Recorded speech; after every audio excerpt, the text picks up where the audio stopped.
All right, everyone, and good morning, and welcome on inside North Hill Bowl for the 2025 Morris Anderson Memorial Shootout here on NDBowlTV. I'm Darren Cini, currently flying solo in the booth, but we will have people joining us shortly. As always, if you're joining me bright and early, let us know how everything looks, how everything sounds. We are providing bonus coverage here today of the final day. The Morris Anderson Memorial Shootout. We have 30 bowlers in the building at the moment, separated into 3 groups of 10, doing round-robin match play within their groups, and then a position round in game number 10 and the final 5. The bowl in the Stepladder finals here on our featured pair, 29 and 30. Just finishing up our practice shots here this morning. Looks like our first match is in front of us. It'll be Mike Green against Brady Gustafson and Thomas Wolf against Josh Kennedy. Again, thank everyone for joining us bright and early, as it was kind of short notice, but we will be doing our bonus coverage here today of the entire final day. So grab a cup of coffee, sit back, and watch some good bowling here today.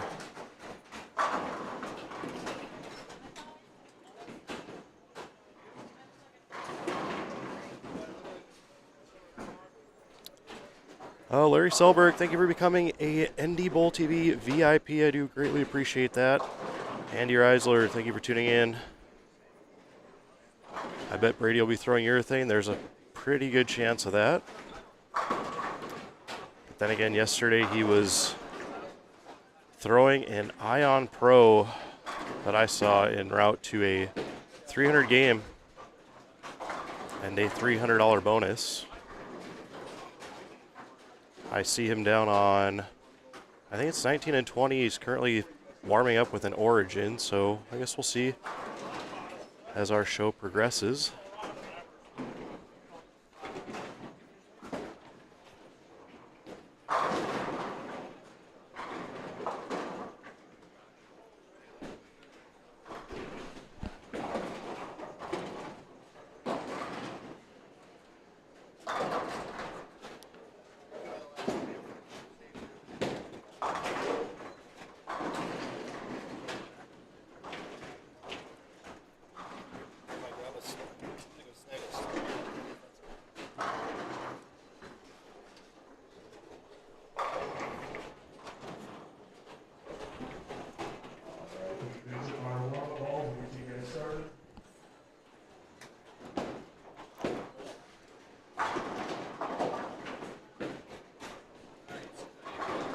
And let's quickly bring it on into the booth. We have our first guest, Matt Smalling. Can you hear me? I can't hear you though. For whatever reason, I can't hear you.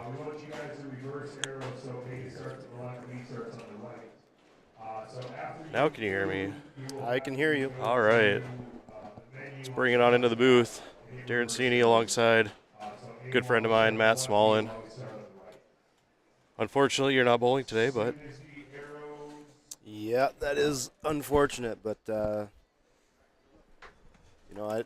don't want to get too long-winded about myself. Today's not about the guys who missed the cut. It's about the guys that made it. But I did miss. My strike percentage was great yesterday. Unfortunately, the way I was playing them was dependent on my spare game, which I don't know. I must have left it at home or something. It wasn't very good. All right, I'm going to fine-tune our cameras here, so give me 1 second.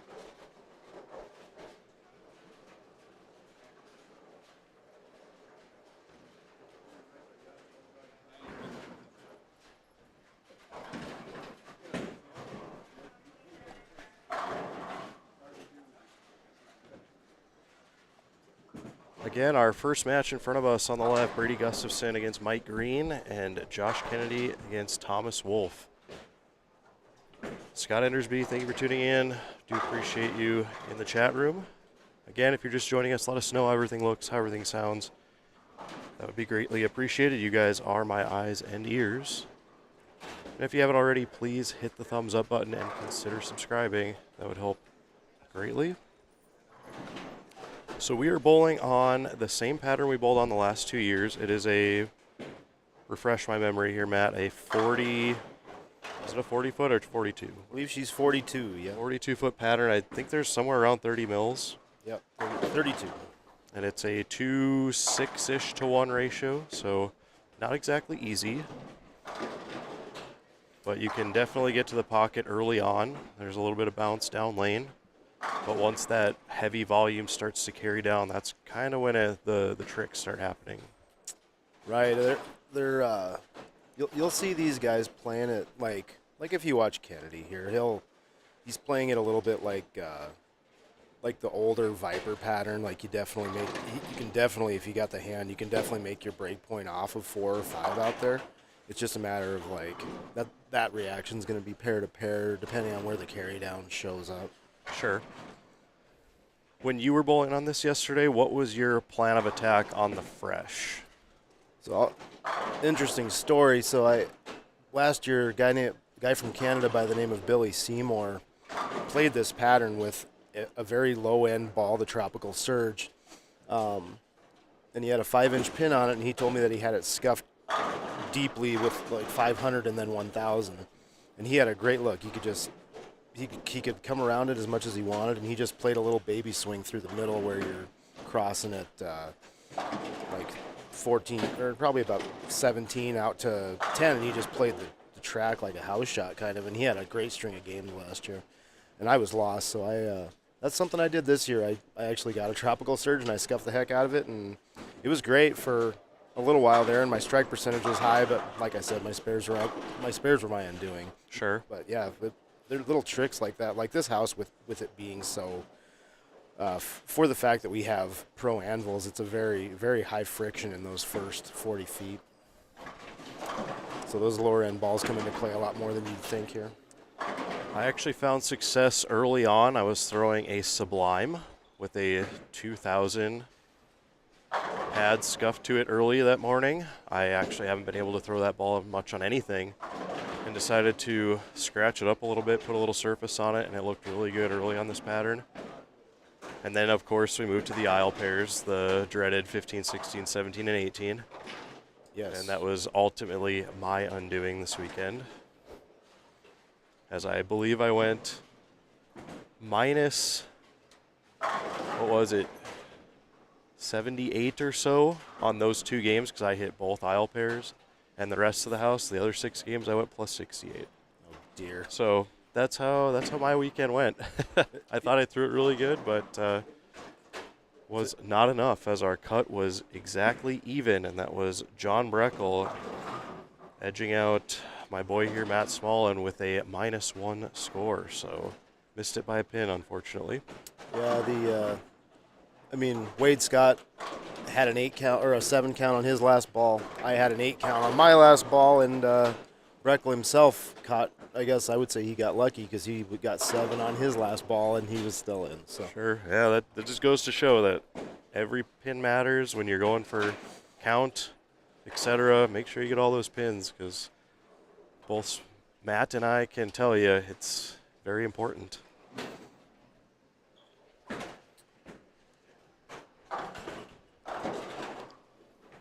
So with regard to the aisle, though, you're not like Nature Boy Ric Flair, where you want to walk that aisle. Correct. You want to stay the hell away from the aisle. Correct.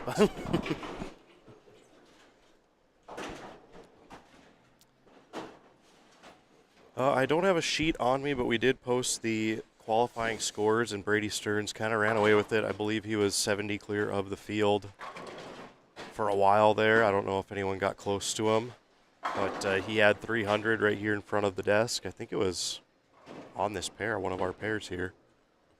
29 and 30, perhaps, because I was following you guys, and I know I hit this pair, so. Yeah, I don't remember. The only thought that went through my brain is I always bowl really bad the game that I'm in front of the desk. When I have, doesn't matter if it's qualifying or match play at this tournament. Once I get in front of that desk, I don't know, I turn into Dick Schmutzler. But yeah, I remember because like Brady had 300, and then none of the rest of our pair had a 200 game. Really? Yeah. So I'll tell you what though, bowling with Brady is a privilege. He just like I've never, you know what? Until yesterday, I have never, to my recollection, crossed with him to where I've been able to just really watch him. Sure. And my game is in such a wreck at this moment that I'm trying to pick up any mental thing that I can get, because my mental game is what's really broken right now. And just being able to watch him and just do your best to read off his demeanor and read off of what, even if all you're doing is presumably something that's going through his head.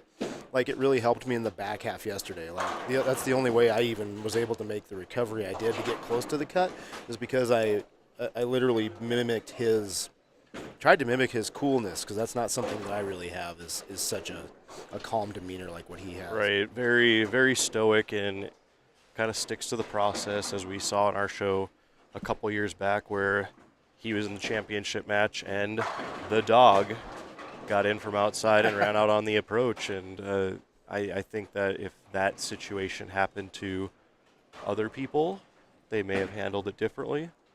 But with Brady, he just kind of stepped back and said, okay, stick to the process. He went through his pre-shot routine and kept going with everything. So I would agree with that. I think it's a very strong trait that he has, and that's what kind of keeps him in the game and keeps him focused throughout the event. Yeah. I mean, with regard to that, bowling with him, bowling with Chad Nelson is another one where, gosh, like, I don't know. It's a privilege because he's such a great player, but B, like, he's fun to bowl with too. They're both very encouraging, and like even if Chad's not, I mean, Brady bowls well, 100% of the time, but I bowled with Chad when he missed a cut when we were on the same pair last year, and no matter how he's bowling, he's encouraging, and it's it's just a privilege, Absolutely.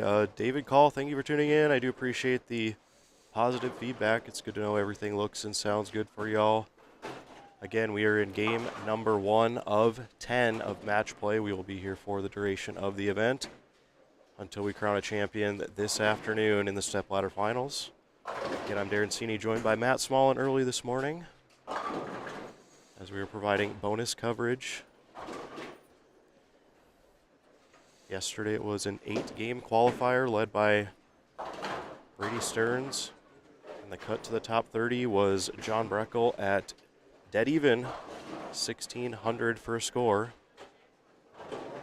So those 30 bowlers were then brought back this morning and separated into 3 groups of 10 for a round-robin match play followed by a position round. I believe at this tournament you get 30 pins for a win. Correct. Bonus. Yep. A little bit different than Manitoba. I believe it was 20, 10, something like that up there. 20 pins for a win, 10 for a tie. Was that Jacob Butcherf there? This little runaway Brooklyn for Josh Kennedy, but you got to take those breaks. I had a few of those yesterday as well. My mistake. The hair's kind of close. Justin Schiffler, good to see you. Thank you for tuning in. Hope you are doing well, my friend. Well, while we're talking about crosses briefly there, Mr. Schiffler was a member of what I still consider to be the best traveling partners that I've ever had between himself and Ben Godey a few years ago here at this tournament. I feel like having a good cross is underrated in tournaments like this. Oh man, I don't. It's God, it's unbelievably, for me, it's unbelievably motivating. Is it in my experience? There have been tournaments where you're paired with people who just don't really see the picture right on that given day. Yep. And you aren't as able to get a read off of them and kind of make moves off of them. Whereas if you get paired with people who are generally higher in the standings, see the picture clearly, it's a lot easier to make moves, visit with those people about moves.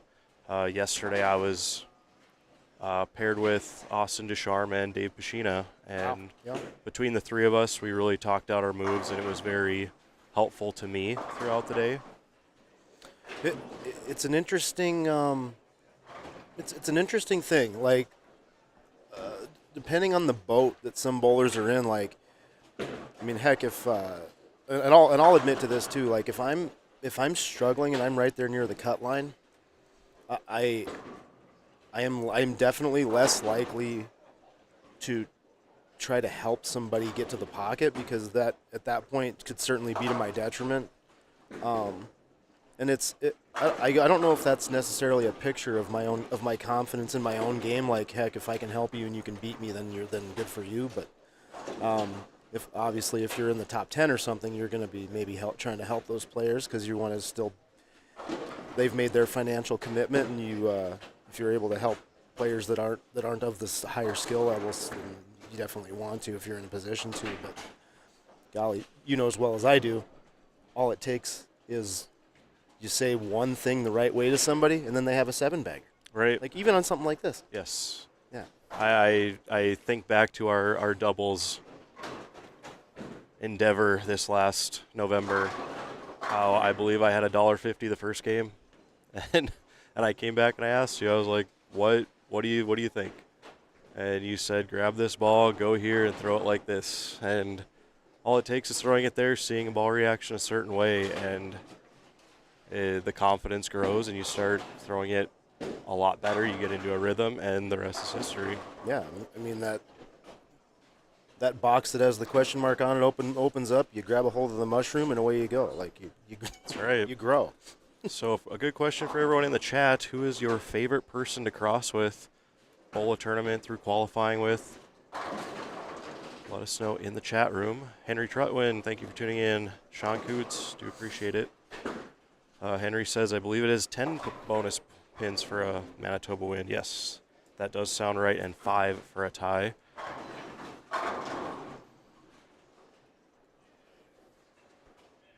Again, if you haven't already, please hit the thumbs up button. That helps us get on the front pages of YouTube for live streams. So if you would be so kind as to hit the thumbs up button and consider subscribing, I would greatly appreciate that. Again, we are in game number 1 of 10 here this morning in match play at the Morris Anderson Memorial Shootout.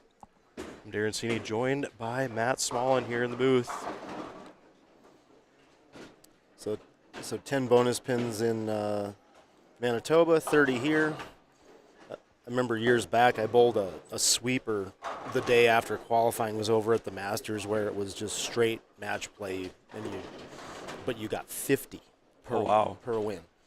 I got to bowl against two lady legends, Liz Johnson and Wendy McPherson. Liz ended up winning that one. I led for a game after game 1. That was my favorite. That was Claim to fame. That was cool for a moment. Yeah. Steve Foss, thank you for tuning in. He says Jack Nelson. I do agree. Jack is a very fun guy to bowl with, and we do miss Jack up here. Miss that guy. Mike Guthrie, thank you for tuning in.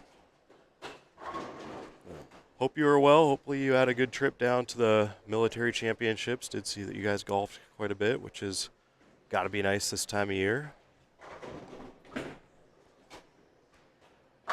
Again, our match is in front of us. Brady Gustafson against Mike Green, and on the right, Thomas Wolf against Josh Kennedy in game number 1.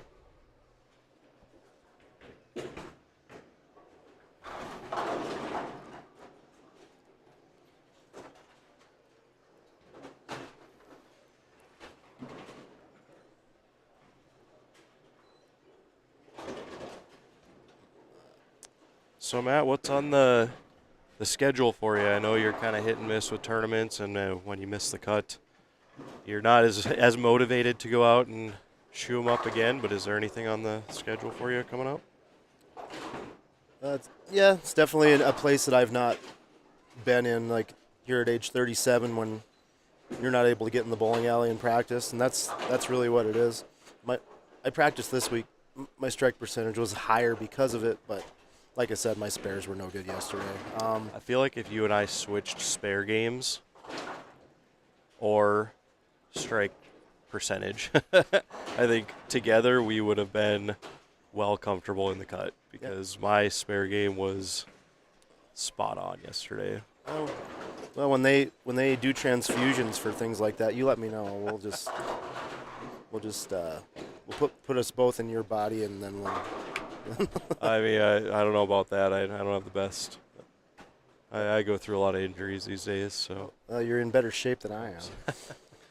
But yeah, continue. Coming up next, so basically, like, I told myself if I don't break even on this event, that I wasn't going to even shoe up for the K-Fire. Like, I wasn't going to bowl anything else other than any places where I have a commitment already. So, luckily, though, all things taken in, and the fact that I get half of the, me and Wade agreed to half of the alternate money, I broke even on this one. So we are going to the K-Fire for sure. Very nice. And then I guess anything beyond that is going to be just based on how that goes. So I guess it's going to be a little bit like when Ric Flair had his retirement tour. He said, the next time I lose, I'm done. So I think that's what it's going to be for me. The next cut I miss, I'm done for the year. At least just for the season? Yep. Sure. That makes sense. I know I will be down in Mandan next weekend for the KFYR TV Bowling Classic. Again, that will not be on NDBowlTV, but will be on Western North Dakota NBC stations. But we will update our Facebook page throughout that event, including the Stepladder Finals. So if you are not in the viewing area, please stay tuned to NDBowling.com for that. And if you missed anything on this tournament, we will have a complete recap on Tuesday, followed by a preview of that KFYR TV Bowling Classic on Thursday. So stay tuned for that. A lot coming up on NDBowling.com. A little bit of action here in the Kennedy-Wolf match. Kennedy looked like he was going to kind of run it over here in the 8th, 9th, and 10th, but an open by each. And now we are super close, within one pin here with 2 frames to go. And in your experience, you know, you're a, 4-time major winner? 3 at the K-Fire, 1 here. Correct. Whoop, don't do that.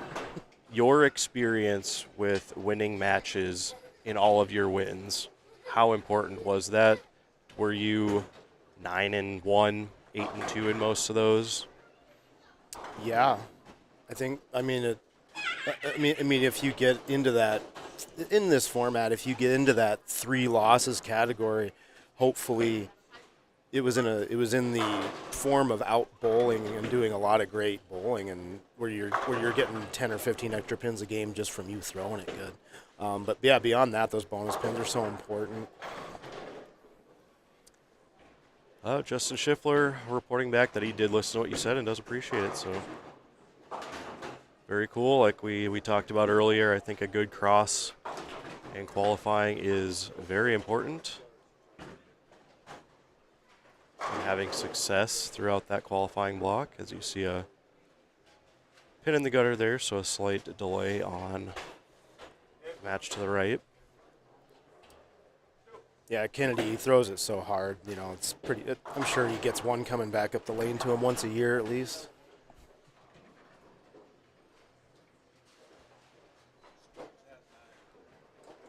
So I reported that Stearns has the front 9, is what Stu just said. Doesn't sound like him at all. Or Let's see what who he's has got front here. 9? Like, it doesn't seem like it, but maybe. Because in our scores, it doesn't pull the. It's throwing an origin. That looked like another one. But what I'm saying is, looking at the scores, it's all filled in. Like on our yep. scores, when you have a string, they don't, right? Or they do. They. No, they do. They'll pop Okay. you in a 30 there. Yeah. Okay. And I guess perhaps. if I had to guess, his score looks on the right lane. Looks like it's on the right lane. There's lots of zeros there. So we could have an early start for Brady with perfect 300 possible by the looks of it. From what we've heard, front 10 now. He's down on 19 and 20, I believe.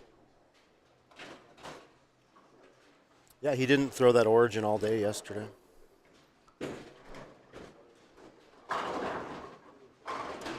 Out of curiosity, what did you guys do on your starting pair? You started on 17 and 18, which ended up being my second game. Mm-hmm. Did you guys do anything on that pair? Because it was gross.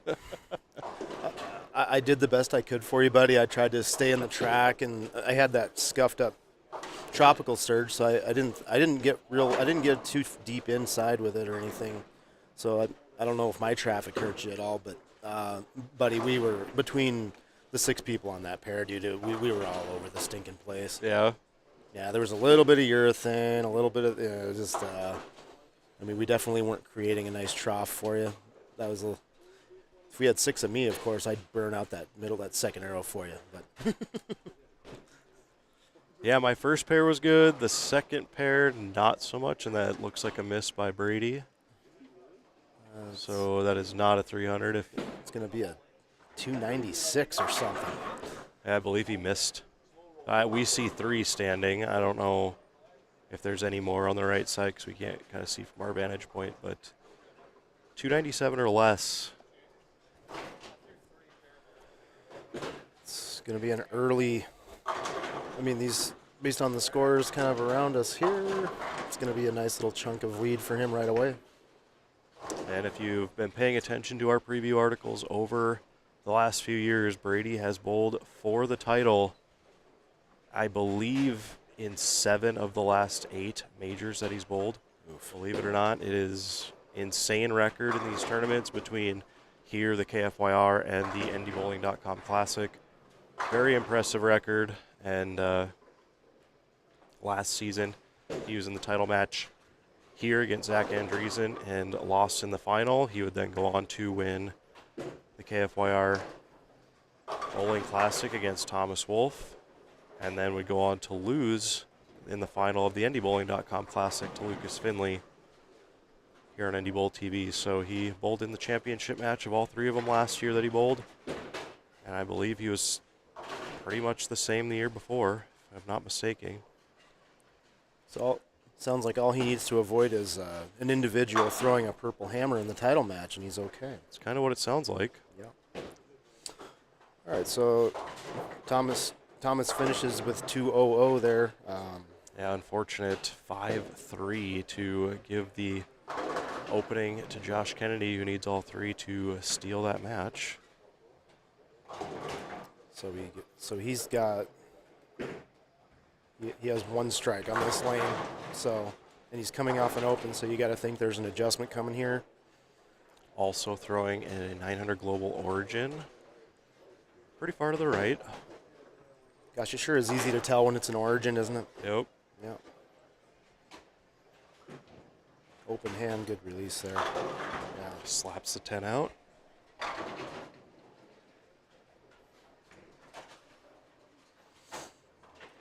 Marshall, thank you for tuning in.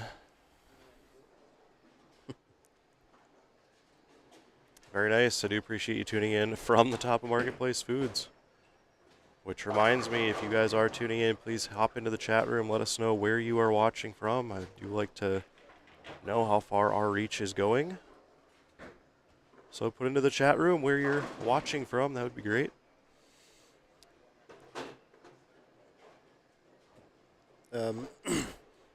Since you're there, Marshall, I should let you know Marketplace will not be getting the sour cherry flavor of Ghost anytime soon. Important information for those of you watching at home. Hey, if you're an energy drink person, you know. If you know, you know. All right, Josh Kennedy needs it. Looks in. Yeah. And it was. And so Thomas Wolfe will get the early win here this morning. The runner-up 2 weeks ago in Manitoba in a loss to Zach Wilkins. Looking to continue that great season here in Minot. Yeah. It's weird watching shot to shot. Kennedy, you could tell he tightened up on that one, and his release was not loosey-goosey, which is his, that's his MO. And kind of like that spare shot there. Yeah, exactly. Very fluid, I guess is the right word to say. Right. It just didn't look as natural, for sure. Correct. So that'll do it. Game number 1. We'll move on to game number 2 while we have a little bit of player movement. I would like to remind everyone that Zello Gear is the official jersey partner of NDBowlTV. You can go to zellogear.com and save 10% using promo code NDBowlTV10. Get a new jersey, get some apparel, find something that's right for you. And then also I'd like to send a big thank you out to the folks at Storm, the official bowling ball sponsor of the High Plains Bowling Network for a 3rd year in a row. We did give away a Storm High Performance Bowling Ball last night to a random non-casher here at the Shootout, and Justin Singer was the winner of that random draw. So congratulations to Justin. We'll be giving away more Storm products in the next couple majors. So if you are not on the list at the KFYR TV Bowling Classic or the NDBowling.com Classic, please sign up. You could have a chance to win a Storm ball. Compliments of the folks in Utah. Again, I'm Darren C., joined by Matt Smallin, about to enter game number 2 here at North Hill Bowl in Minot. Match play at the Morris Anderson Memorial Shootout. It's what, the 22nd shootout here? Started in 2004, so this is the 22nd tournament. It's been a quick 22 years, man. Yeah, this tournament started when you and I were, what, juniors in high school? Yeah. I remember coming up here and watching all of the great bowlers who came through here throughout the years. Then you and I started bowling these tournaments back in probably 2006, 7, 8, somewhere in there is when we first started.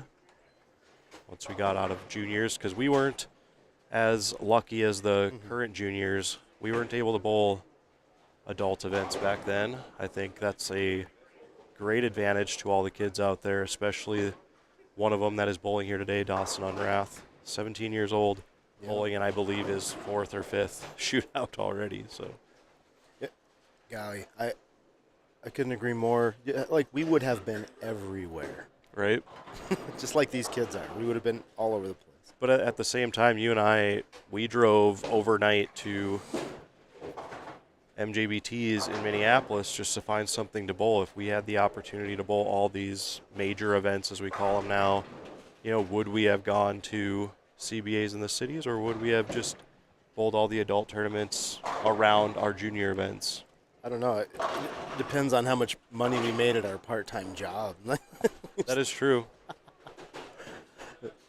$8 an hour. I'm not sure if that was going to be getting her done.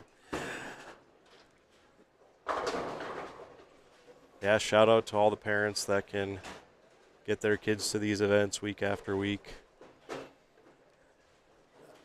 One crazy thing about that is, like, when we finally started bowling adult events, we never got to bowl against these men, and we still looked up to a lot of them and revered them. But it's not that the reverence goes away, but if you're 16 years old and you're able to beat Randy Peterson or somebody who's a veteran, instead of this revered higher level guy that you have on a pedestal because of his history, he just becomes another bowler then. Right. Like, you want to talk, like imagine having that bit of mentality about your opponents, but then being 16, 17, 18 years old, and your body is still made of, you're still made of Jello instead of being made of concrete and tarp straps like what we're made of. Right. and to kind of sweet. Like, to build on that, like you said, our first years in juniors, we would come up and watch tournaments like this and put those guys on pedestals, so that when we finally got the opportunity to bowl against them, we already had this preconceived notion that they were way up here. Right. Where these kids come in, they don't know anybody, and they just bowl, and they're fearless. They are fearless. Oh, so fearless. Yeah, that's the killer too. They don't know you from Adam, but they know those pins are down there, and they'll throw baggers at you all day. Justin Weig, thank you for tuning in. Dave Roberts, do appreciate you guys coming into the chat room early this morning. Henry Trutwin watching from Bozeman, Montana. Must be out there working, perhaps. I'm just going to say it. Henry Trutwin, repeated letters and in all caps for you, sir.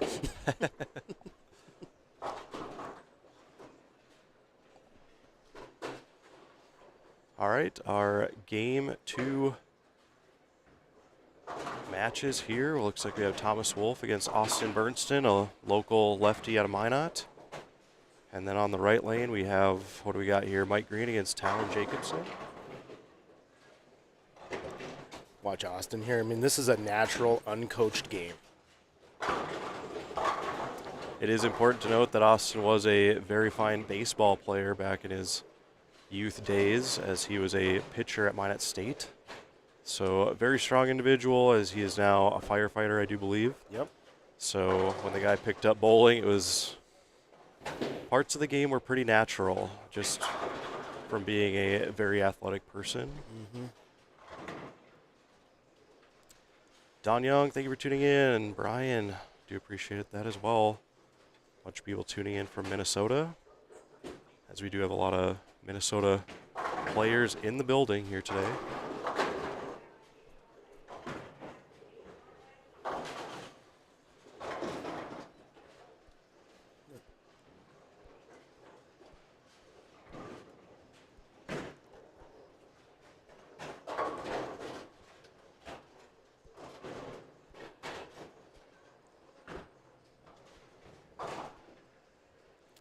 And if you haven't already, please share our stream on social media. I would greatly appreciate that. Tell your friends, tell your family. Let them know NDBowlTV is live. And we will be for the duration of the event until, I would guess, about mid-afternoon for the Stepladder finals. Historically, those have started around 130-ish. Yeah, Justin Schiffler says, terrified of Chad Nelson, Todd Savoy, Jack Nelson, Rod Neunschwander, Jeff Smith, Barry Zimmerman, etc. And I'm right there with you, Justin. Those guys were put up on a pedestal. I was talking to Todd Savoy last night in the lounge here at North Hill Bowl, a guy that's won 6 Eagles at the USBC Open. Made the cut here today. Perhaps we will see him on our stream at some point. But a lot of great bowlers on that list. Jack Nelson, former Team USA member. Jeff Smith, former PBA player. Chad Nelson, one of the greatest bowlers out of Minnesota that we've ever seen here. A lot of great names there. One thing I noticed about all those names, there is not one of them is a hard-throwing million revolutions guy. Other than, maybe Barry is the highest rev rate and the most speed out of all those guys. Sure. But and even him, it's into the lane. It's into the lane voodoo roll kind of thing. Yeah, and they strike for years, and it's just because their aura precedes them, and the pins fall because they're them. Kind of like Phil Mann too. Yeah, we had some guys just here in North Dakota that we would put up on that pedestal as, guys you just want to beat. Guys that come to mind, Jack and Dwayne, Randy Peterson, Mike Morris comes to mind. Absolutely, Mike. Yep. He was a very good player. Dave Schick. Dave Schick. Yep. He kind of comes right in that pairing with Mike, doesn't he? And then about the time that you and I were in that high school area, the kind of guys who were mid to upper 20s, the Eric Kempels of the world, the Travis Hersruds, the Bob Vandervorst, very good players out of North Dakota.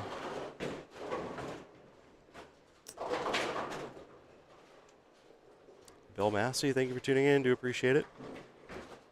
And thank you to everyone who has hit that thumbs up button early this morning. That does help us out quite a bit. Again, we're in game number 2 of match play. Mike Green off to a fast start here in game 2. Yeah, he's about an arrow left of where I suppose Thomas was further left than Josh was on that last match, but he's an arrow left of them, and he's just using all their traffic as a little extra room. That's got to hook a bunch. And that might have been a booth jinx there, our first one of the day. Sorry, Mikey. Actually, I'll blame it on Cal because he said Mike Green's looking good in the chat. So that one's on you, Cal. We're just going to say that. A lot of class, pal. Good shot there for Austin. Great shot. I tell you what, when that guy starts striking like in league, they sound different. They do. And when he has a certain look in league, you're like, okay, that's 750 or more, like instantly. It's really one of those things where like he gets your attention with a 3 or 4 bagger, and then when you're watching him is when he starts sending the messengers, like messenger to the 8, hard messenger to the 7, and then he just, without even doing anything, he's just turning the screws to you, telling you. Then he walks back, ho hum. Yep. With the stash, and you're just like, how? No, to me, Austin is just one of these, like, honestly, send this guy to a Jasno. Send this guy to a Mark Baker. Give him just, like, a couple lessons for someone with that knowledge to instill into him whatever the triggers are, and then he's a real problem in majors. Yep. He's got Simonelli revs. He's got that natural athletic. Very balanced at the line. It's a very simple game, and just like you said, natural athletic ability, I think, goes a long way. Yeah. One thing I've noticed that he does not really have, because he is younger. He's significantly younger than you and I are, and it was a pretty, in his formative years, he never was forced to try to make a plastic ball or a urethane ball work. He's had reactive in his hand since he's been real little. Sure. He doesn't have much of a urethane game. He's got a very reactive resin. Which we release. could probably argue is very important in today's game on the left side. On the left, exactly. He bought a level. He bought that new level headed into this tournament, but just watching him throw it, it wasn't really doing the thing for him, so he's into a hustle here now. Okay. It's like Thomas Wolf is starting to heat up, working on a 3-bagger that's left. Well, fortunate to get that, so I call that a bonus shot. That's a Booth jinx with an Uno reverse card. Yep. Kathy Craig tuning in from Arizona. I do appreciate it. Hope you are doing well. Feel free to send some of that sunshine up here, Kathy, please. Yeah, that'd be great. Just box it up. Although lately the sunshine has been kind of a detriment to us in the roads, I will say. If anyone that lives up in this area knows, you get those temperatures into the 30s and the wind blows, it just melts on contact with the road surface and you have nothing but ice, which makes traveling very fun, as you and I both know, as we travel quite a bit. Yep. Oh, it's going to be nice out. Oh, wait. Yep. And if those of you watching headed on your way back home from the shootout, do drive safe. Because I do know there's still a few spots out there that aren't good, but nonetheless, want everyone to arrive home safe. Good spare there for Wolf. The highly uncommon 2-5-7-8. Not very many spots on that spare where you can hit it to get all of them. Now, speaking of, I know we talked about it earlier about getting pins in certain spots. One part about my day yesterday that got me, because for those of you just joining us, I was 10 under in my round. I missed the cut by 10 pins. And on the final game of qualifying, I hit the left aisle pair, 15 and 16. And they were drastically different. The whole pair was playing them 7 to 8 boards different. And the problem I had is on a spare, the first spare, I left a bucket. The second spare, I left a bucket. And then spare did a 9 spare and then left the bucket plus the 7 pin. So just losing count by leaving 7 counts and 6 counts following spares is part of what ultimately cost me a position bowling today, as well as I 7-10 in the 10th, having a chance at 240 and finished with 225 one game, so that also cost me. Yeah, it's weird, like those situations where you get 6 on a double or something like that, it almost wasn't until like we hit our mid to late 20s and we had been bowling adult league for 7 years where I realized how hard those hit. Yep. And it's God, at this point there's nothing more maddening than, even if it's a makeable 5 count, there's a messenger like we were talking about. There's nothing worse than leaving that 5 count on that double. And I mean, to quote Joe Rosinski, if Mike Guthrie, if you're still listening, oh, come on, man, we need all them pins. Yeah, that sounds like Joe Ro. I miss that guy. Yeah. But yeah, I did that a couple times yesterday. I would double in the 10th, and then whether I tried another ball or not, I threw it wide or went nose for a 7 count. Like that matters, you know? I was in a similar boat with one of the games you just talked about, where I started with a 3-bagger in game 1, and it should have easily been a 220 game, and I gave some thought to kind of just shutting my angles down and just trying to hit the pocket, almost not to cut your losses, but almost to cut your gains to get off to a 210 or 220 start. But yeah, the opens showed up and I ended up with a 190. So what's your strategy when it comes to trying a different ball, like on a fill ball in the 10th? Is it you want to see what the ball is doing for the next game or a few games from now? Or is it perhaps you have a 200 look, you need a 220 look? What's the strategy for you when it comes to fill balls? Yesterday it was what you just described. You've got the 2-0 look and you know you need the 220 look. Um, my belief is like when you're bowling well, you'll bring 10 balls or 12 balls, and hopefully you're only going to throw 2 or 3 of them. And so if you've got something close, you stick with it. But that's pretty much the only situation is when there needs to be improvement and you're looking to put that into existence.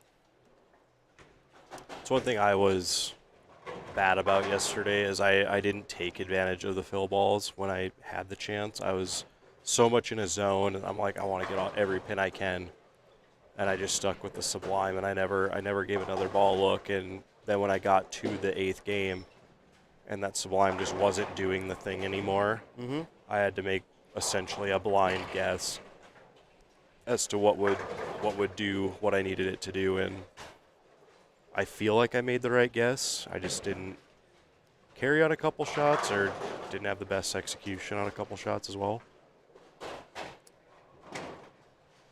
Yeah, I don't know, for me, I was lucky again to be bowling with Brady. So any ball changes or ideas I had were a little bit based on what he was doing. He and I don't throw it much the same, not really. He's a lot slower than I am, but I actually probably threw it slower yesterday than I have in a very long time. But that was just partially from bowling with him. So Wow. yeah, he actually made me look like I knew what I was doing from pretty far left.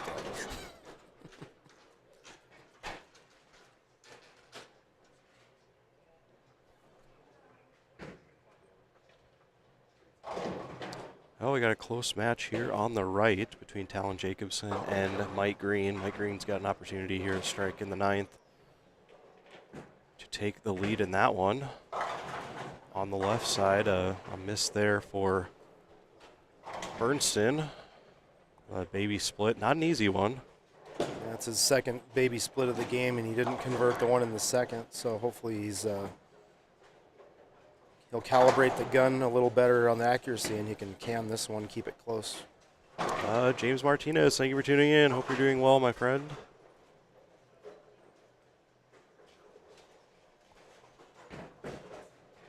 Bernston on the spare, not able to take the 7. Same thing. So an opportunity again here for Wolf. So that brings up another question from me is, how important is it for you to catch guys on the right game in match play? Like, again, you've won 4 of these, not shootouts for say, but 4 majors. And I'm sure you've caught guys at the right time where they had their worst game against you, Yeah. or you had your best game against their best game to get the 30 pins. Like, how important is that? I mean, when you're getting 30 a game, it's immensely important. One that comes to mind is a few years ago at one of the KFYR events, I bowled Barry Zimmerman, and Barry's a very good spare shooter, and he clicked this. He had the 3-6, and he took the 6, and and it was in the 10th, and it was to hand the match to me.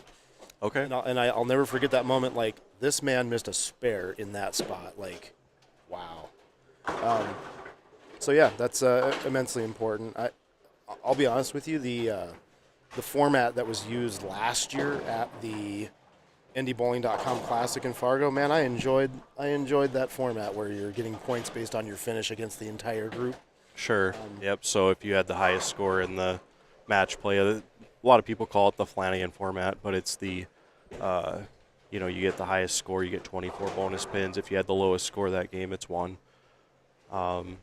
My favorite story from match play was back in 2012 at the KFYR TV Bowling Classic. I was top 10 at the time.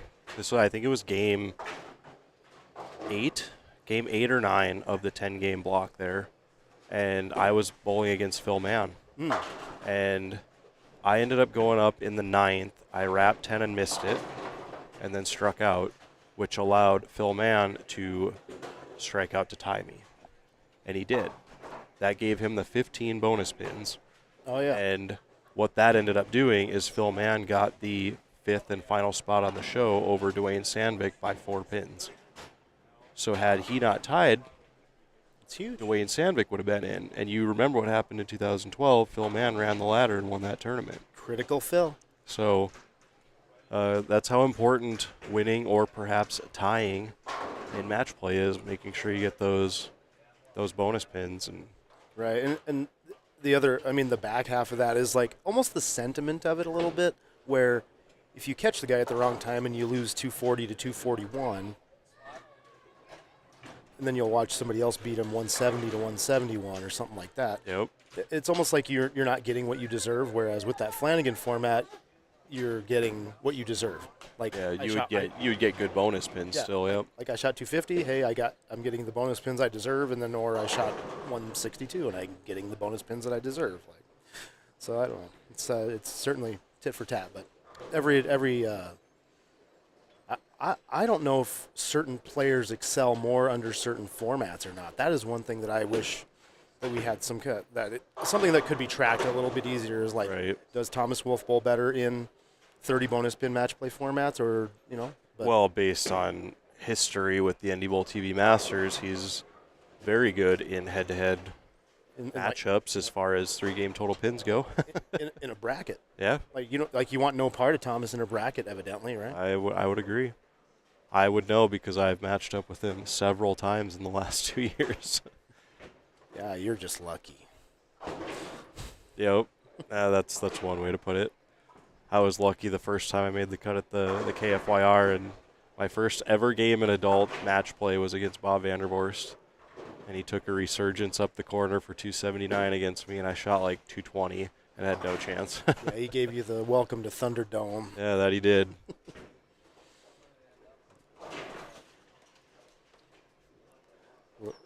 Schiffler, big fan of match play. Yeah, Justin Schiffler doesn't really like the match play format. Oh, looks like an opportunity here. Oh, okay, we got to fix the score. It looks like on that right lane because they cleared the pin out. It has them a miss up there now, but I believe this is the fill ball, and they have to. Oh, that was fixed interesting. itself. Yeah. Okay. So that strike gives him the win as he shuts out Mike Green with a possible 196 here if he strikes out. So, and it looks like Thomas will get another win, 212 there. He's a little underwhelmed about it again. This Talon Jacobson, the guy on that finished on 31, I do not recognize him. Has he bowled this before? I feel like he has, yeah. I'm not sure where he's from, so I do apologize. If there's anyone in the chat room that knows, please let us know. Throws it good. I mean, that's for sure. Chad Moss says, did Mills and Heilman bowl? They did not. They did not make the trip out to Minot this year. Both are past champions here at the shootout, but we're not in attendance. As is the defending champion, Zach Andreessen, and a few of the other college kids as they had a college event this weekend. So a lot of the top players were not here. Chad was my first ever opponent in a day 2 at a PBA regional event. Very nice. Yeah, Chad's a very good bowler himself. Talon bowls with Clayton, so out of the Minnesota, Alexandria area. Oh. Is confirmed by the chat room.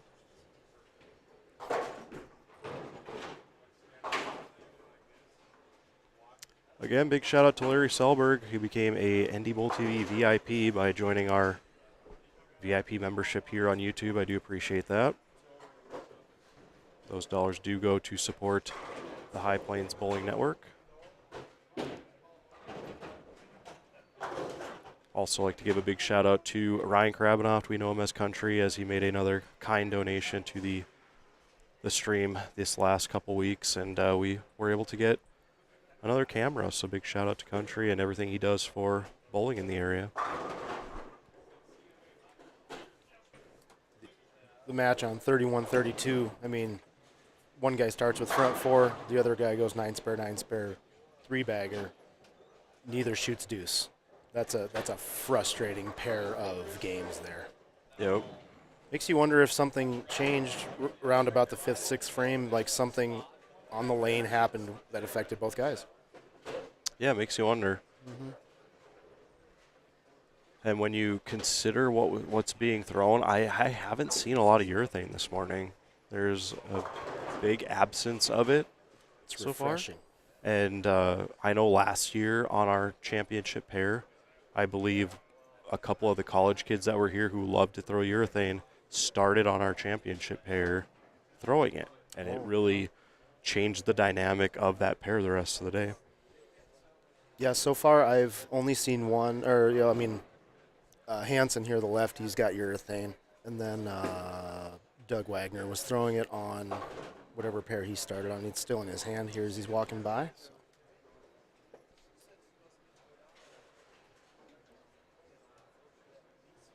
So as confirmed by Justin Schiffler, Brady has struck 22 out of 24 shots so far this morning. I would not be surprised if Brady has run out to a big lead early on.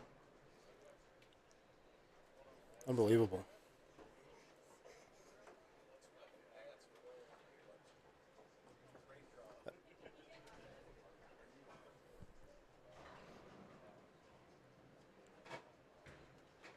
Oh, looks like we get Doug Wagner and Brady Gustafson on the right.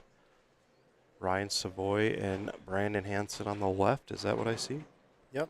We get a double dose of urethane. We get Hansen with a 2020 or so Purple Hammer out of Mexico, and Doug Wagner with the same on the rack. As Doug had a very successful week up in Winnipeg a couple weeks ago as he shot 300 and took home a pretty big bonus for that. And then went on to finish, I believe it was 4th, behind Thomas Wolfe, Zach Wilkins, and Mitch Hoope. Pretty stacked 3 guys to finish behind, if I would say so myself. No shame in finishing behind the 3 of them, no question. One thing Doug has, and it's honestly, it would be fun to watch in slow-mo and compare him to a Chris Prather, but just that hand position and just the hand position of the thumb and fingers and the ball at release. Like, to me, Wagner's got that, call it the PBA release. Right. And it certainly shows when his ball hits the pins. It's a high level, a high mark for that release. And a lot of people do forget that Doug did spend a brief time down at Wichita State, one of the best bowling colleges in the country. So I can only imagine he was able to learn quite a few things down there.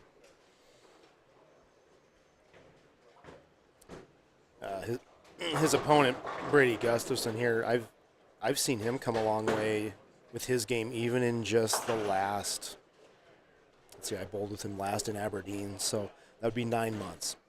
So in 9 months, we've seen a big increase in ball speed and projection from him. It's obviously doing very well for him as he's here bowling today. Very nice. I always like to see players that have progressions in their game, albeit good most of the time, but seeing people progress throughout their careers coming out to these things, it's refreshing to see. It's one of the most fun things, and when you're younger, you notice it less, I think. But if you're like Jack Nelson's age or something, obviously you can watch a 16-year-old kid, and you just know, like, you give him another year, and you can see once this skill develops, and once that skill develops, he's going to be super dangerous. Yep. And then it's probably cool when you're right about it too, I suppose, at that point. For instance, we were just watching Austin Bernston here, and, he's been a pretty good player around Minot over the years, but just in the last 3 months, he gave up drinking. He said he's lost 30 pounds and feels better. His mind's clear, and I feel like that went a long way to his success this weekend. Oh, without question. That's a huge deal. And that's not necessarily advancing in the skill of the game, but having a clearer mind, having a better feel with your own body goes a long way as well. Yeah, you'd have to think there's definitely some overall feeling that, I mean, you and I can probably attest to this. We're kind of in the same boat where I'm in the worst shape of my life right now. And it's, I don't know, I mean, excuses are excuses when it comes to bowling, like you play with what you're dealt. But Sure. if we had, I guess time is what you put into it, but if we all did the AJ Chapman or the Austin transformation where we lost that visible 30 pounds, makes you wonder what we'd be. You know, I think in our case, and I had this conversation with Dave Pashina yesterday too, is parenting. You know, you and I both have 2 kids. Dave Pashina, him and his wife Kayla have a kid, and he said ever since they became parents, they don't get to practice as much. You care about the other human more than yourself. Right. And I think that works against you when it comes to sports like this. I know for a long time there when I was not getting hardly any sleep for months on end, and I'd come to one of these things, I'd be gassed by Game 6 of qualifying. Mm-hmm. My kids are getting to that age where I'm able to sleep a lot more, which is kind of funny because last night that didn't happen at all. But Murphy's Law of a stream day. Right. But now that I'm able to kind of rest a little bit more these days, I feel like I'm stronger out on the lane as a result, and I think it goes a long way. And you never know what a lot of people are going through as well. We're not out here to make a living. Everyone that's bowling this event kind of has a full-time job, so to speak, something else, and they do this as like a weekend warrior thing. Brady Stearns was almost the exception to that since he did tour trials this year. Yep. Brian says in the chat room, quit drinking 4 months ago. Feel like I'm learning how to bowl all over again. I seemed easier at 0.08. I do agree. And I know a guy in the chat room, Chris Massey, who's lost a lot of weight and is going through the same thing, learning how to bowl with pretty much a different body. So everyone goes through changes. Yeah, I suppose, we could work out at home. I mean, the kids are of a weight now where we could use them to bench press. It might be kind of fun. Yeah. I think if you and I ever did get back into shape, we're around that time where our kids are of age where we could start doing that. Yeah, I took for granted the years when I was a FedEx driver and what good of shape just having that occupation kept me in. Yep. Took it for granted completely. I mean, you fooled Jim Mellon on the K-Fire show. He said you lifted weights every day. Yeah, he said it. Yeah, he really put over how I took care of myself. Yeah, no, just lifting a bunch of boxes. But you know what? Shout out to Jim Mellon, the former proprietor down at Midway Lanes. If you are watching, Jim, hopefully you're doing well. Okay, game number 3 in match play here in front of us. Good start by Ryan Savoy, which I will say was one of my bold predictions this week, as all 5 of my selections have made it to match play. And we'll see if any of them advance to the Stepladder finals. Ryan bowls very good here. Yes, he does, and especially on this pattern, which is why I selected him in our preview article on Thursday. It's sort of weird, Hansen here on 30. So he's got purple hammer, right? And this is a bowl. I'm not going to throw too many nerdisms at you today, because I know they're kind of annoying. But that's fine. His purple hammer, if you watch it, I mean, I don't know if you can see it with how the cameras are, but that hammer label, it doesn't get off the very right edge of the ball. And most of these purple hammers, it's like tumbling and rotating and getting off of there. So it's interesting watching him because it rolls a little bit like a blue hammer, and which another man named Hansen threw here many years ago to success, but just that hammer logo tumbling along the right side of the ball. Sure. Matt Leake talking about quitting drinking and how it has helped his game in the chat room. Seems as though there's quite a few people out there who have done the same thing, but props to all of you who are able to do that, as I know the drinking thing is a demon among many. So if you're able to overcome that, that is impressive, and props to you. How many viewers, how many watchers do we have right now, Sini? Currently, there are 100 people watching. So Shout out to all of you who are tuning in early this morning. So we have 101 viewers, and we've got, I mean, that's 4 right there. Great stories of improving yourself. Yep. I mean, that's nice. Right. Gosh, yep. that's cool, man. It's good to know that people are out there taking care of themselves in one way or another, you know. Tina Marino, thank you for tuning in. Do appreciate you in the chat room.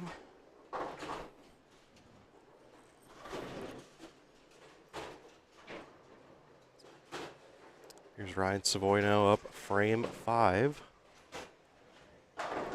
Not sure how he started the first 2 games, but a good start here in game 3.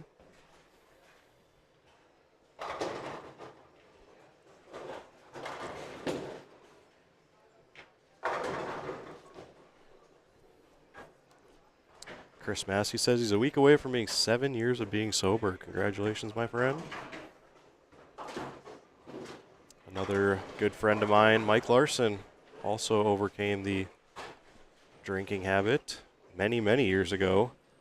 He actually quit drinking and picked up bowling and was able to remain sober this entire time in a sport that, like I said in his Hall of Fame introduction, to be able to put together a Hall of Fame bowling career and to stay sober in a sport that is surrounded by alcohol.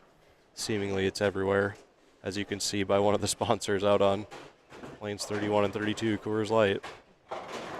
Well, even Dick Weber's team many years ago from St. Louis, it was just called the Budweisers. You know, Yeah. it's just as straight into the alcohol as can be. It's just It seems like maybe we're coming away from that just a hair, though. Now, don't get me wrong, we do appreciate our sponsors. We're not trying to steer anyone away by any means, but big shout out to the people who have overcome adversity over the years and done what they needed to do to better themselves. Matt Miller, appreciate you tuning in. Yeah, all that Very said, happy to stream. I will admit to having enjoyed a bevy or two yesterday. So. Yeah, I'm always up to enjoy one right after qualifying. That just seems like a fun thing to do. I'm not one to drink during qualifying or even during league much at all. It's just kind of how I've been. Same boat there, buddy. Matt makes a good point in the chat room that there's a lot of NA drinks now, which is a very good option. So you can kind of still have that flavor, so to speak, but without the alcohol. Momentum begets momentum there for Doug. He, there in the 5th, was an uncharacteristic miss of the 9-pin. Then follows it up with a 2-8-10. That's one crazy thing about bowling. You give yourself you have an unforced mistake like that, and the next one, it seems like your odds go up of leaving something with an ugly design. Yep. Do you miss any singles yesterday? Yep. I missed 2. I missed at least 2.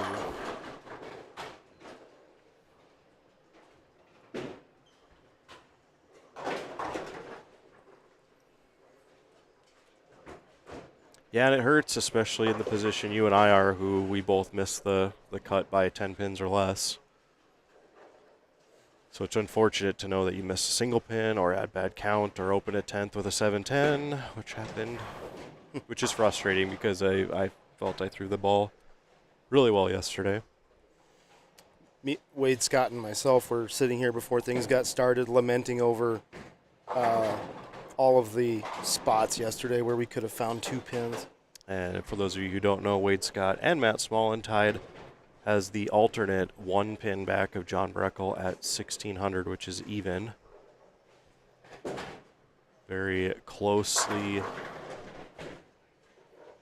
tightly packed standings that last game. If you want to go to NDBowling.com on Facebook or to go to North Hill Bowl on Facebook, they have the complete qualifying standings from yesterday, and you can see how crazy that last game was and how everyone kind of bunched together at the cut line. My last game was a 1 open 174. So I picked up a lot of spares and I couldn't double. And I went into that game plus 16, came out minus 10, and here we sit. Here we sit. My last game was an adventure. Had a couple spares, a 3-bagger, a missed single, a chopped 3-6-10, followed by a 4-bagger into the last ball in the 10th, where my 8 count cost me the cut. Yeah, you strike that last ball, you're ahead of John Breckel by 1. By 1. And John would be our alternate. So it's crazy how those things happen in qualifying, and there are spots I can look back to game 1 where I could have got more pins. It's the frustrating part about bowling, but it's why we love it too.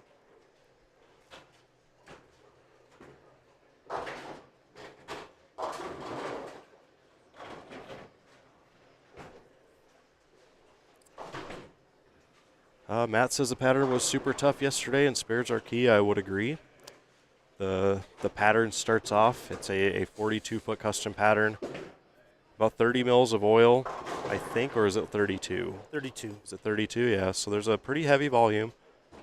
And 2.6 to 1, 2.6 something, 2.68 to 1, something like that. So it's definitely playable, but the way that big puddle kind of carries down and it just makes everything a little wishy-washy, and then it's just a matter of where did people start on that pair? Because from pair to pair, I thought they were drastically different. I remember coming down here to the high end in the middle of my block yesterday, and I threw one shot on, I believe it was 35 and 36, and the ball hooked at 30 feet. I barely hit the head pin on the left, and I thought I labeled the shot. And I come back, and Austin Ducharme said he, off his first shot, moved 5.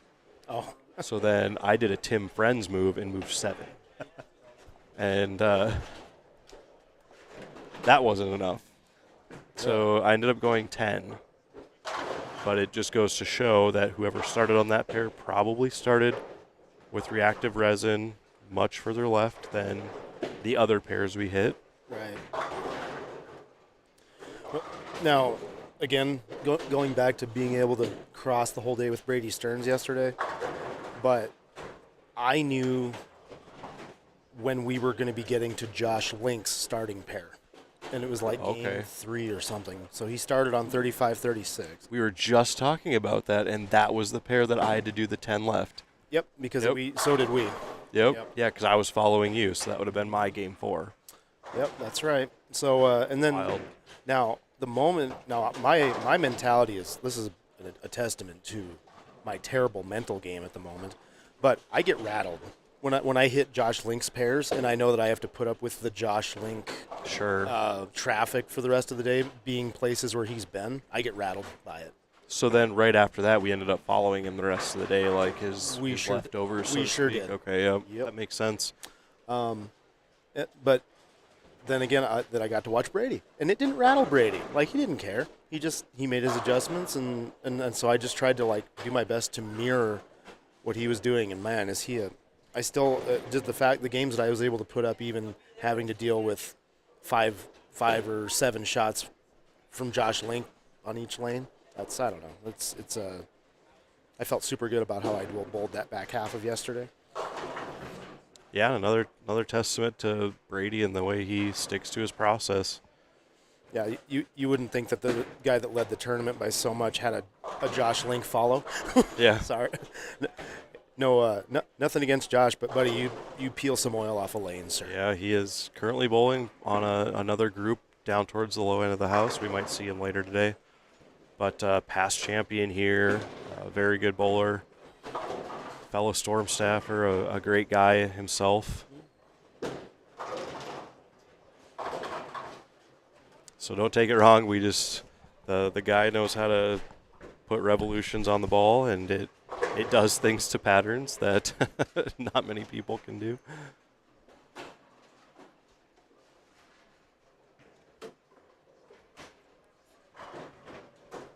As we are nearing the end of game 3 here in match play.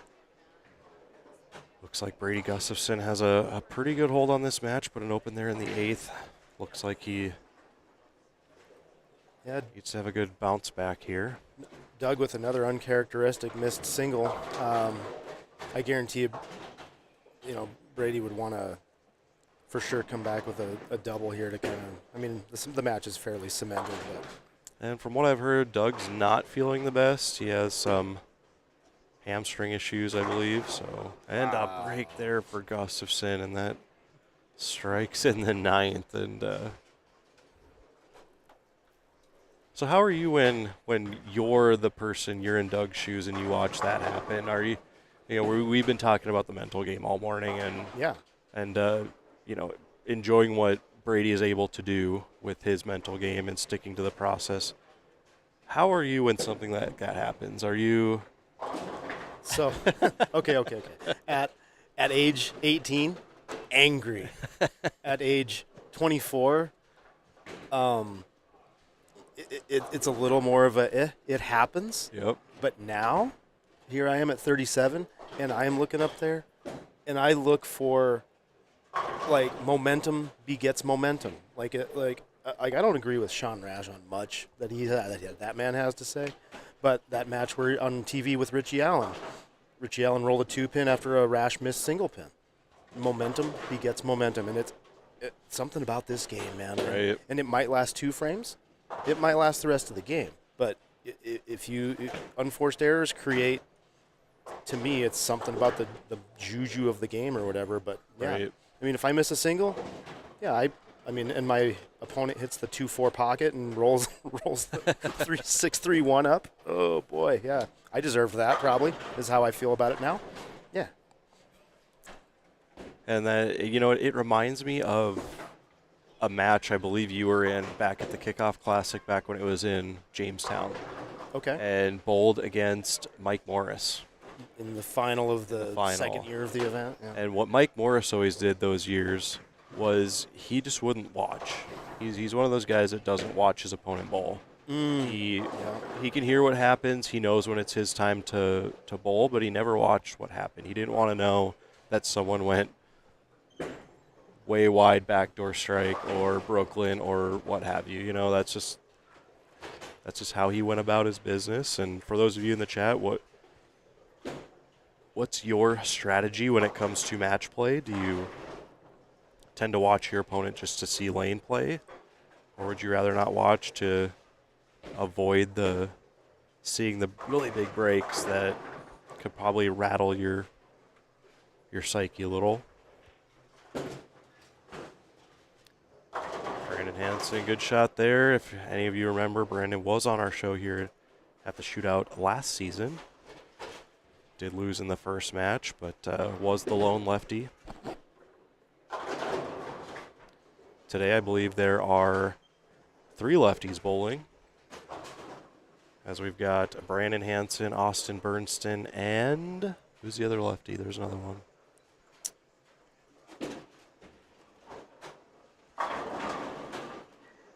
Drawing a blank at the moment, but we will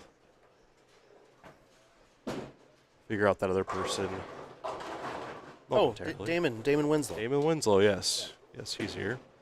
Speaking of Brady Stearns, it looks like he is moving his equipment towards our featured pairs. We might see him next game. For those of you who don't bowl here in Minot, they take the top 30 and separate you into 3 groups of 10. Then you bowl round-robin match play against all 9 other people in your group. And then a position round following that. And the way they do it here is that they split you up into what they call bays. And after 3 games, the groups kind of rotate. And from what I've seen and experienced over the years in match play here in Minot, is each bay is different. And then depending on when you hit those bays, they tend to be good or bad. But we got a group moving down. I believe it's the group from the low end moving all the way down here to the high end. This group in front of us moving to the middle, so on and so forth.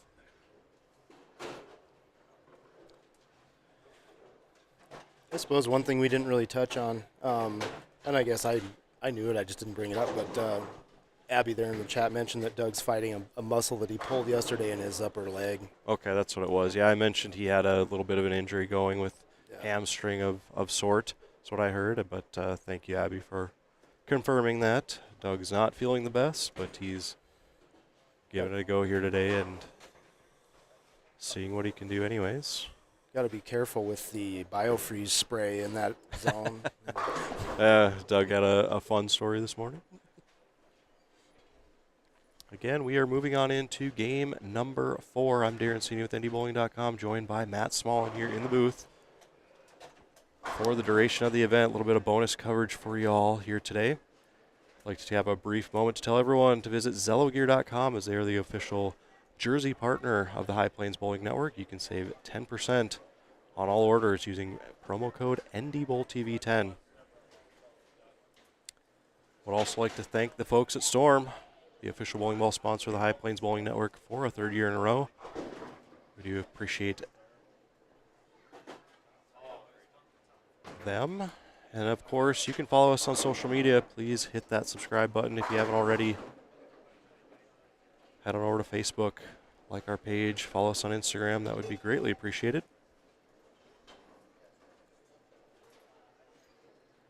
Again, we're moving on into game 4 of match play. Big shout out to everyone who has joined us in the chat room this morning.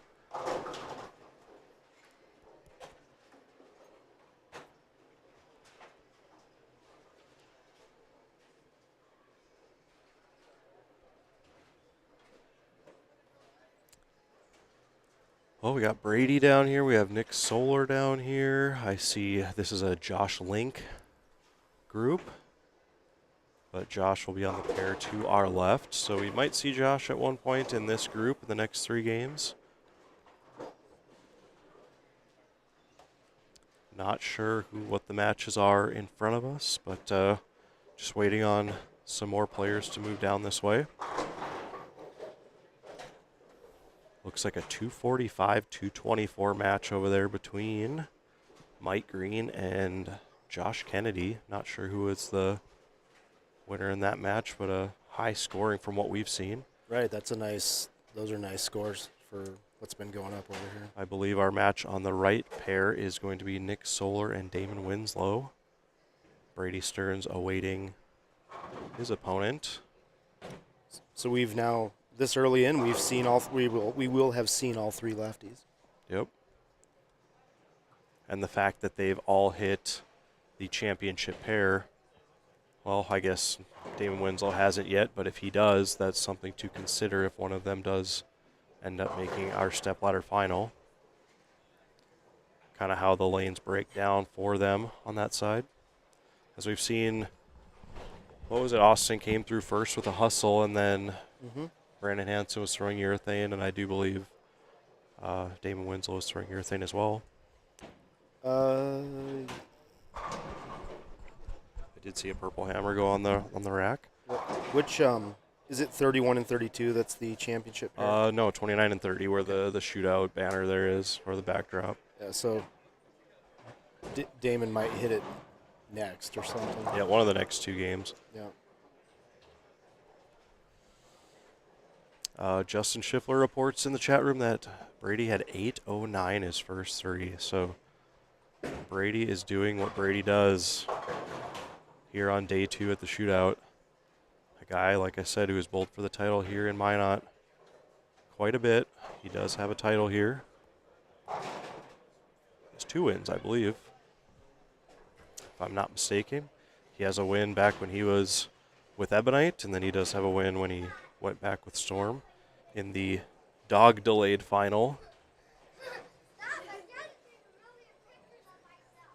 You know, if I had a dog come out during Stepladder, I'd do like the Bill Murray thing from Kingpin. Oh, he calls the dog back.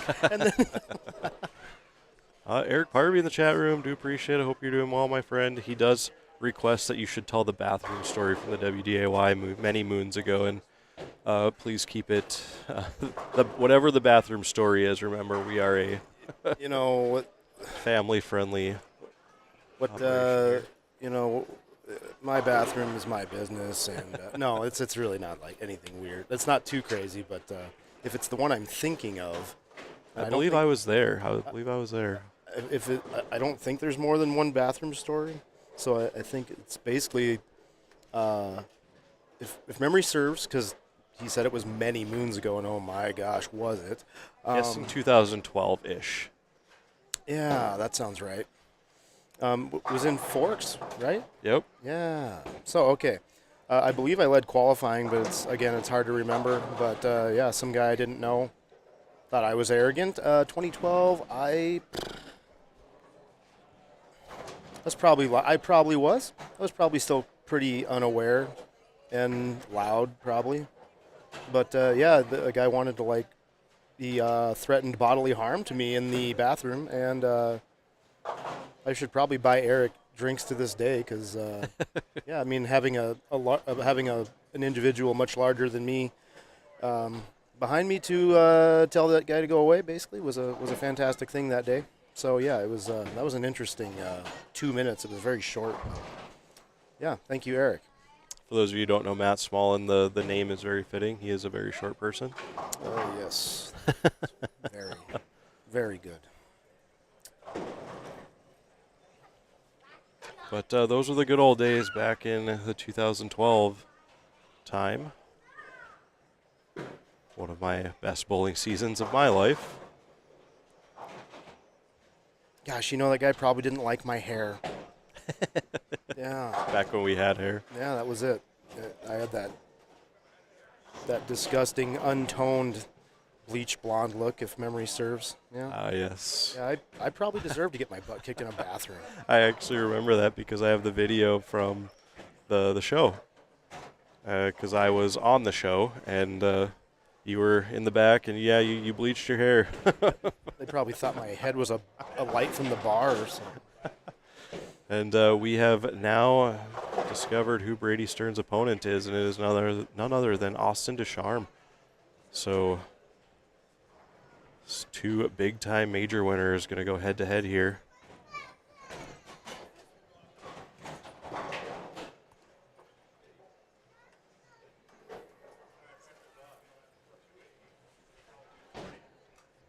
So how's everyone doing in the chat? If you're just joining us, let us know where you're tuning in from. Do appreciate everyone tuning in. Looks like we have 18 likes. I do challenge everyone to hit that thumbs up button. See if we can get that up to 30, 40, maybe even 50. All it takes is one click of the mouse, and that would be greatly appreciated. Again, game number 4 of 10 here this morning. We mentioned the urethane for Damon. On the left lane here, he had one where he missed a little bit right, and it did not set up into the pocket. And he just had one where he looked like he put it right where he wanted it, and it didn't make it around the corner. So will be interesting to see what adjustments he makes. Looks like on this group, this is a pretty tough group, it looks like. There's Nick Solar, Damon Winslow, Brady Stearns, Austin Descharme, Josh Link, Jeremiah Smith, Darren Sundstrom, Darren Weiler, Clayton Reed, Ryan Selk. I guess it's hard to know without knowing.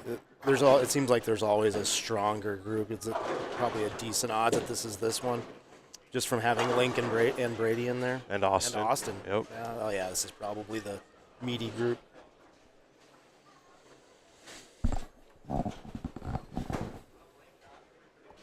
That's another, going back to match play formats and opinions on that. If the Flanagan format, you don't get a meaty group. That's true. You're bowling against the whole cow. So. And if those of you who don't know, we did change up the format at the NDBowling.com Classic to a more of a qualify for the bracket. It's a format that does benefit the high qualifiers. Pins carry over from qualifying to day 2. They do a 4-game cashers round, so to speak, in the morning on Sunday. They cut the bottom 5 guys off. The top overall score after 12 games automatically goes to the number 1 seed and bowls for the title. The remaining 24 players go into a bracket with the top 8 getting first round buys, and then it's 2-game total pins onward. So it's a fun little format for the NDBowling.com Classic this year. Kind of changes things up a little bit. If you want to know more on that event, go to NDBowling.com, click on the upcoming events page. and take a look at that event as well as a few others that are coming up, including the KFYR TV Bowling Classic and the Mike Snover Memorial Scratch Tournament down in Aberdeen. So a couple good events. I know there's a tournament also in Thief River that Nick Solar, the guy bowling on lanes 31 and 32, is running out there. Southtown Masters, so a lot of good events. Go check them out.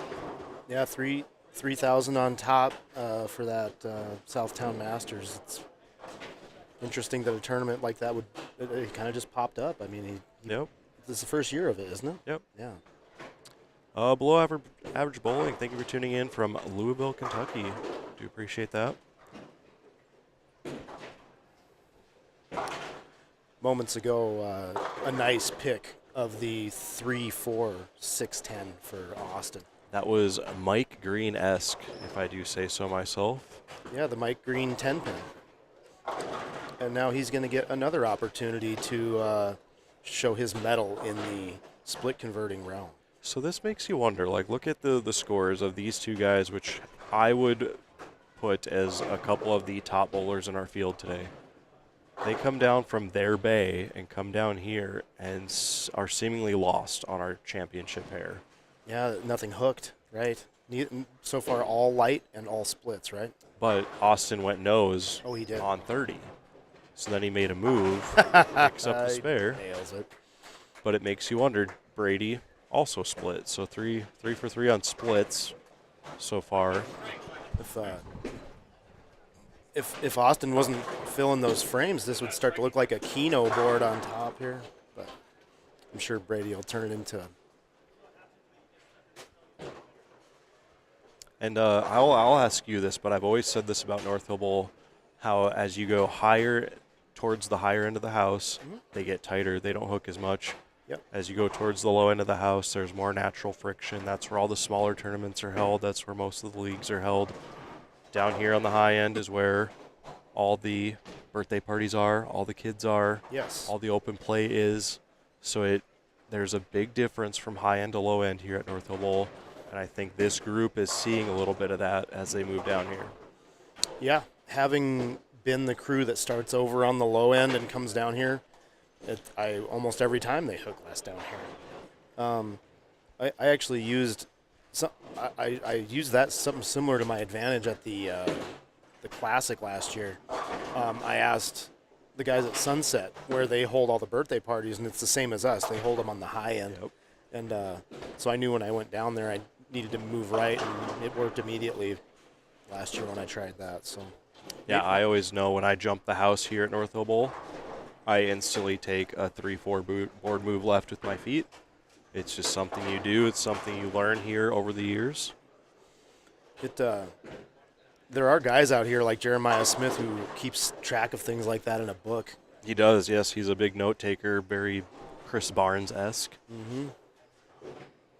And yeah, and whether you're making a career of this or not, it's I mean, you'd have to think that something like that, being able to reference back, that's got to be to his benefit. There's Nice move there for Brady. I think he went to the Ion Pro there. Yes, that is the Ion Pro that he shot 300 with yesterday.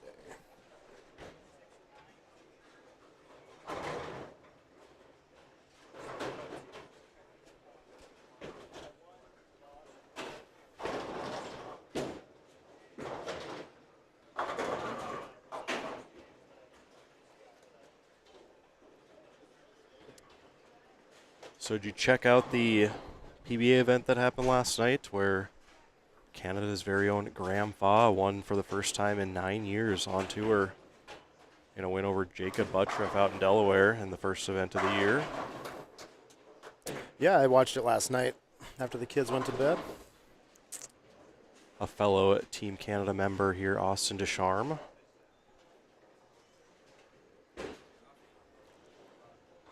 Yeah, it's good to see. I mean, I'm a big Graham guy as far as lefties. I find him to be so skilled and so consistent. Yes, very, very good game. I love his tempo. I love the way he moved. I watched Bowl TV all week, and he started with urethane. He was one of the only lefties to kind of bump in and take reactive out, and was very good at it.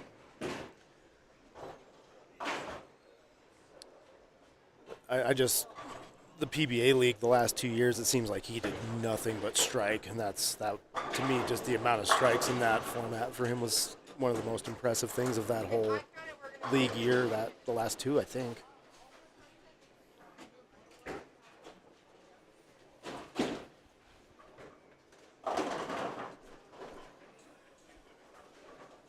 Justin Schiffler, what's going on in Thief River tournament? Yes, Nick Solar and those guys out in Thief River Falls are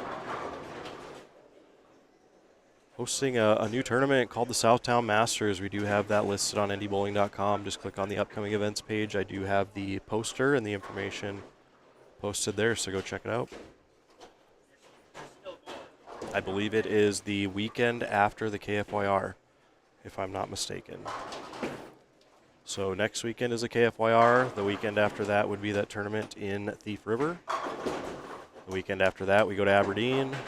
Then a weekend off, I do believe there might be a tournament somewhere. But then we cap off with the season's final major, the NDBowling.com Classic, the first weekend in March. So a lot of bowling coming up. Lots of options. Yeah, find a tournament that's right for you. A lot of scratch tournaments for those of us who like to go out there and go toe-to-toe with some of the best around. That's the way to do it.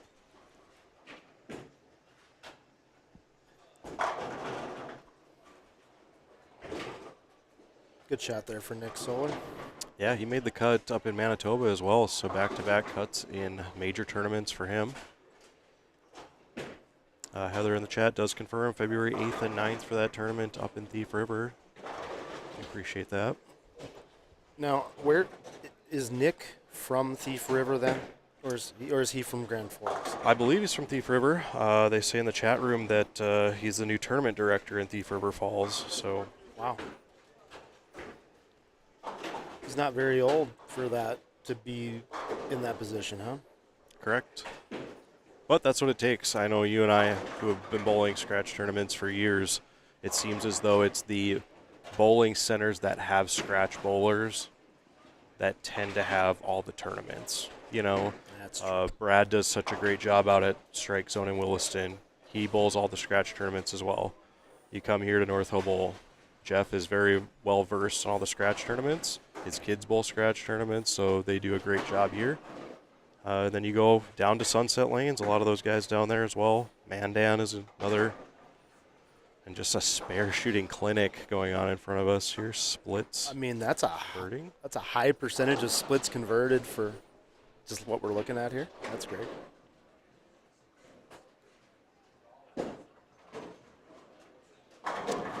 They say he lives in Grand Forks, bowls in Thief River Falls and Grand Forks, so kind of does a little bit of traveling out there.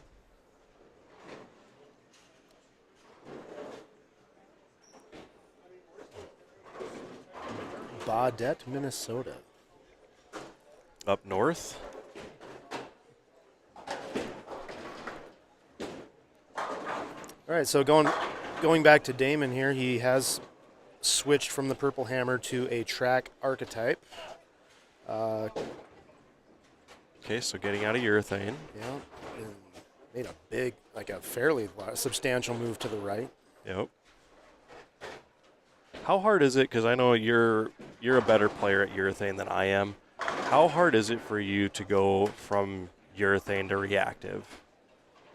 Because generally the ball reaction is so drastically different as it appears to me. I'm not one that uses urethane very much because my rev rate's a lot lower. But how hard is it for you to make that change, or do you have a good system? It's a little bit like anything else. You have done it enough times to where you can make a good guess, and hopefully if your opponent's throwing reactive, you can make a guess at what your reactive move would be based on what they're doing. However, like, I'll be honest with you, these, like the Purple Hammer specifically, I know that coming out of Mexico with the 2020s and the current, from between 2020 to 2024, I know they've gotten harder so that they act a little more like normal urethanes, but the Purple Hammers, they hook so much more for urethane that it ends up being a much smaller move when you make one out of a Purple Hammer to a reactive ball, versus if you were throwing like a deviate tactics control, which is a much more normal urethane. I mean, that move is going to be a lot more. It's probably going to be at least another dot. Right. Like that's how much more that purple hammer hooks. So Brady Stearns, frame 6. A little wide there with the Ion Pro, but it does recover and swishes him out, which I think is a very good hit here at North Hill Bowl. he makes that hit, the roll phase that he gets his ball into.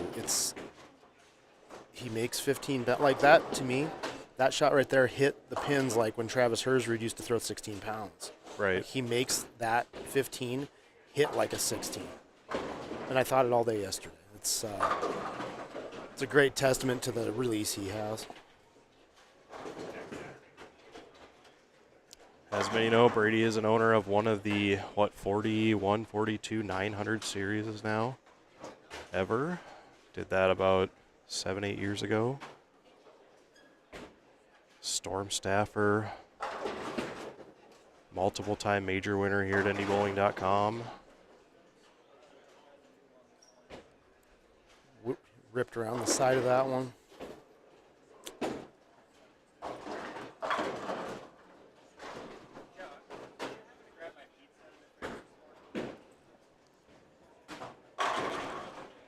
Josh Link, just left of our camera, is also into an Ion Pro. And playing just left of fourth arrow, it looks like. Yeah, we might see Josh at some point in these next couple games as their group is in front of us now. So the Damon and Nick match is now over. Nick with a 7-strike 212. Damon trying to limit the damage on his impending now 169 game. And now, was a lefty ever on 31 and 32? Because we saw Austin on 29 and 30, and we saw Brandon Hansen over here. I don't think there was one on 31 and 32. Correct. Damon is the first traffic of the left side on that pair. I think that's the hardest part about being one of the only lefties or having just 3 of them is because you're not going to know which pairs they have hit. And with that one group having 2 in there, and Damon is essentially following them in the move, he's going to hit probably 29 and 30, and they're going to be drastically different. And then he's going to hit another pair that hasn't been touched. It would be worth, I mean, you and I are nerds like that. Like, we knew when we hit the Tim Friends pair. Yep. We know when we're going to hit the Josh Link pair. The Kenton Carnell pair. The Kenton Carnell pair. Which he was bowling with you yesterday. Shout out to Kenton Carnell. Hey, he's been throwing it real good. Hey, he bowled well at the Larry Craig. Yeah. Oh, good for him. But you have to know where he's bowling. Right. You have to. It's like the pros. They have to know where Jason Belmonte is bowling. Just where they throw the ball, certain rev rate, that matters. Yeah, but I guess to me, if I were left-handed, man, I would know.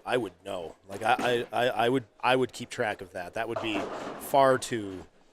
that'd be far too much knowledge to leave. Or else, like, have one of your friends who are watching you do the same. Get me the info.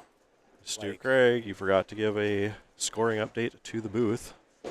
But maybe he will come back and provide us a scoring update so we can update you guys as well. Yeah, it's your time to shine, Stu. There is a good likelihood that they are posting the scores on the North Hill Bowl Facebook page. So for those of you interested in the scores, please head on over to North Hill Bowl on Facebook, give their page a like. And they may have scores posted there in the meantime, but we should be able to get what I'm guessing is a Game 3 scoring update here in a moment.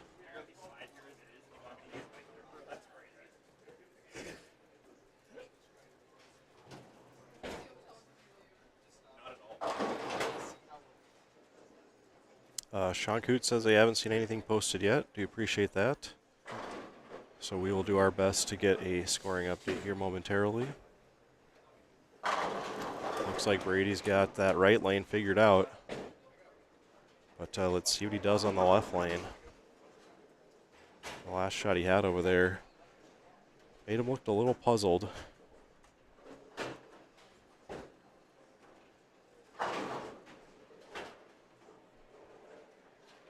Again, we're up to 23 likes. Let's see if we can get that number up to 30. Please hit that thumbs up button and consider subscribing if you haven't already. And then stay tuned for the Stepladder Finals later this afternoon. And with our Game 3 scoring update, Brady Stearns had 809 scratch, won all of his matches, so 899 with bonus. In second, Darren Weiler shot 710 scratch, won 2 matches, so 770 total. Thomas Wolf in third at 746. Dawson Unrath in fourth, 721. Jared Schmidt in fifth at 705. Brandon Hansen in sixth at 697. These are scores including bonus pins.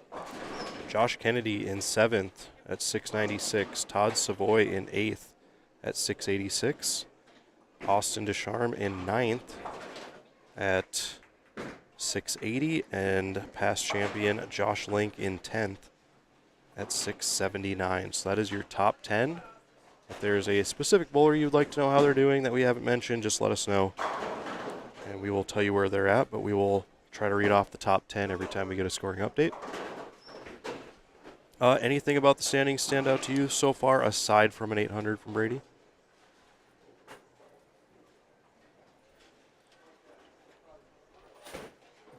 Darren Weiler, I feel, I don't know about underrated, but definitely a guy who we don't see a lot of. I don't know how many times he's bowled here, but man, it's good to see him up there. He's definitely a very talented individual. Yes, he's one that's gotten a lot better over the last 5 or 6 years, I would say, and his kid's a fairly good bowler himself.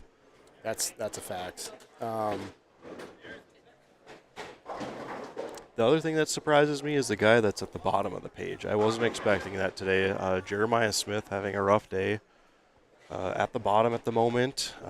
He bowled very well yesterday. I thought he would come out here and have a good start, but... Yeah, Jeremiah's a little bit like the Taipei Spinners out of Hong Kong. Like, it's pretty hard to keep him away from a 200 game. Right. You know? Yeah, he's one of those guys that you always see grinding through tournaments, getting spares, always has a chance at the cut late in the day. My eyes are on the number 8 spot, Todd Savoy. I mean, that's a good start for him. And, I mean, I now that I guess we're in our upper 30s, like, you love to see the older guys ride one more time. Yeah, I talked to, like I said, I talked to Todd yesterday in the lounge, and he said he's 10 years past retirement, and he's going to Cancun on Monday. So, oh wow, might as well grab a little bit of extra cash before getting on the plane and going to the beach. Yeah, and getting to come out here and bowl with his kid too. I mean, how cool is that? Oh yeah, yeah, that's certainly a privilege.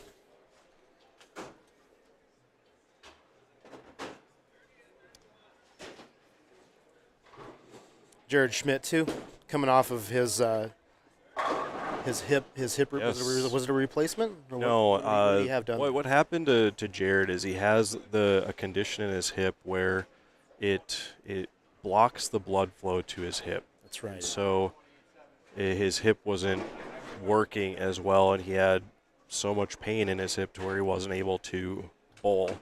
And he bowled nationals with us last year and limped his way through team and then did not bowl the rest of the tournament.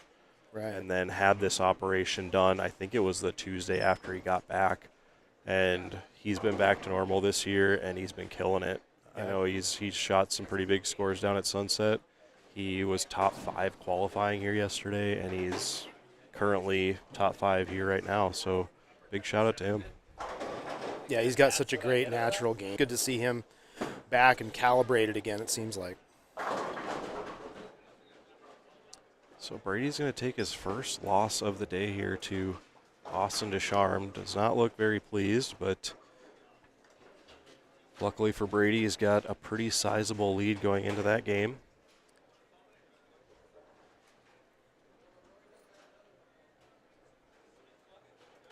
Austin through the kind of game. I mean, that's just what you want right there. You get your 3-bagger and you make your spares, and I mean that's just like you throw 10 of those and you're doing just fine. That's just what you want there.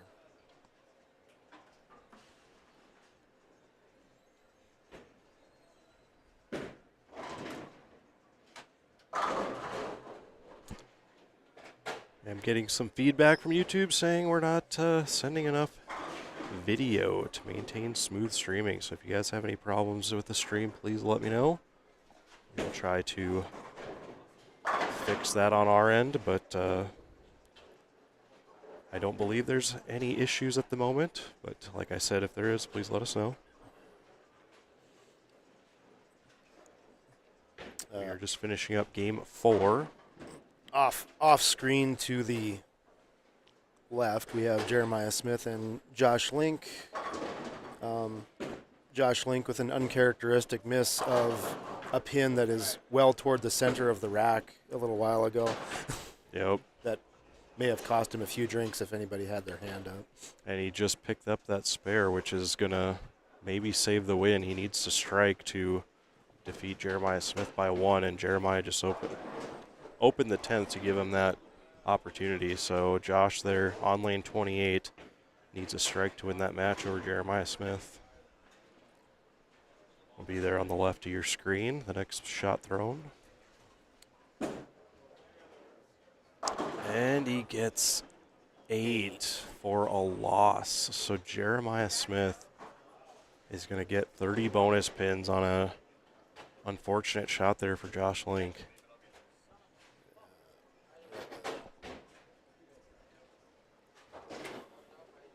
Looks like on our right pair here, Tyler Hadrick and Darren Sundstrom. Looks like we have Ryan Selk coming to our featured pair on the left. Still waiting to see who else moves over here for his opponent.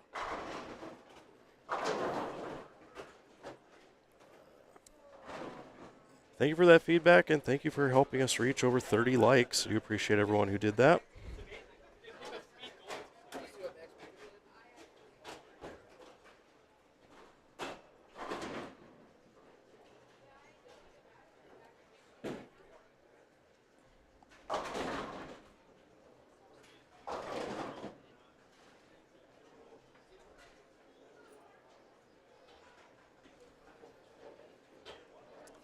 Change our graphic over as we move into game number 5.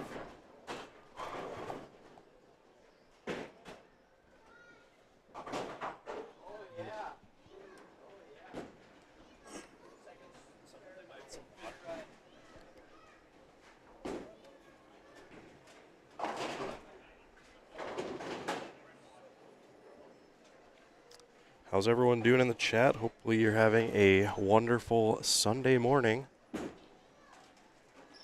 Watching some good bowling here on NDBowlTV. Got some football games happening this afternoon. Good day packed with sports.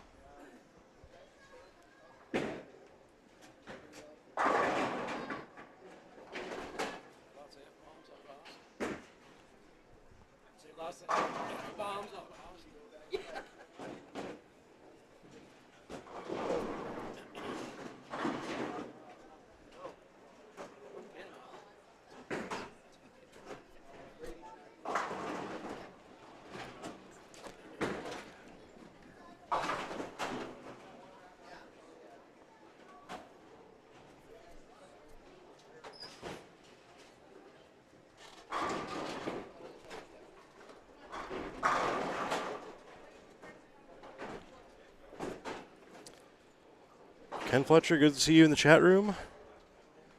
I could understand why you feel that way since you're a Lions fan.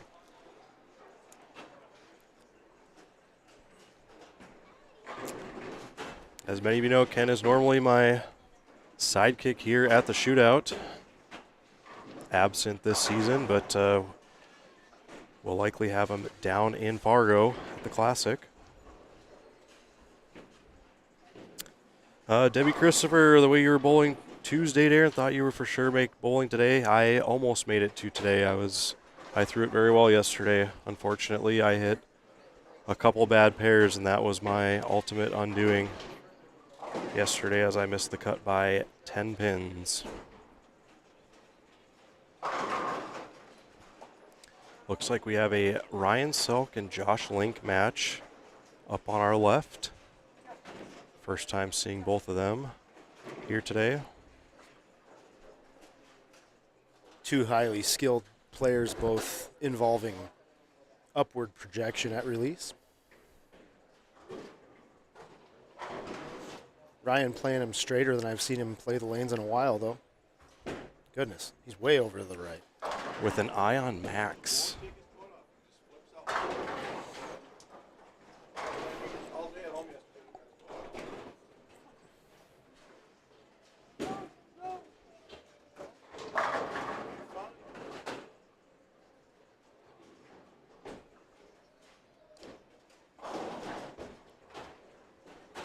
I'd like to mention Darren Sundstrom there on the right, proprietor at Sunset Lanes, who is the host of our NDBowling.com Classic here in about a month. Those of you in the Fargo-Moorhead area, please head on out to Sunset Lanes. If you want to bowl the NDBowling.com Classic, sign up for that one, as it is a 2-shift event this season, one at 9 a.m., one at 3 p.m. 8-game qualifying squads to accommodate more bowlers, as we had filled the tournament 2 years in a row at 96. By having 2 squads, we can open it up to 120. If you want to know more about that tournament, head on over to ndbowling.com, click on the upcoming events page, and we have the poster linked in there. Most of you saw Darren Sundstrom bowl in the Stepladder finals at the Scratch Singles tournament down in Midway Lanes back in November.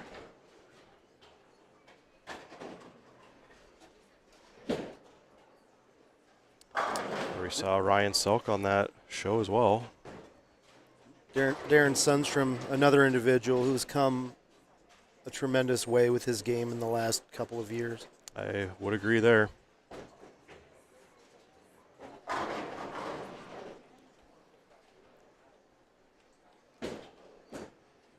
Tyler Hadrick working on the front 4, sends that one wide, but fortunate to get a good 7, because a lot of those shots for me yesterday left the 10 pin included, as you see over there on 27 or on 28, left by Brady Stearns.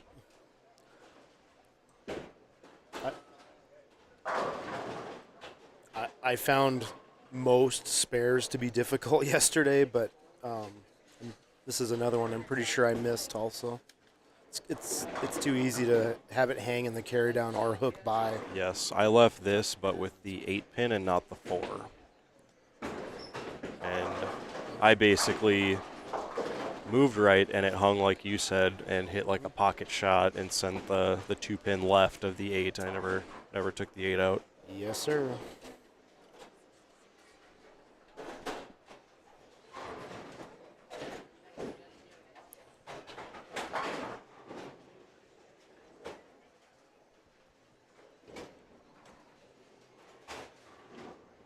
Sean says Ryan's pants are too normal. I would agree. But at the same time, I haven't seen Ryan Zubas in a while. Used to be his trademark. Surprised by now he doesn't have a pair of Zuba's slacks. Right? Those have to be out there somewhere. So, Matt, how long has it been since you won this tournament? Was it back 2010, 11? Which year was it? It was 11, sir. So 13 years, 14 years. That's Removed from your win here, you were the #1 seed that year, or were you the? Nope, that was the #1 seed. I had to double in the 10th to beat Michael Schmidt in position round to do that. And that was back when I believe it was peak Michael Schmidt skill level of 2-time World Cup champion, 6-time Manitoba Open champion, and 7-time NDBowling.com major winner. Yep, he opened match play that day with a 300 on the end pair, on the last pair. I remember. So I was behind him most of the day because he had that big chunk of lead right away.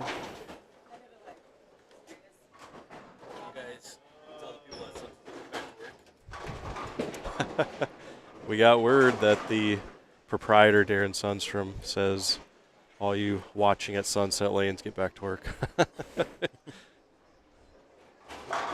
But we do appreciate y'all for tuning in.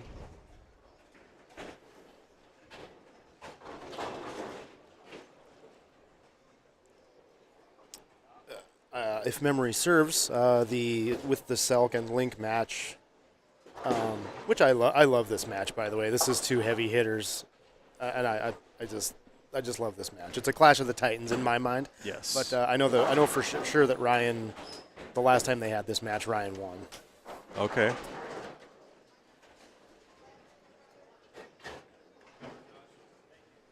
Ryan looking pretty solid so far, but a good split conversion again on 29 and 30. Shot there for Tyler, looking solid on 31.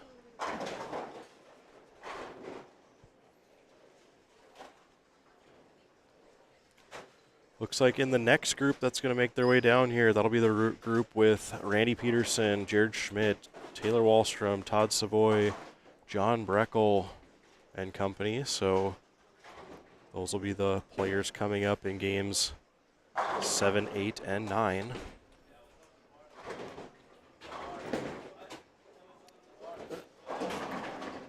You know, Ryan's, for my money, he's always known for playing the middle of the lane anytime he can. I've never seen him play this far right. I am highly impressed with what he's got going on here. Especially with as big of a ball as he's throwing. Mm-hmm.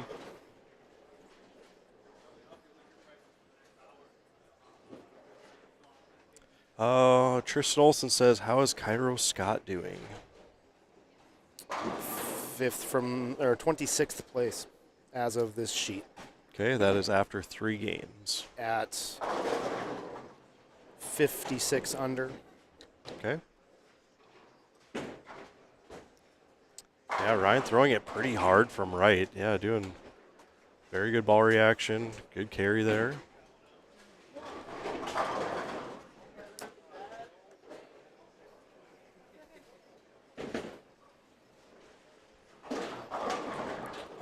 Yep, so Ryan with Ion Max. I believe Josh throwing the Origin still. Yes, that's for sure. Nice shot there. Good shot. You know, Josh puts a lot of revs on it, but I like the way he gets the forward roll. It's that typical PBA type roll, you know, that a lot of revs, but it gets into that forward roll that's conducive of good carry. Right. Gets it in deep into that roll phase. The pins stay nice and low. It's just what you want. He gets it to read that second 20 feet so hard. Yep. Right there. And then, like, the normal person doesn't get that to carry from there. Mm-hmm. I throw that there, it's flat 10. That's right. You know, his ball is able to turn and roll up nice because he stays up the back of it enough to get it to make that motion, like you and I always say, do the thing. Yes. And it slaps the 10 out, as you saw there on that shot in the 7.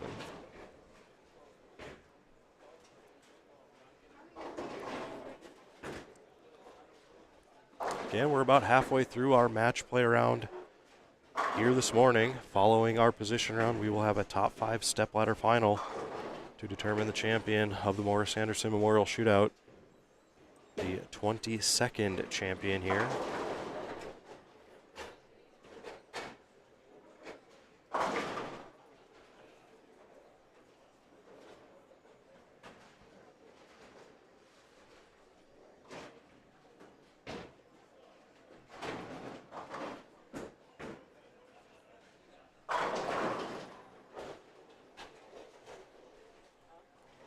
Man, Tyler made some great shots.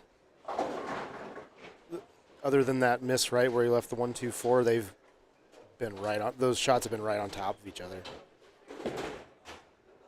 Get 2. Oh, fortunate chop there for Ryan.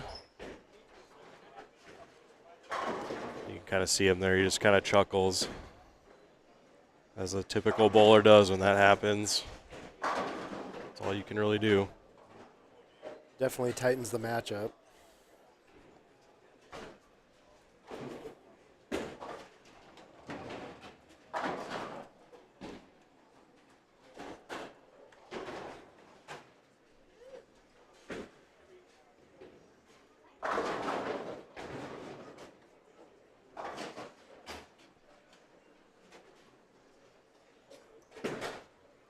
It's got a hold. Good 9.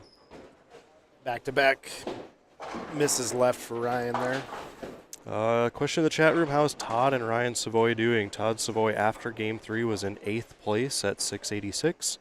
Ryan Savoy in 16th at 639.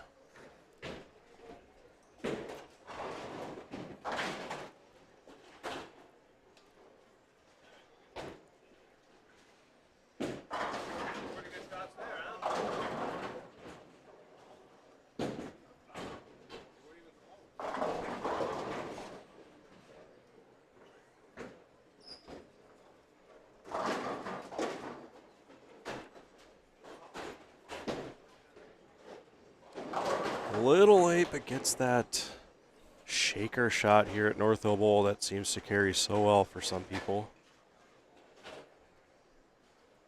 Got that one just a hair wide, but when you have Josh Link rev rate and an Origin in your hands,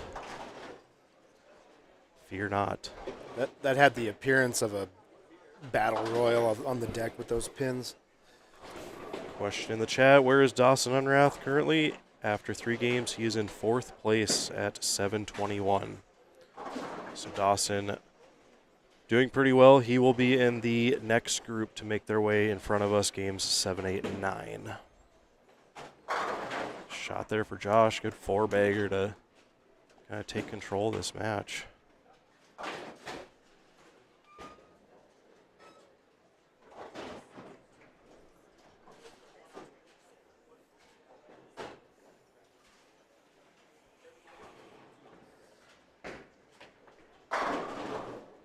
And just like that, a game 4 scoring update, courtesy of the Craigs. Brady Stearns still leading with a 1084. Darren Weiler in second, 987. Thomas Wolf third, 944. Dawson Unrath fourth at 941. Jared Schmidt fifth at 934. Tied with Josh Kennedy in sixth.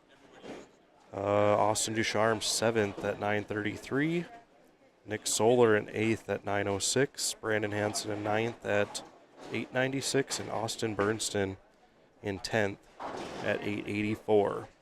Todd Savoy fans, a bad game there in game 4 for him, so he's down to 16th at 839, and Ryan Savoy also had a pretty rough game there, game 4. He is now in 22nd at 772. The one thing I am noticing across the board is the games got extremely low game 4 when the groups moved bays. Just looking at from top to bottom, the high game was Austin Ducharme at 223. That happened right in front of us. Mm-hmm. There's probably only 4 200s that happened, and there are multiple games under 130. So, very low scores in game 4. Again, when you move groups, the groups tend to play the lanes a little different, as does the house itself. So, yeah, butcher shop that game.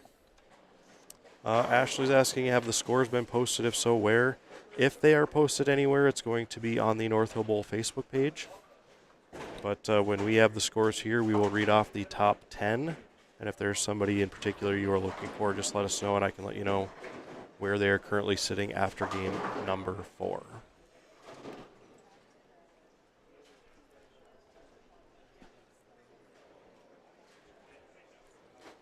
Ryan Salk up now, second shot in the 10th. Still has 236 left. Looks okay. Just got started a little early. Did he get that out to the friction, you think? A little burn spot to the right too early? It did appear to bite quicker. It's hard. It makes you wonder, like, how much of the lane him and Josh are sharing, and if he caught any bit of like a Josh pothole where he and Josh have been crossing the same board all game. He could have hit that, but it's tough to say. Ryan never plays over there. I don't know how to read it. Right.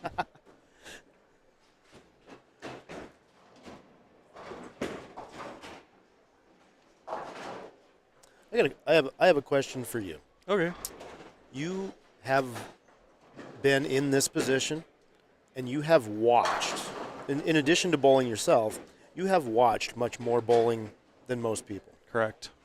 So, in match play like this, versus yesterday where you've got six men to a lane,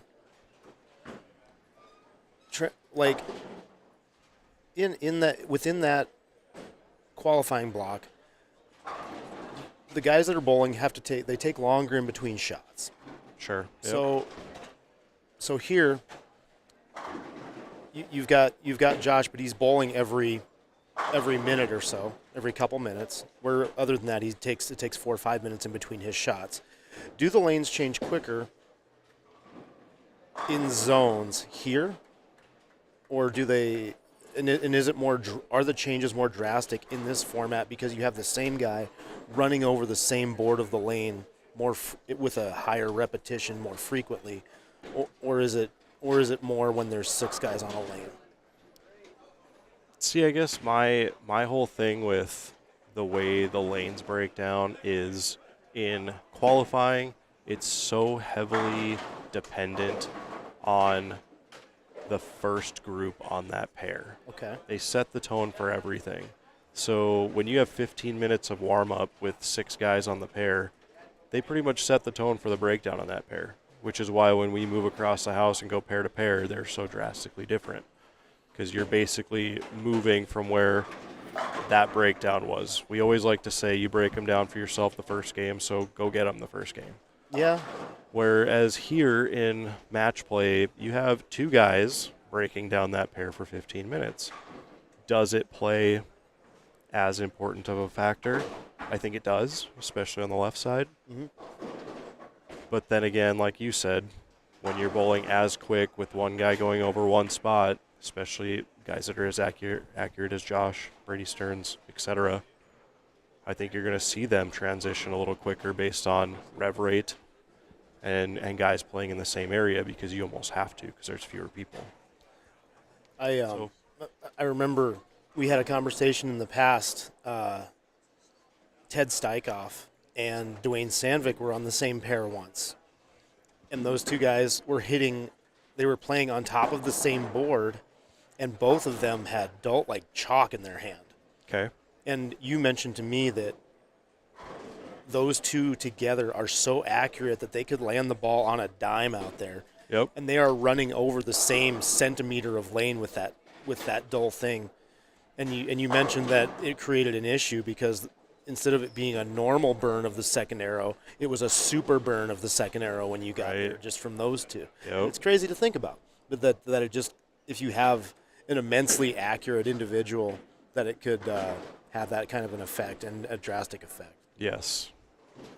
I think when you see those big burnt holes in a lane where your ball just stops, or big carry down spots, I think it's a result of stuff like that. Abby Wagner says the scores are posted on the Morris Anderson Memorial Shootout Facebook page. Yes, I did forget about their Facebook page. Go over there, give that page a like, and if they are posting the scores, that is a good place to keep an eye on. Dave Roberts says, where is RP? Randy is after Game 4, he is in 20th at 796.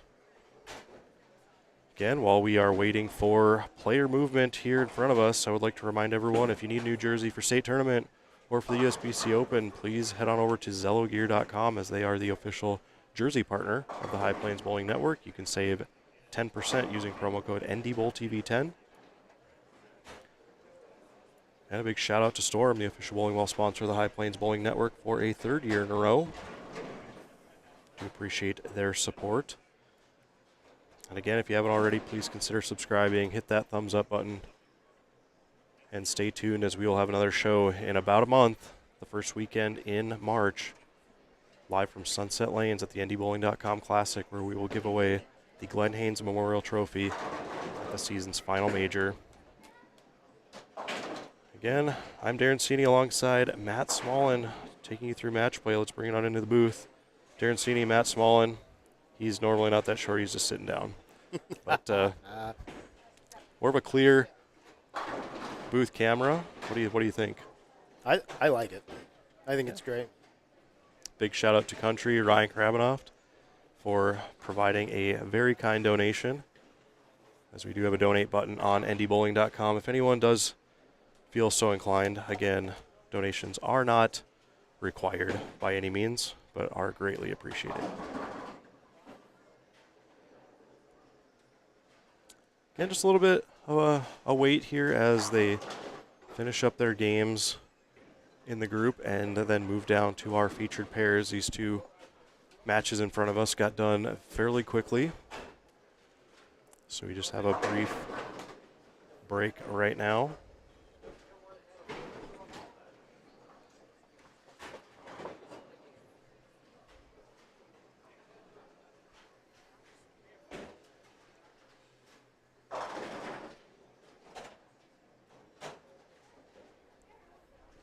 Didn't realize that we have a 1-2 match going on here on 27-28.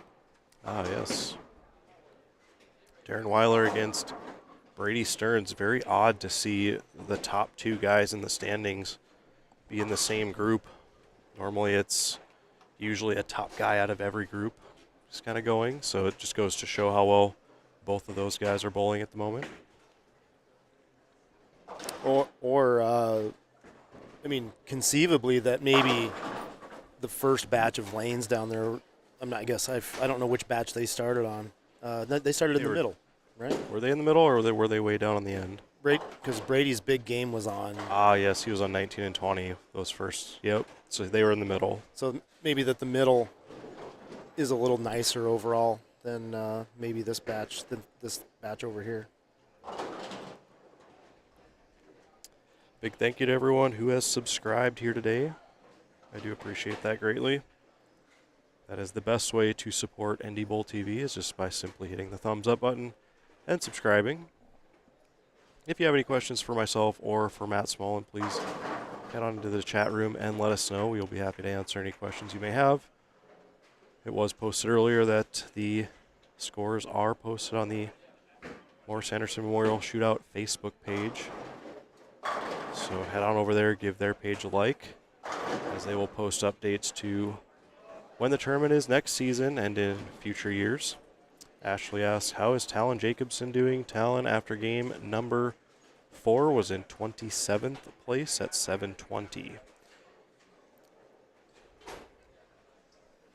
Was that after his big game on 31-32? Game 4 he had 168, this says. So if he had a good game on in front of us. He was in the first group, wasn't he? He bowled against Damon, I know. Oh, okay. Or no, he bowled against Darren just now. Okay, yeah, that was game 5 then. Yep. So we'll be looking for him to move up. Okay.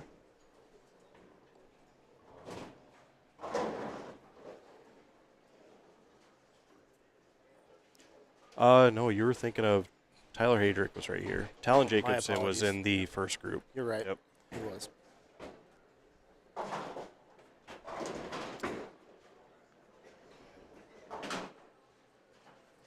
So Brady gets the win over Darren Weiler on the pair to our left. That wraps up the final game of the group. So now a little bit of player movement, and we'll be underway with another match here in front of us. Looks like Ryan Salk moved over to 31-32, so we will be seeing him again. Yep. Perhaps Brady is going over to 31-32 because he already bowled on 29 and 30. Brady started that game 8 spare, 5-4. Ended up with 212. How often is a guy able to do that? Well, 6 bagger in the middle is pretty impressive after that start. Looks like Darren Weiler is going to come this way for a match with Ryan Salk. It looks like we'll get a look at Jeremiah Smith right in front of us on 29 and 30 against perhaps Nick Solar, as he's over here on this end as well.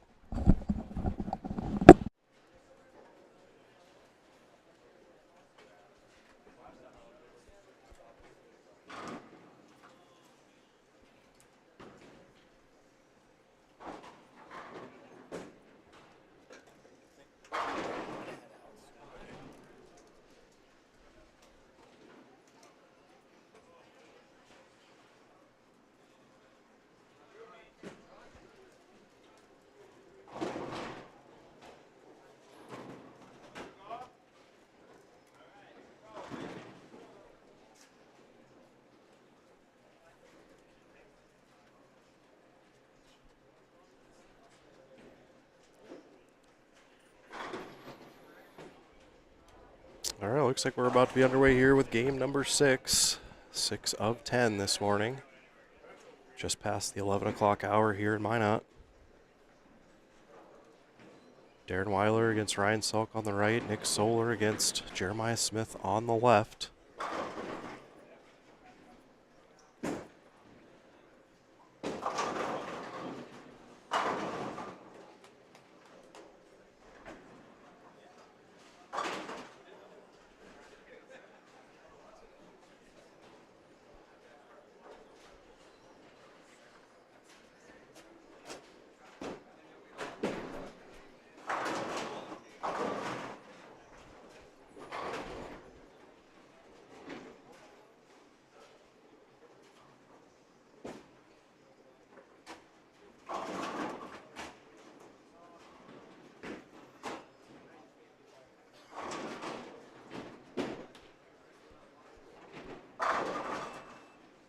Good shot there for Darren, but unfortunately he'll leave the 9-pin, a leave we saw a lot of this weekend. Especially when the lane started to spark off the end of the pattern and burnt up a little bit. That was a common leave.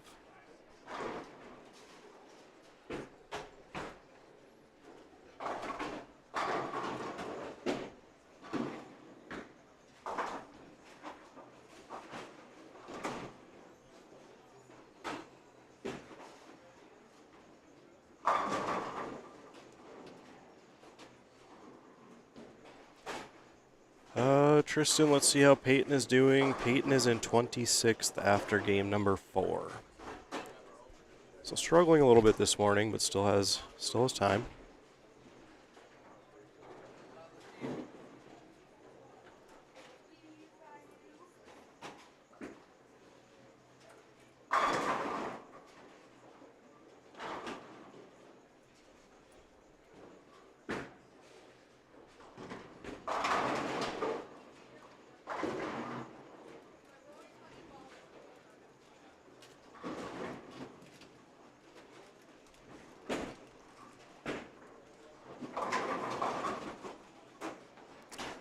Very unfortunate leave there for Darren Weiler on 31. The light pocket hit, 8-10.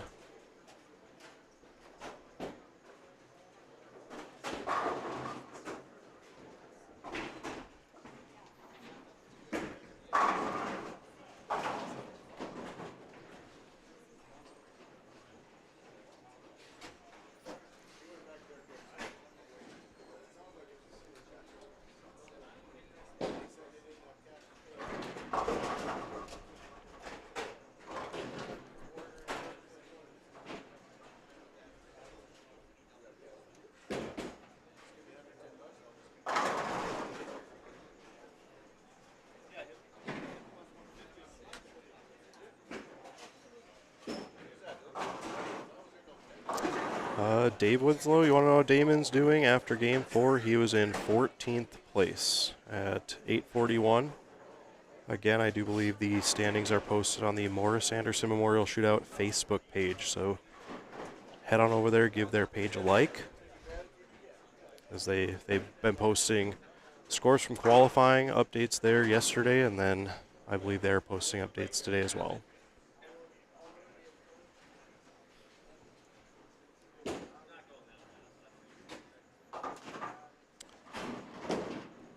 Wondering how Ryan and Todd Savoy are doing. Unfortunately, Ryan and Todd both had a pretty rough game 4, so Todd's in 16th, Ryan in 22nd. Tyler Hadrick was in 18th, but had a pretty good game in front of us here, game number 5, so I do expect him to go up game 5.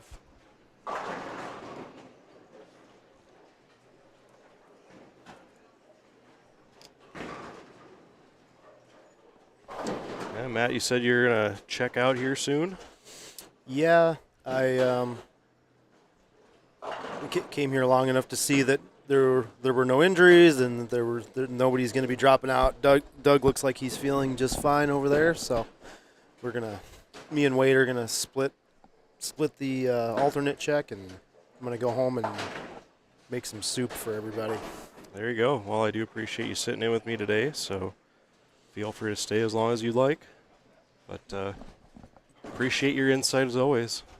It's a privilege, man. I was looking forward to maybe doing this with you someday, and I'm kind of amazed that it's taken this many years for us to be in the booth for any extended period, but it's a bucket list item, sir. That's right. Well, the next time we have a Stepladder final and you're around, you're more than welcome to sit in with us and offer your insight once again. Oh yeah, we'll definitely look into that.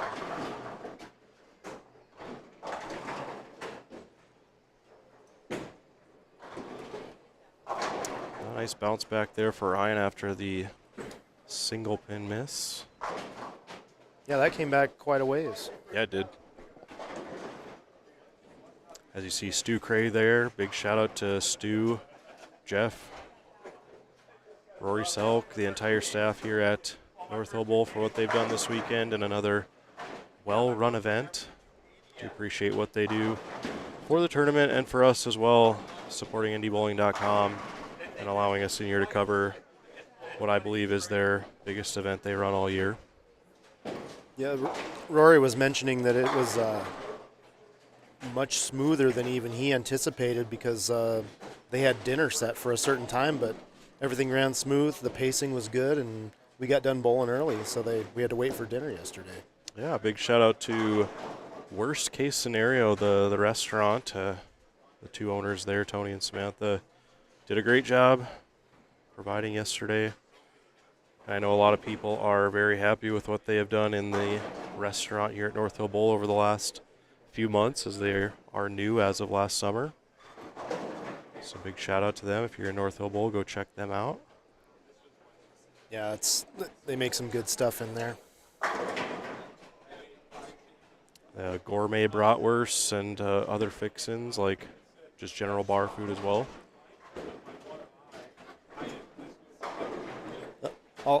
I'll say thanks to Bill Massey because he was nice enough to greet me right when he showed up, and I didn't say hi back to him, but thank you, Bill.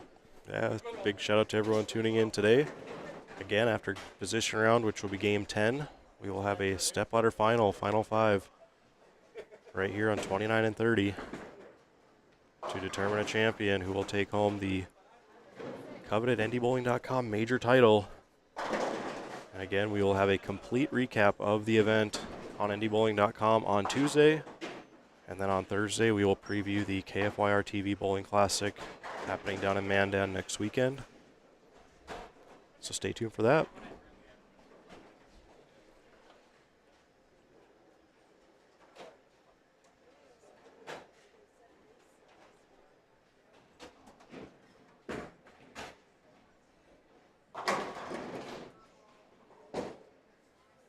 Jeremiah looks rather perplexed on this pair so far. I don't think he's seeing the ball reaction he was seeing in other parts of the center. Good spare there for Darren. Absolutely spot on. How do you throw at the super washout? What's your intended or your preferred go about that one? Usually exactly what he did. I've been messing around with a little backup at it recently. Yeah, I'm not very good with the backup thing, but I throw at it the same way he did there, just to the right of the head pin.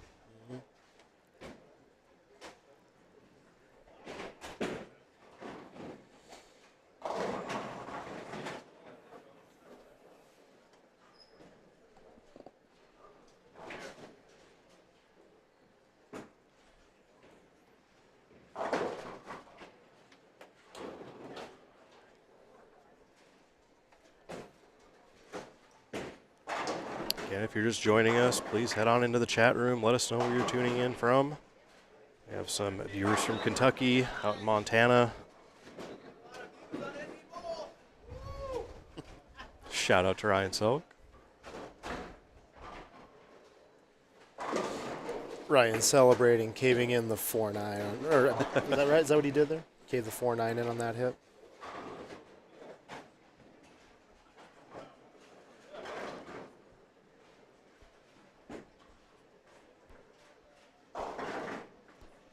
Richard Vitko, good to see you. It's nice to see you yesterday. Glad you made the trip out here. Past champion here at the Shootout. Pretty close.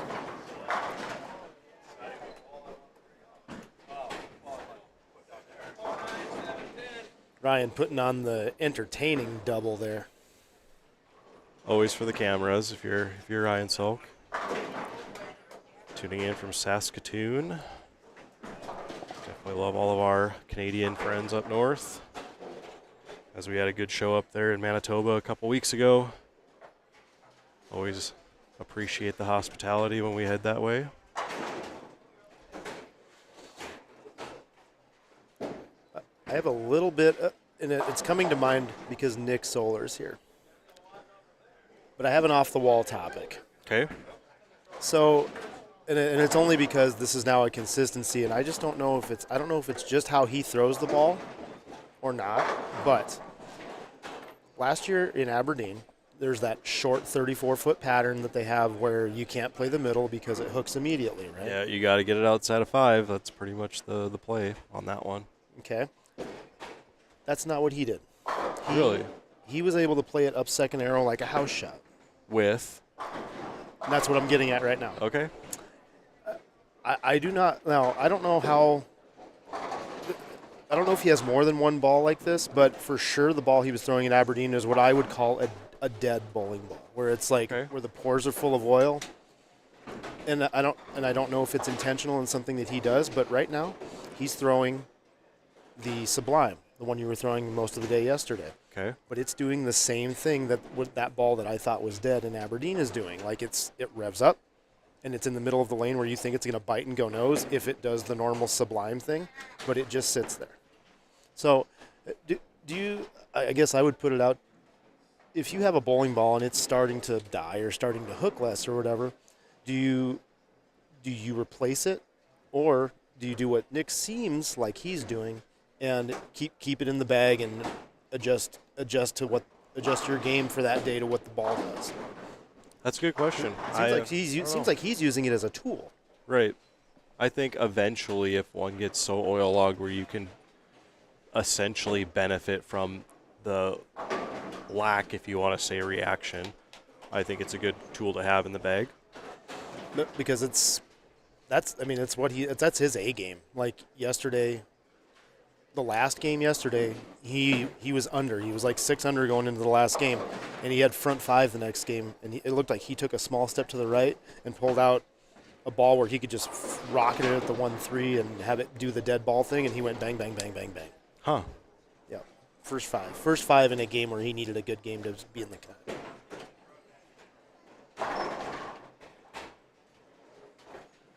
Yeah, like I said, it's a good tool to have. I mean, this day and age when the bowling balls are getting so strong, it's almost bowlers these days want that lack of reaction in their bag, such as urethane, such as the new level, such as something that you can keep in front of you and control on a variety of patterns. So I can completely understand why you would have something like that as a tool in his bag. We'll see if he'll illustrate it for us here. So I just saw a Brady with a single pin miss. I did see him back there over here on 23 and 24 rehearsing his arm swing. I feel like he's getting to the point where he's not comfortable right now for one reason or another, like we talked about earlier. Yeah, Nick's ball just didn't hook up there. Like same sort of thing, but he's in the puddle, where everyone's crossing for 10 pins and corner pins, and I saw Jeremiah Smith's Zen Master that he loves so much do the same thing. That's fair. But to me, I expected a Sublime to go brookie Sure. and it just stayed right on the nose.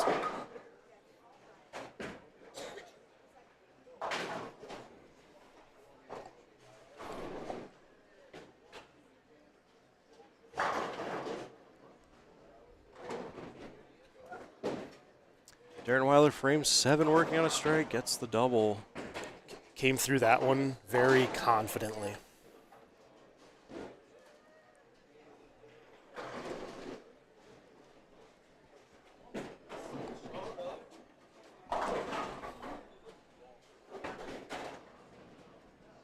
So in the game of bowling, what's your big way to reset? Let's say you missed a couple spares in a row or had a bad game. Is there something you do as like to reset your mind, reset your body, reset your game to kind of put it behind you? Is there any sort of strategy you have there? Yesterday, the pace of bowling was quick enough to where if I did have something like that happen, I was up again right away. So I didn't have that much of an opportunity. I'm a take a walk kind of guy, though. Okay. I need to get away and fill my mind with something other than the pins and the lanes and what's in front of me. I'll walk over and I probably won't talk to anybody, but I'll just walk away. And I guess what I do when I walk away is I do kind of what Brady's doing, like you rehearse your arm swing, refocus on whatever your trigger points are to create good shots. That's true. I'm sort of the same way. I like to just kind of keep to myself. But I noticed yesterday that I almost prefer to, like, just think about the process more than anything. Like, let muscle memory take over.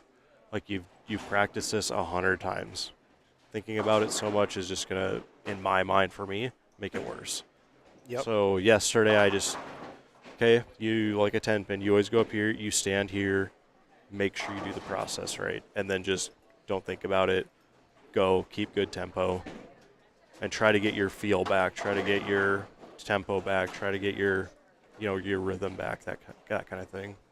Yeah, I mean, hopefully within that mental maze that you're kind of navigating, you are able to identify your own common flaws or common misses, and hopefully you're able to figure out which one of those is right now causing the problem, and then bring in whatever your physical trigger is going to be to fix that. Right. That's kind of what I try to go through. But I mean, maybe if we would have had a little more time in between shots yesterday, it would have benefited both of us, maybe. But see, I was on a pair with 6. yeah. So I had a good break in between shots, and then we never had to wait going to the next pair because you guys were always done. Sure. Yeah, we had 6. We were 6-2, but we had 6 fast bowlers. Right. Well, and Brady always throwing strikes does help. Yeah. Just throwing one ball is that'll keep the pace going for you. So a good question there for all of you in the chat room following along. What is your way to reset after let's say a bad game, bad couple frames, you miss a couple spares? What do you do to go get your mind right? We always say bowling is a big mental game, so what is your mental tactics to stay in it? I had to exercise those yesterday. I started with the 240 game 1, and then went 140 in the next pair after we hit 17 and 18. It was a gut check moment, and then followed it up with a couple. I went 2-0, 220 following that, so it was good to kind of get back on track and get back to plus rather quickly. Gosh, that last year, I started with 240 and followed it with a 140. Really? Yep, that's super good. Super. And you also were the first guy out last year, weren't you? Something like that would be correct, sir. Yes. So 2 years in a row, you've been that guy, and 2 years in a row, I was in the cut going into the last game, and then hit a pretty rough pair and fell out. But I will say this year, I'm a little more okay with it because I threw a lot of really good shots that last game that just didn't face up and hit the way I wanted to. And I made a ball change, which I thought was the right one. Which kept me in the pocket, but I just didn't get the key double late in the game. Never missed a spare.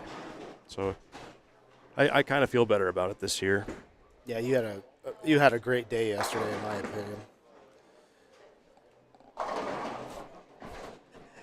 It just got to the end of the pattern and just hydroplaned, it looked like. And there goes the late 5, Mm-hmm. the 1985 wall shot for Nick Solar, born in 2003. Yep. So this is the last game for this group in front of us.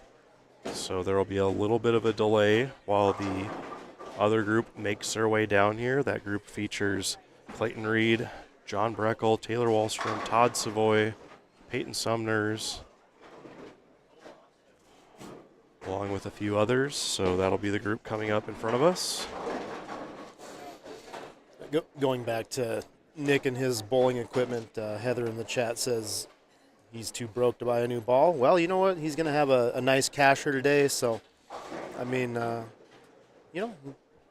with the amount of money he's getting, you can detox a couple balls or, you can go buy a brand new one right here at North Hill Bowl Pro Shop on the way out the door.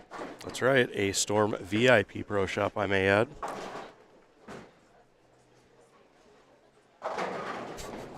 There it is again, right on cue there, Mr. Smallin. The Wally. Now, that shuts out Jeremiah, too, with that finish. got an interesting match here with Ryan and Darren. We got the 234 max for each.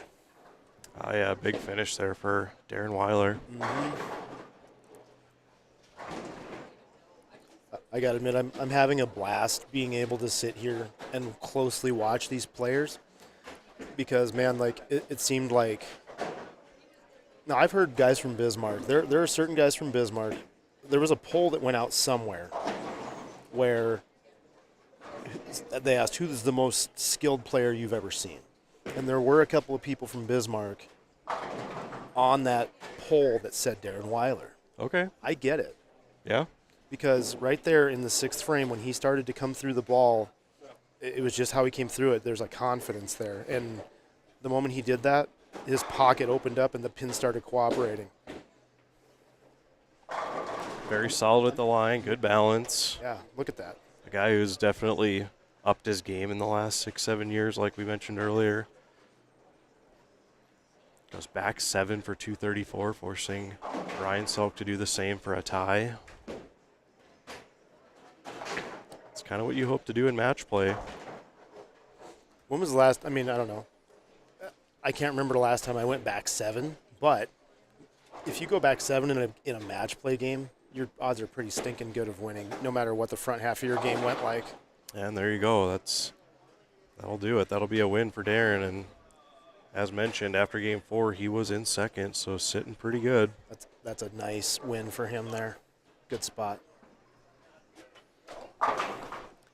That's one of those, you put your good game up against another guy's pretty good game, because even though Ryan's going to likely open the 10th, it's still 210 plus, and on this, that's a pretty good game still. Right.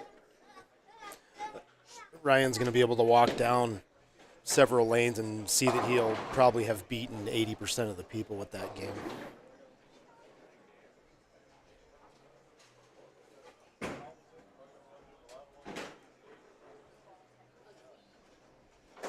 Yeah, and I think that's the flip side of it. That's frustrating is you look across the board now and there's not another 200 in this group in the next 6 lanes over. Yep. So Ryan's thinking he would have had bonus pins against anyone else. But unfortunately, he matched up against Darren Weiler that game, and it results in a loss.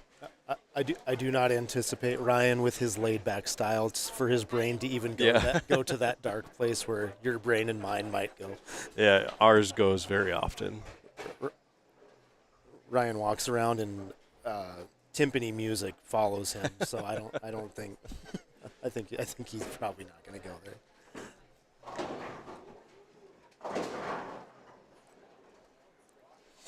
All right, my friend, I am going to head. That's it for you. Well, let's bring it on into the booth. Let's say goodbye to our friend here, Matt Smallin. Again, appreciate you coming in and sharing your insight, and we'll do it again. Absolutely, man. This was a blast. It is so cool to see it from this side, see everything that you do, everything you've got going on here, my friend. It's a lot. It is. It is. But we're getting pretty good at it, and again, I appreciate it. Drive safe. Take care of your family. Tell them hi, and we'll see you again. Absolutely. Hi, Mom. Thanks, man. See you later, buddy. Matt Smallin, everybody.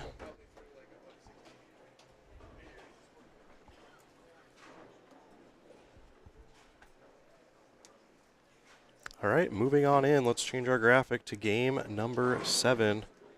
Looks like we have a matchup on the right lane of Clayton Reed and John Breckel, a couple guys out of the Bismarck-Mandan area. And then Josh Craig and Dawson Unrath, another couple players out of the Bismarck-Mandan area. So in all Bismarck, couple matches here in front of us. Underway here with Josh Craig on the left. Throwing an exotic gem, doesn't quite turn up enough to take that 10 out. Abby saying they haven't updated the scores on the Facebook page this morning. We still only have the Game 4 scoring update, so I believe when they hand us, I'm guessing, a Game 6 scoring update shortly, then they might update those as well.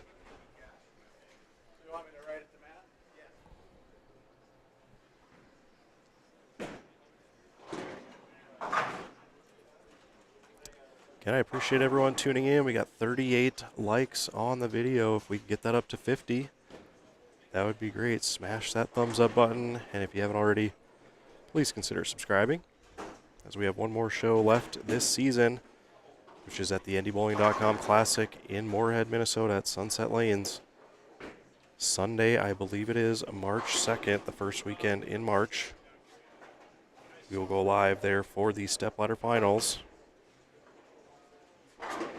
at the season's final major, where we'll give away the Glenn Haynes Memorial Trophy.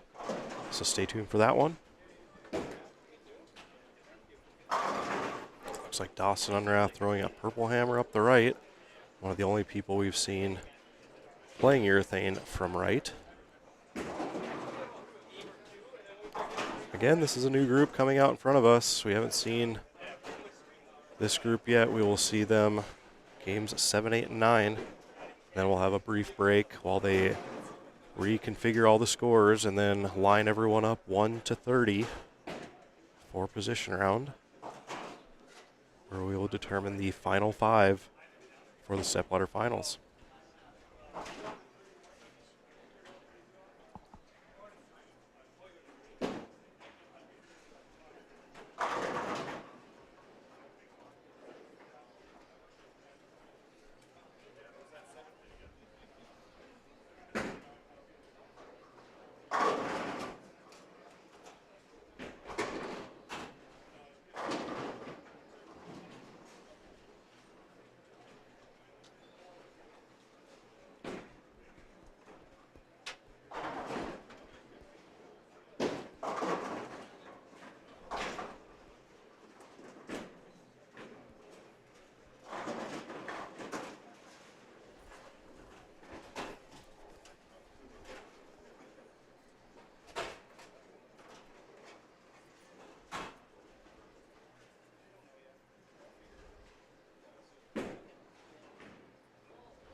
Okay, a lot of people are reporting they haven't seen any scores on Facebook. Is that with both the North Hill Bowl page and the Morris page?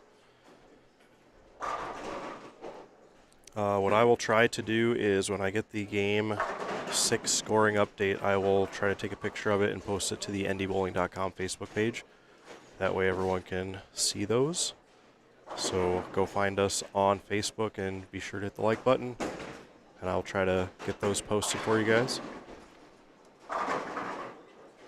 Tristan asks, will you be streaming the Coca-Cola singles tournament in Williston? As of right now, no. But if Brad does reach out and would like us out there, that is always a possibility. Again, we are available to anyone if they would like NDBowlTV to come cover their event. Just send me an email, darren@ndbowling.com. We'll give a free quote to anyone interested.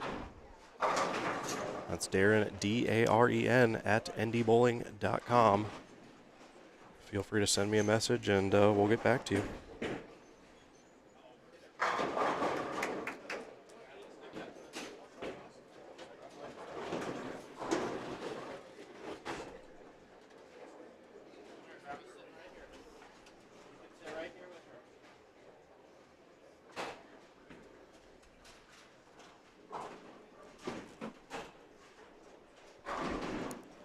Again, it's all Bismarck Mandan, a couple of matches in front of us. Unrath against Josh Craig on the left. Clayton Reed against John Breckel on the right. Okay, Abby says an update after Game 6 would be great. I will definitely try to do that once I get the sheet. I'll read off the top 10 and then take a picture and post it to our Facebook page. Will I be coming to the tournament in Thief River? As of right now, no. That is one of my one weekends off, and as many know, I have two very little kids, so sometimes you got to be a dad.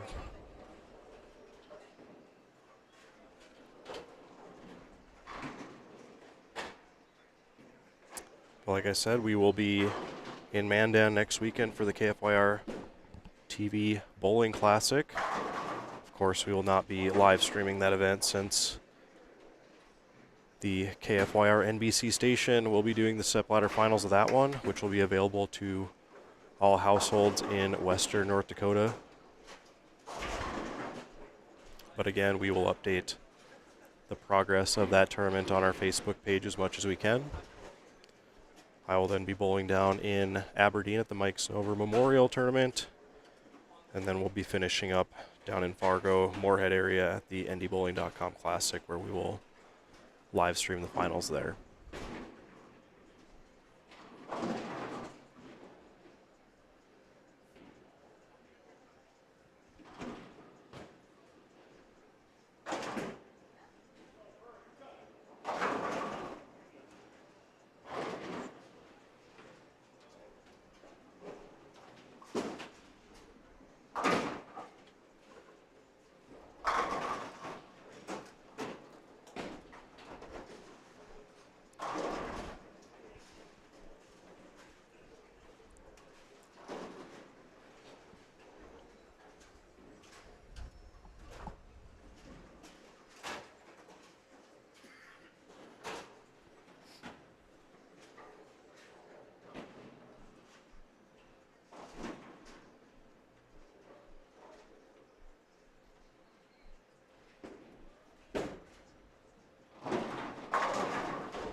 Unrath and Josh Craig going shot for shot over here. Just a 10-pin match here through the fifth. John Breckel on the right looking for a double. Throwing a harsh reality, it looks like. Rolls up pretty nice there.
Well, a couple of pretty good matches going on in front of us here. All four of these guys really have a good look, stringing strikes together. Be curious to see where the standings are following Game 6. Another good shot there for John. Former NDBowling.com Player of the Year.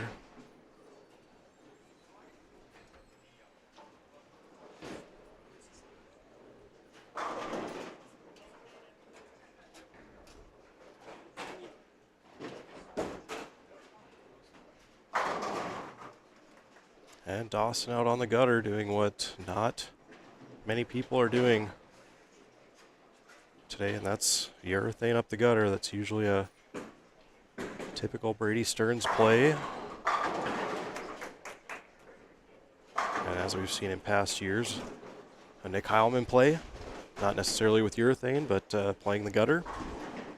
A very successful line to play here at the Shootout on day 2.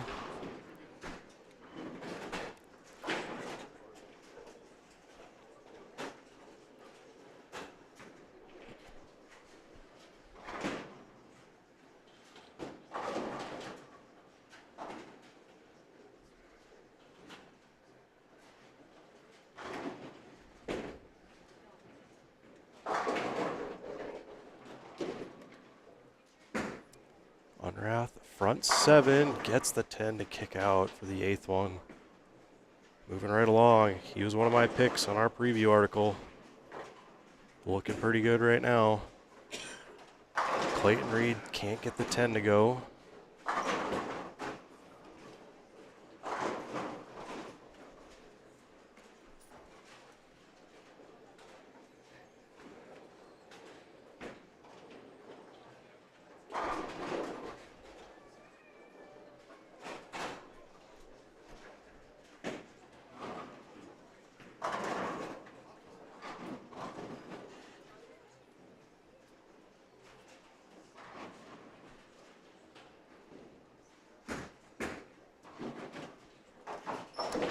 While we have a minute, I want to ask a question to the chat room. Who do you think are going to win the football games this afternoon? What will the Super Bowl matchup be? Tell us who you think will win or who you want to win. I believe those games start around 2 o'clock this afternoon.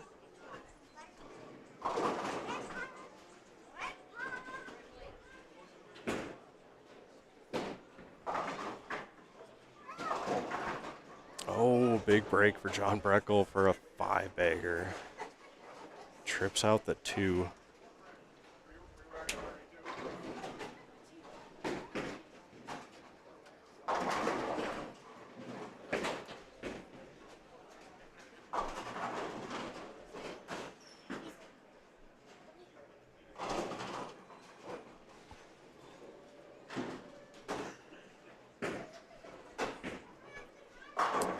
One vote in the chat room for Commanders Bills. I would agree that is the matchup I would prefer to see. But I'm interested in what you guys would like to see as well.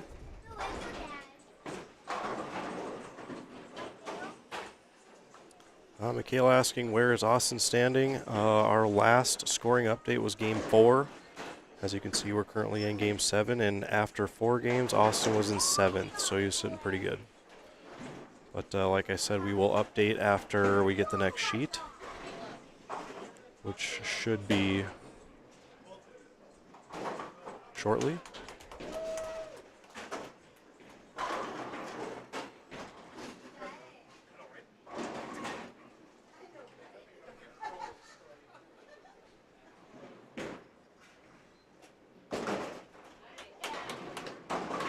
Pick up there for Josh.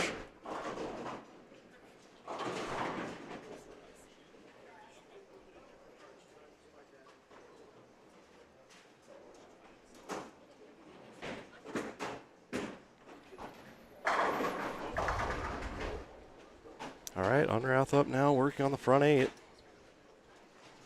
Again, one of the only players playing up the gutter with urethane here today. So With the look he's got, you got to think he's got an advantage at the moment. That's in. Crosses over, can't take the 3. Definitely didn't like it, but fortunate to get 9.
Well, Unrath will be into the 260s here, following his fill ball in the 10th.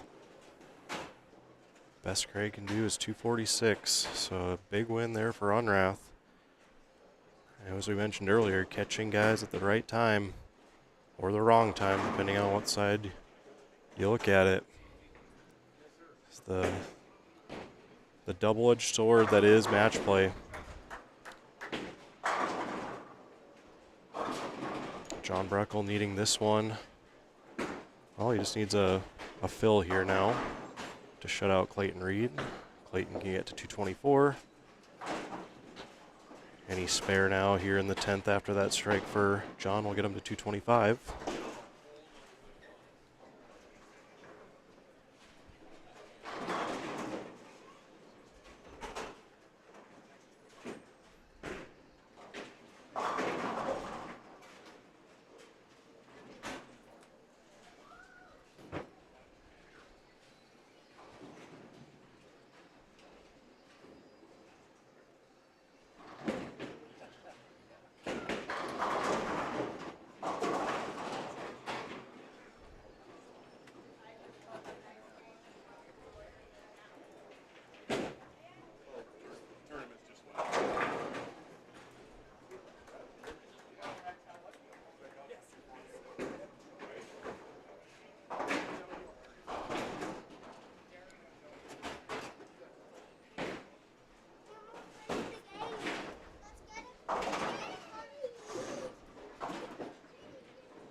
right, looks like I have a Game 6 scoring update for those of you out there.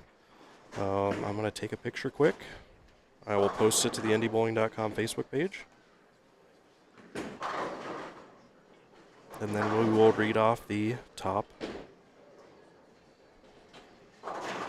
10. So give me 1 second here.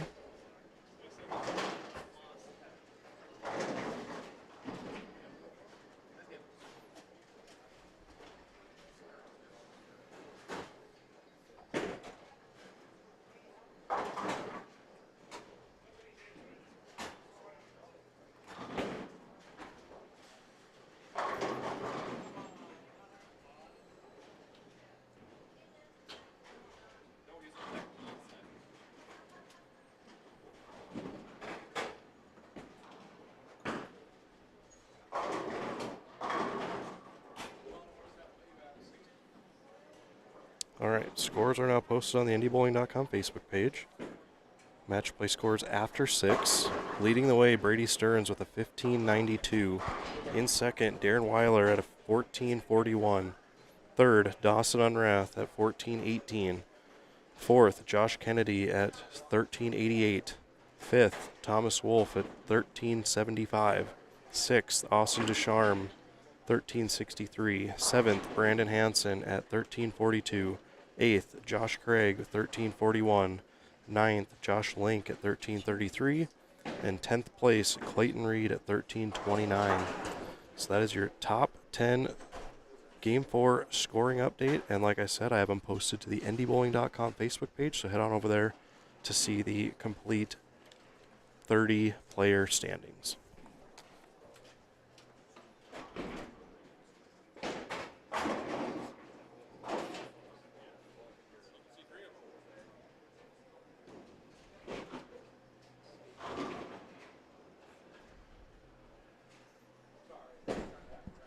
And while we have a brief break, I would like to remind everyone to head on over to zellagear.com and get a new jersey or some apparel. You can save 10% by using promo code NDBowlTV10. Again, that's at zellagear.com. Zello is the official jersey partner of the High Plains Bowling Network. And again, a big thank you to Storm, the official bowling ball sponsor of NDBowlTV for a third year in a row. And you can stay up to date on all things NDBowlTV and NDBowling.com by heading on over to our Instagram page. Follow us there. Subscribe if you haven't already to our YouTube page. And like I said, most of our communications happen through Facebook. So please go follow and hit the like button over there. That would be greatly appreciated. Again, we have a brief break here while we're heading into game number 8. Other matches within this group are about 2/3 of the way done, so we're just briefly waiting momentarily to get matches here in front of us. So while we have a moment, if anyone has any questions, now would be a good time to ask those questions. Again, we will be here through the duration of the event. This afternoon, a top 5 stepladder final is coming right up after position round, which is game 10.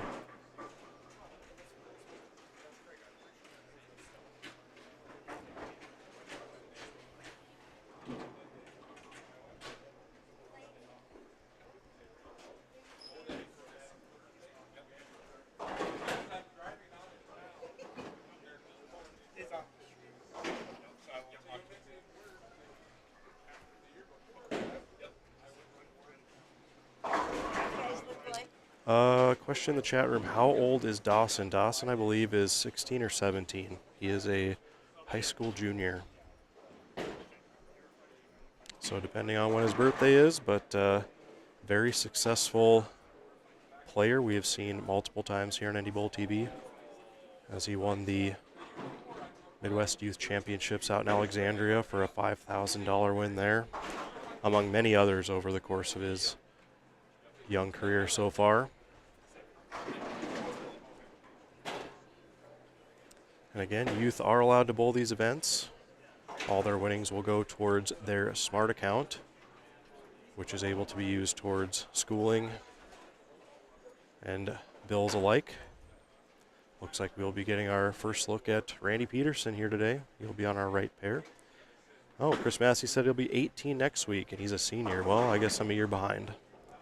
I appreciate the update. I guess I'm still living in last year. My mind's a little slow today. The lack of sleep is catching up to me.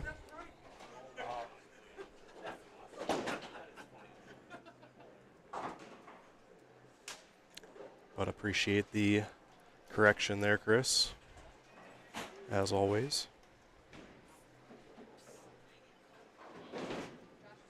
Again, we have a brief break here. There's a couple matches going on 23 through 26 that are in the 8th and 9th frames. So once they complete those matches, those players will likely move on over to our featured pairs. So we'll have a little bit of a break here. Good time to freshen up your drink, grab lunch, and get ready for a big afternoon of bowling here in Minot. We will cut 30 players down to 5.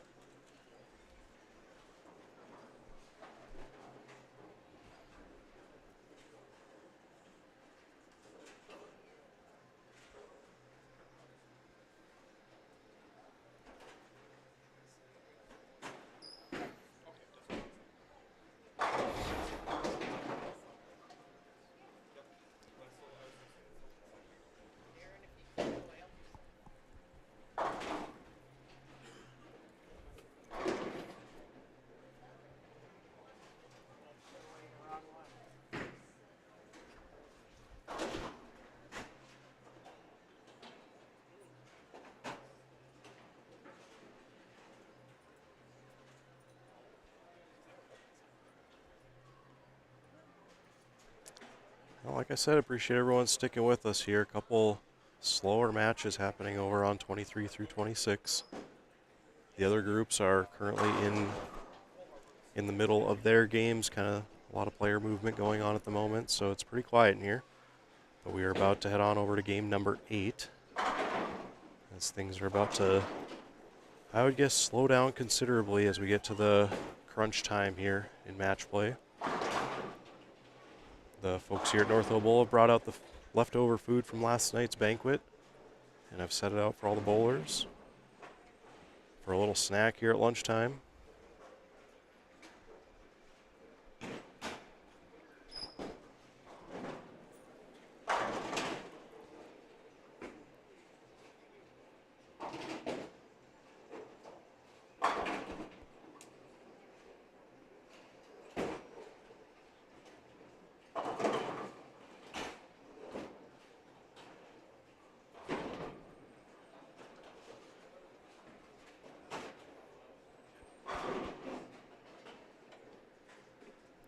And again, I appreciate everyone subscribing and hitting the thumbs up button today. That has helped us a lot. Appreciate it as always. Getting close to that 50 like mark. So if you haven't already, smash the thumbs up button. See if we can hit 50 here by the time the next matches start.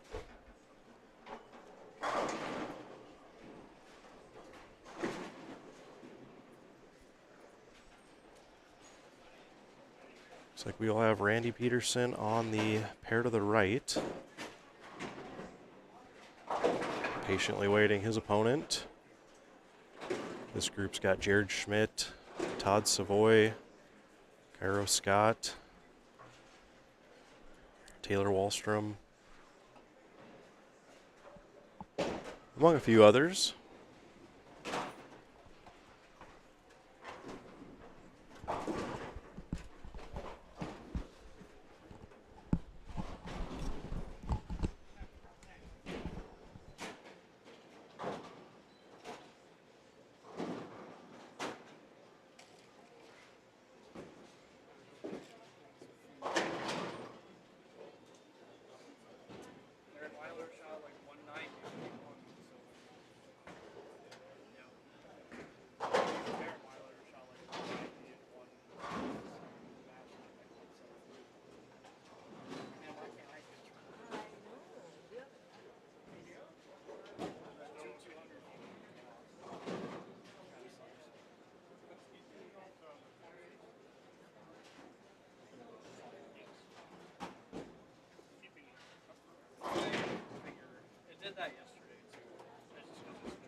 All right, we are underway here. Game number 8.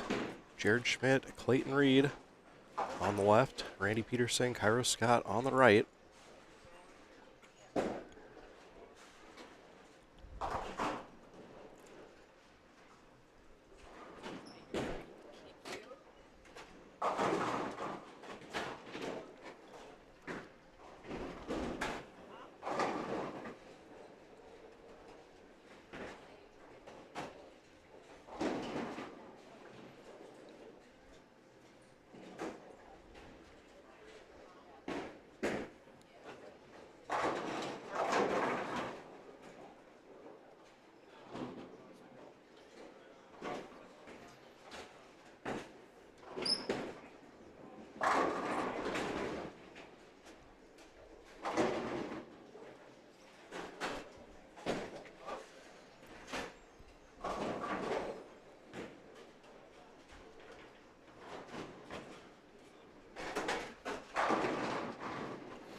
And if you just joined us, they are bowling on a 42-foot custom pattern, same pattern that was used the last few years.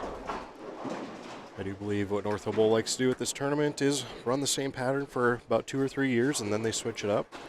So I do think this is the 3rd year of this pattern. A 42-foot, or about 32 mils, so there's a pretty good volume out there, which as that oil kind of migrates down lane, it really becomes a problem for some of these guys to kind of chew through that carry down. But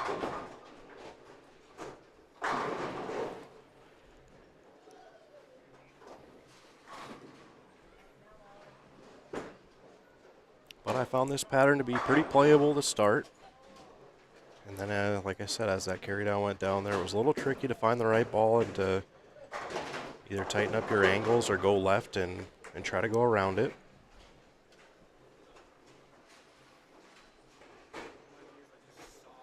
The top qualifier was Brady Stearns. He had a 300 on the championship pair yesterday. Gave him a $300 bonus for that. And then the cut to the top 30 was John Breckel at even. So $1,600 for 8 games. And we got 2 more games of position round following this game here before we cut to the final 5 for a standard stepladder final.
Unfortunate there for Jared Schmidt. I thought he got that baby split. Couldn't have missed it by much.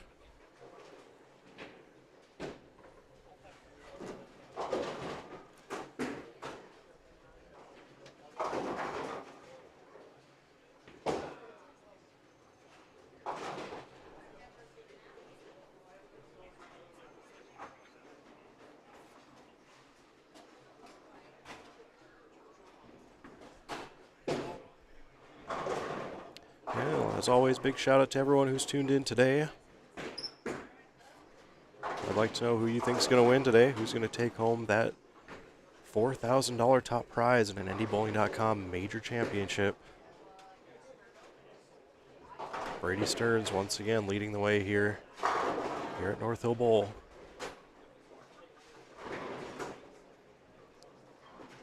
I do expect Brady to bowl in Mandan next weekend, and hard to not make him the odds-on favorite going into that one as well, as he's bowled for the title there for 3 years in a row, having won 2 of them.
See a couple of those hits that Jared just had there today, where the ball just doesn't quite get there, but it catches enough of the head pin to swish out an 8-10.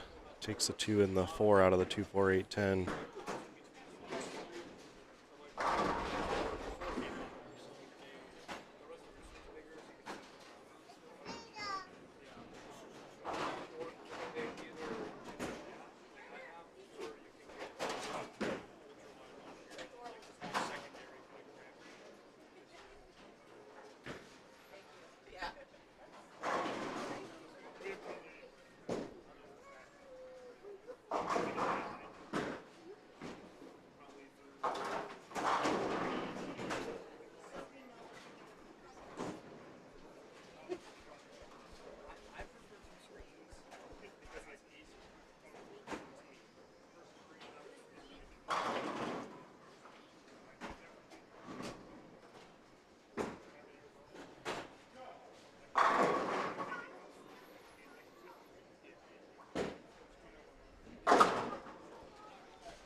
On the immediate pair to our left, looks like Josh Craig has a big game going against Todd Savoy.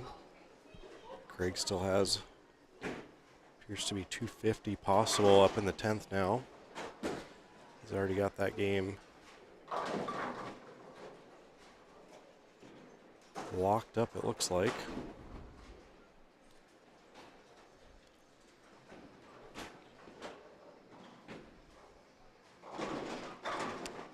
And Jared struggling a bit here on our championship pair. He was one of the top 5 there for a while.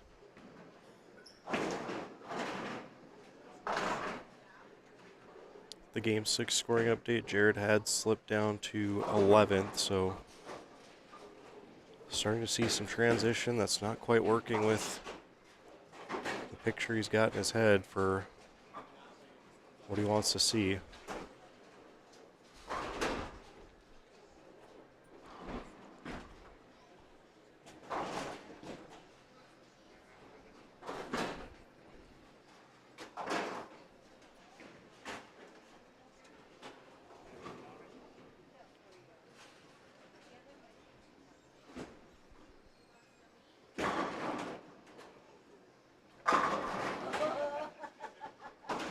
Shot there for Clayton Reed, looking pretty good here. Throwing urethane up the right. The guys who are able to make that work looking pretty good right now. Then you got other players who are throwing it pretty well. You got Josh Craig over here, looks like he'll be in the 220s. Playing pretty far left. Kind of a pick your poison.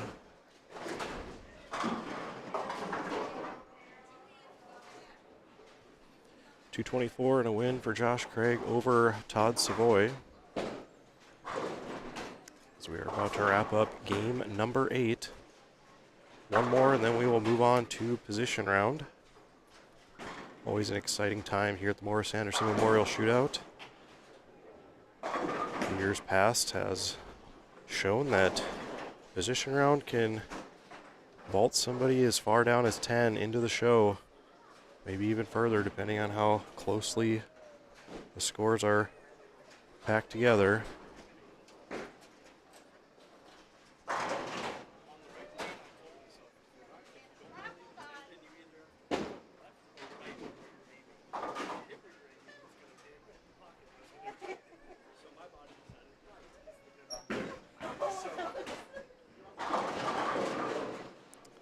Jared just looks a bit lost on this pair. I bet he can't wait to finish this game and get out of here. Especially lane 30. As unless he's got a split conversion in him, he's not even going to have a fill on that lane.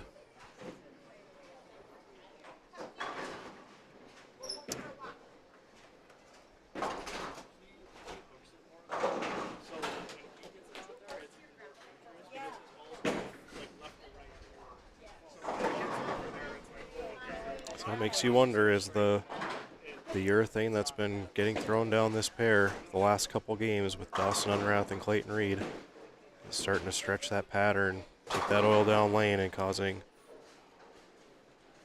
issues like we see here with Jared.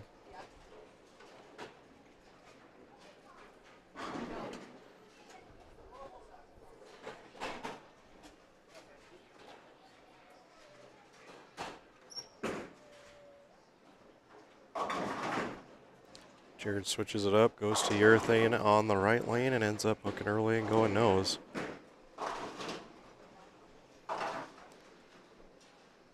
It's part of what happens in bowling sometimes. You just kind of lose it. The ball is Jared throwing. He does have a purple hammer up there. He's also got a Widow Ghost.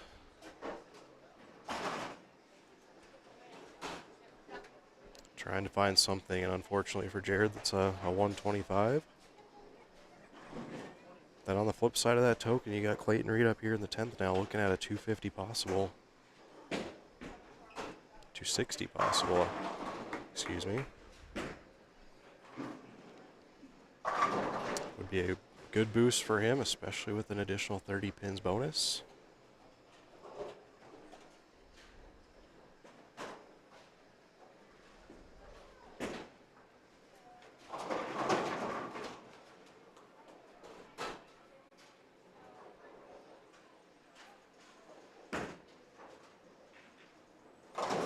That one just never saw it early enough.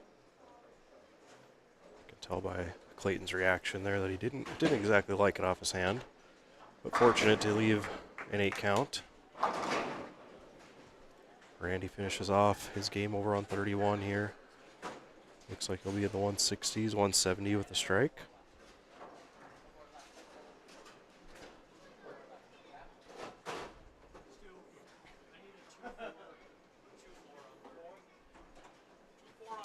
Looks like it's swept away as spare, so we're going to have to respot that 2-4. Staff here at Northville Bowl right on it as we're right in front of the desk. Kind of right, we're positioned right next to the desk.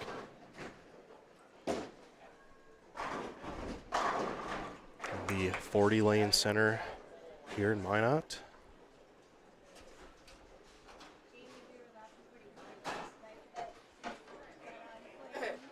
Randy finishes with a 168. That'll be a win for Cairo Scott, who can strike out for 206.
.196 for Cairo Scott and a win over Randy Peterson. Clayton Reed now for the fill shot to close out his match with Jared Schmidt.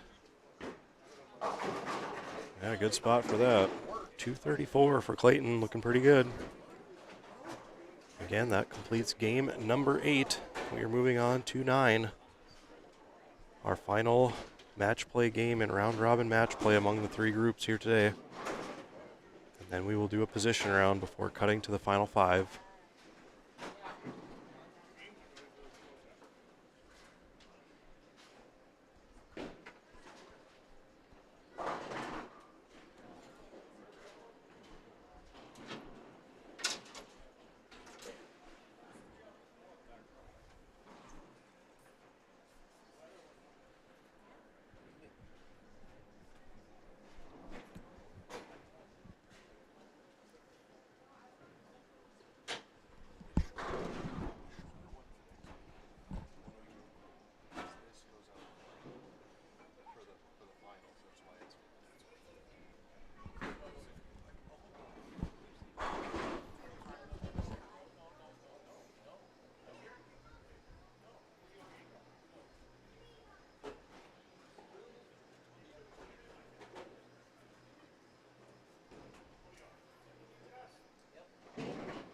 All right, looks like we have Dawson Underath against Todd Savoy.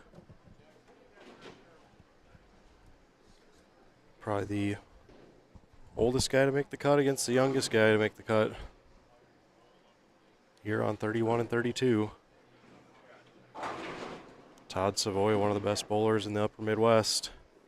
6-time Eagle winner at the USBC Open. Quite the career. And a guy who's just getting started. But has quite a few accolades to his name already, and he's not even out of high school. It looks like Taylor Wallstrom coming over to 29 and 30.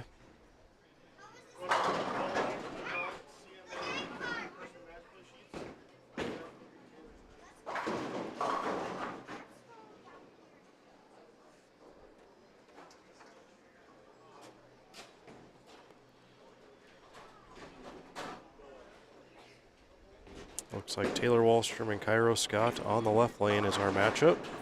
Let's change our graphic over to game number 9. Last game of match play. And we'll have a brief break while they recompile all the scores. The way they will do it is the 1-2 matchup will go on our championship pair, 29 and 30. Our 3-4 matchup will go over to 31-32. Then the 5-6 will be on 27 and 28, and then they will just work their way down towards the low end of the house. The last pair in play, I believe, is 5 and 6. Perhaps 3 and 4, maybe. So stay tuned for that. I always find the position round is one of the more exciting rounds that a bowling tournament has to offer, as there's so much movement with the match play and bonus pins. And then once you get into that stepladder finals, really anything can happen. You got to assume that Brady is still chugging right along towards that number 1 seed, as after 6 games he had a 150 pin lead. But anything's possible. He is currently in the group that is way down on the low end of the house. So I'm unsure of how his games are going down there. But I've yet to see a game under 211 for Dawson Unrath, and after game 6 he was in 3rd, so you got to think he's sitting in pretty good shape. I have not seen a scoring update since the game 6 scoring update.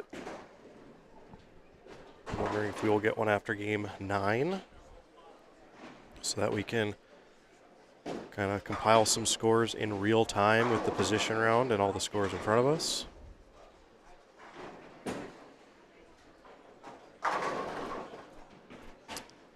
Good double there early for Unrath. Dawson's making me look pretty smart here. He was one of my picks in bold predictions this week in the preview article.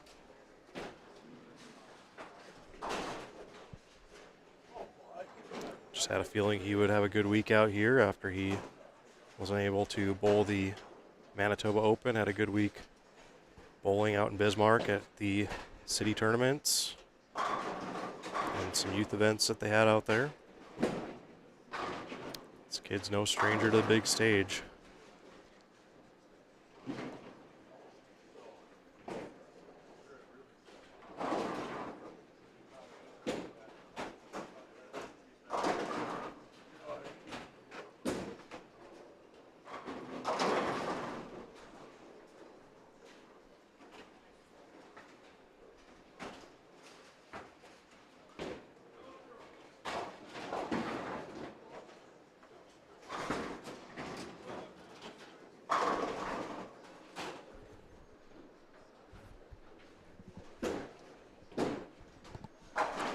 And a good look here at Taylor Wallstrom, the first time we've seen him today. He was the big winner in the bracket money payout last night, as he had the biggest win. Pretty consistent day of qualifying for him yesterday, although today didn't quite go as he would like. Taylor was in 13th going into game 7. Not sure what he has done since then, but he did qualify, I believe, top 4 or 5 yesterday. Again, no stranger to NDBowlTV. He's won the NDBowlTV Masters here a year and a half ago. Bowled well in Manitoba a couple years in a row now.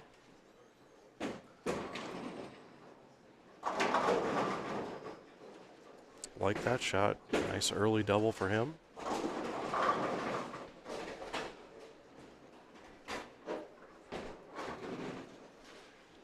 And as always, it's good to see Todd up here competing. Good to see him make the cut. Said it was his first time up here in probably 4 or 5 years.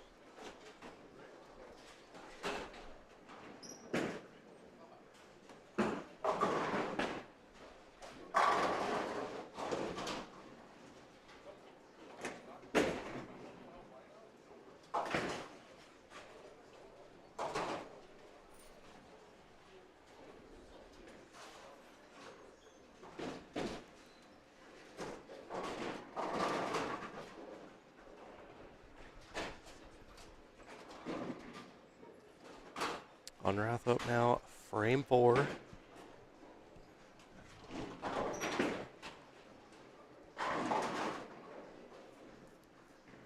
Looking for another big game here to kind of solidify his spot in the top 5.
Be interesting to see if Unwrath will be able to kind of maintain that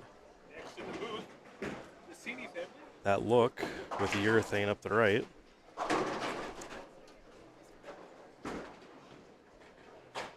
Looks like I have some visitors in the booth. None other than my children.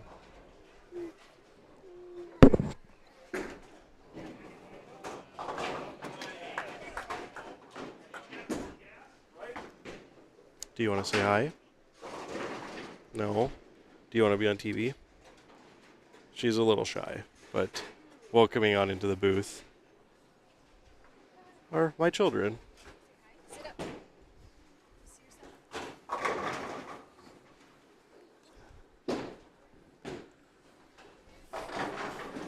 Why am I on? Say cheese. Look at Rory.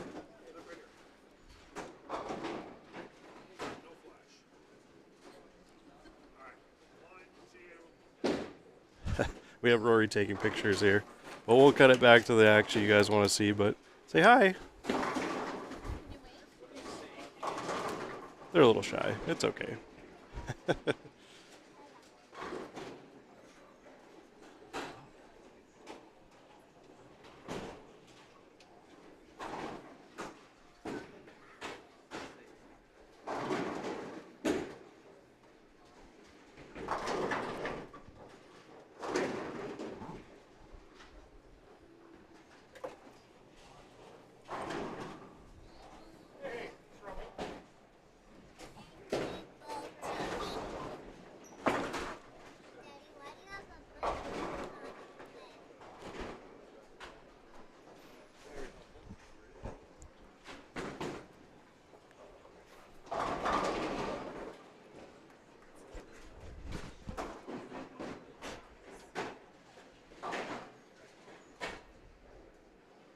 Always fun to see my kids here. They don't get to see what I do very often, but nice to see them on a day like today when we've been here since 7 this morning setting up. Again, game number 9, our final game before we take all the scores and line everyone up 1 through 30 for one more game in the position round before we cut to the final 5 and the Stepladder finals right here on NDBowlTV. Players, I think, moving right along. I don't know exactly what Josh Kennedy and Darren Weiler have been doing down on the low end of the house. You got to think Brady Stearns is still maintaining that lead, but again, anything can happen as they do play drastically different down there. I've been watching Dawson bowl in front of us for the last 3 games, and I haven't seen a game under 211, and he's had a lot of wins. It looks like he's rolling right along, so I got to believe that Dawson Unrath is going to be part of that top 5 conversation here, possibly in that 1-2 matchup with Brady Stearns in position round. Josh Craig has had some pretty good games. He was in 8th after game 6. And then, of course, you got to consider past champion Josh Lincoln 9th, Brandon Hansen, the highest lefty.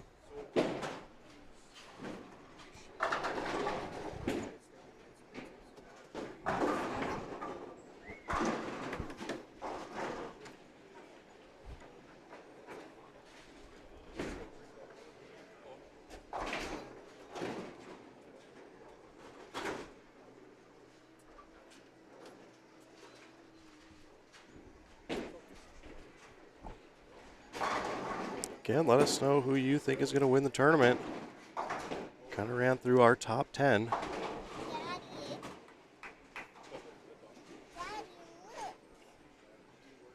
Daddy.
Giggle, courtesy of Reagan. Can you say hi? No?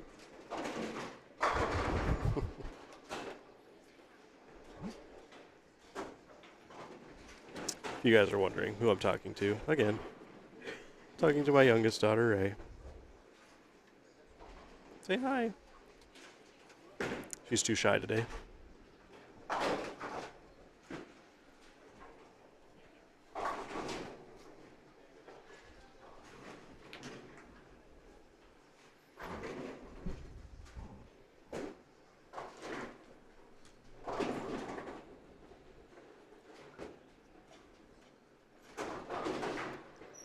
Well, as you see, Unrath now up in frame 9. Working on a 3-bagger. Still has 260 left. Looks pretty good.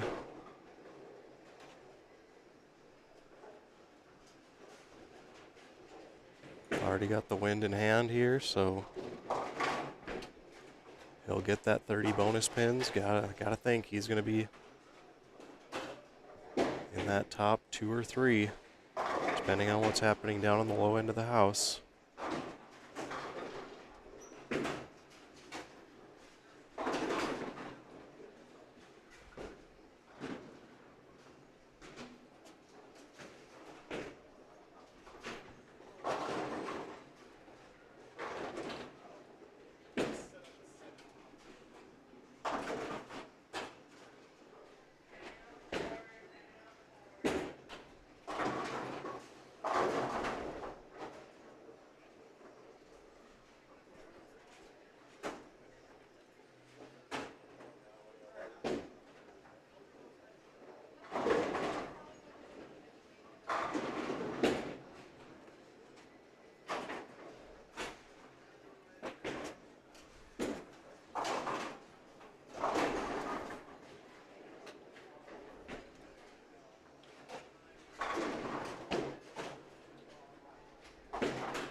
A little bit of a rough finish there for Todd, but like I said, good to see him here.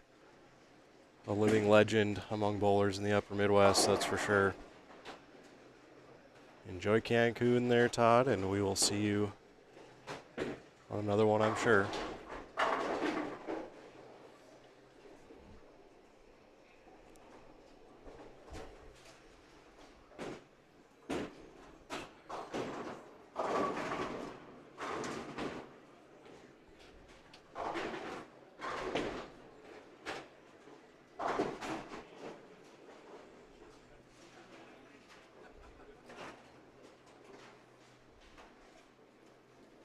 As it looks like players have been finishing down on the low end of the house. Some of the top players have been making their way down here as they know the position round will start down on this end of the house. Again, 1 and 2 will be on 29 and 30, our championship pair. 3 and 4 will be on 31, 32. 5, 6 will be on 27, 28 to the left. And then they'll just work their way down all the way down towards lanes 3 and 4.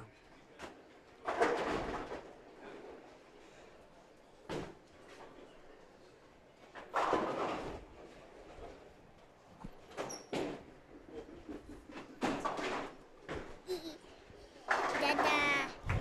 Hi, do you want to say hi? Hi.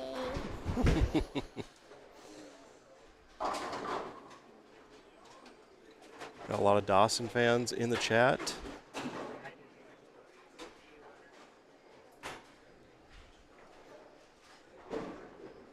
You wanna see yourself? You're gonna say hi. This is my older daughter, Aaliyah. Can you look up there and say hi to everyone on YouTube?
All right, we're about to start what I would believe is the most exciting part of the tournament, starting with position round. So if you haven't already, please share the stream on social media. I would greatly appreciate that. Hit the like button. And please consider subscribing, as we have one more show left this season. March 2nd, Sunset Lanes in Moorhead at the season's final major, the NDBowling.com Classic, where we will give away the Glenn Haynes Memorial Trophy, as well as crown a new NDBowling.com Player of the Year, currently being led by Thomas Wolf, who after a great day today, could have a commanding lead in the rankings there. And while they compile some scores here momentarily, we have a moment to remind you that Zello Gear is the official jersey partner of NDBowlTV. Again, you can save 10% on your order at zellogear.com using promo code NDBowlTV10. It's available to all of our viewers. Again, big thank you to Storm. We have a bunch of high-performance bowling balls to give away yet this season, so please head on over to our Facebook page, hit the like button, and you could win a Storm high-performance bowling ball, as we'll be posting some contests on there here in the next few weeks. I'll also be giving away some Storm products at the NDBowling.com Classic in Moorhead, as well as I might give one away next weekend at the KFYR TV Bowling Classic. So make sure you're in both those events. Again, you're watching NDBowlTV, the High Plains Bowling Network. I'm Darren Sini with NDBowling.com. We'll look to get a player or two in here with us to call the action in the Stepladder Finals. I'm still awaiting a updated score sheet after the Game 6 sheet that we've had so far. So that is the latest standings that I know is after 6. So just momentarily here, there's a few matches yet going in Game 9. I believe they will compile scores. They will announce where all the players are at, 1 through 30, starting on 29 and 30, then 31, 32, then 28, 27, all the way down to 3.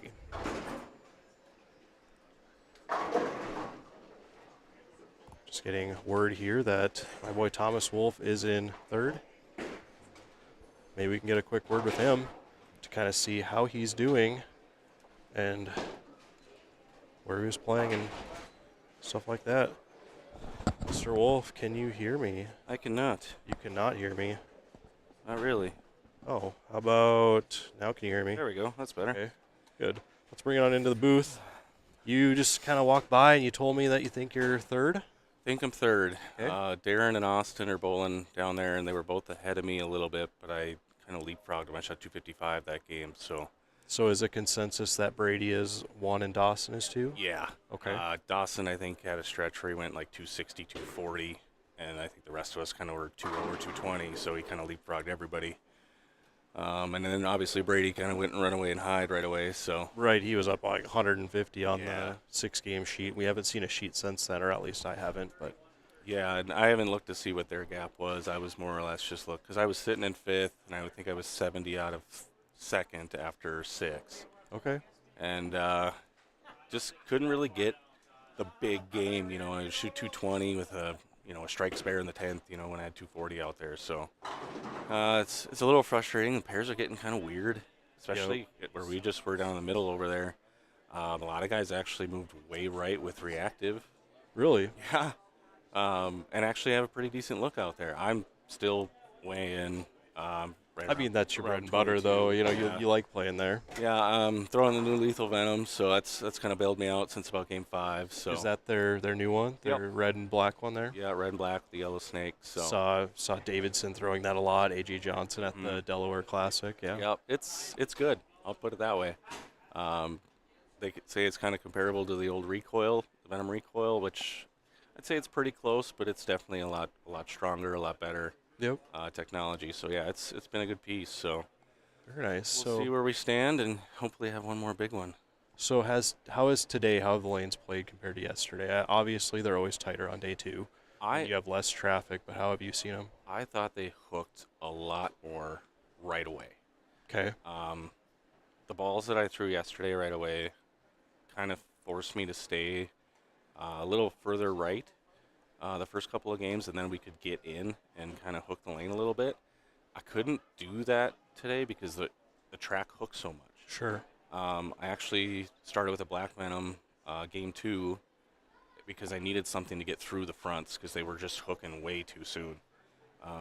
So I feel like they hooked a little bit more. I feel like now that a lot of guys have gone back to the right, there's obviously some urethane carry down that's kind of pushing everything. So hopefully we can figure out. I think we'll be on 29 and 30, I think. So figure that out, and maybe shoot 230 and maybe Right. sneak into another spot or something. Right. So. Yeah. Just get a chance. Mm-hmm. That's all you Absolutely. got to do.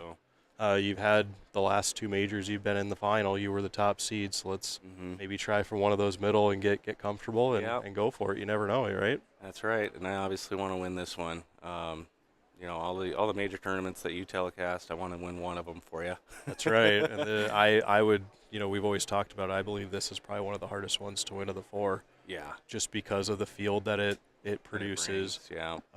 There's guys from all over. I know the field is probably a little weaker this year than we've seen in past, but there's still a lot of big name players here. Yeah. And if you kids look that at are the good. list, I mean, you look at the guys that make the cut. There's no easy win, out here Right. by anybody. I mean, the guy might be in 30th, and all of a sudden he rattles off 270 at you, and you're like, where the heck was that all day? Right. So. It's about catching guys at the right time. Yep. And avoiding the big blow-up games where you shoot 150 or something. So. Yeah. What was your record today in your 9 games? I think I lost twice. I shot 160, 180, I think, back-to-back, like games 4 and 5, and I think I lost both those games. Or no, I won with the 160. I lost with 180, and I think I lost 2 games, maybe only one, but. And you bailed out a couple wins right in front of us to start Yep. the day, which was nice. Yeah, And the then- very first game I thought I was going to give away after I churched in the 10th, so that was kind of Yep. nice to have Josh kind of give me that one back. So.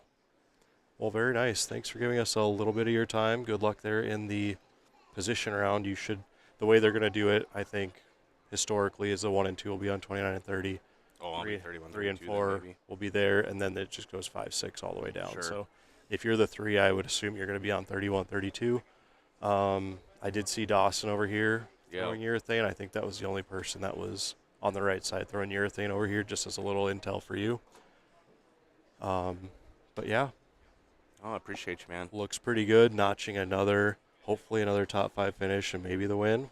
Hopefully. Let's not count our chickens before they hatch, but good luck. Thank And I hope I'm talking to you at the end of the day. I hope so, too.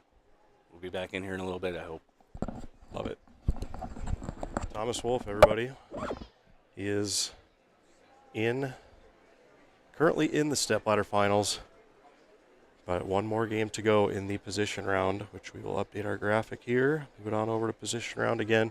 There's a little bit of a break so that they can compile the scores once again to get everyone lined up. You'll likely hear Rory on the announcements as to where they're all seated, and then everyone will go to their respective pairs for one last game. Again, it's just like straight up match play, so one game, bonus pins, all sorts of things. And then after that, we'll cut to the top 5.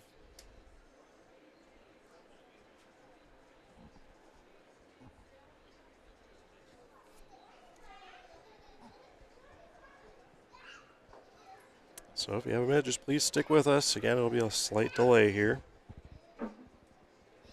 We'll be back with a little bit of bowling here momentarily. It's a good time to smash that thumbs up button if you haven't already. We're at 49 likes. Let's get that to 50. That would be great. William Seymour in the chat room says, I wish I could have made it this year. Hopefully next year bring back the great weather from Florida. I would appreciate that. Yeah, bring some nice warm weather, although I saw Florida get more snow than we have, so maybe that's not the good thing. Saw some of the photos out of New Orleans as well. Baton Rouge, where many of us are going in the USBC Open soon, had a good foot of snow. It's more than we've had in quite a long time.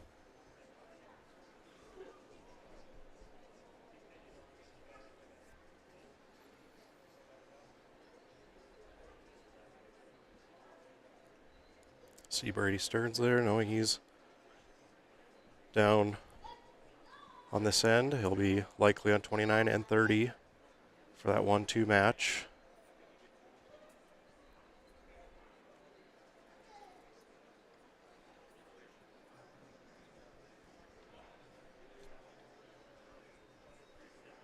Looks like we hit that 50 mark. Again, I appreciate it. Y'all have been great today for keeping me company. Also a big shout out to Larry Solberg as a new NDBowlTV VIP member. Do appreciate that. Thank you for supporting the High Plains Bowling Network, which those memberships I believe are $2.99, available on your YouTube player.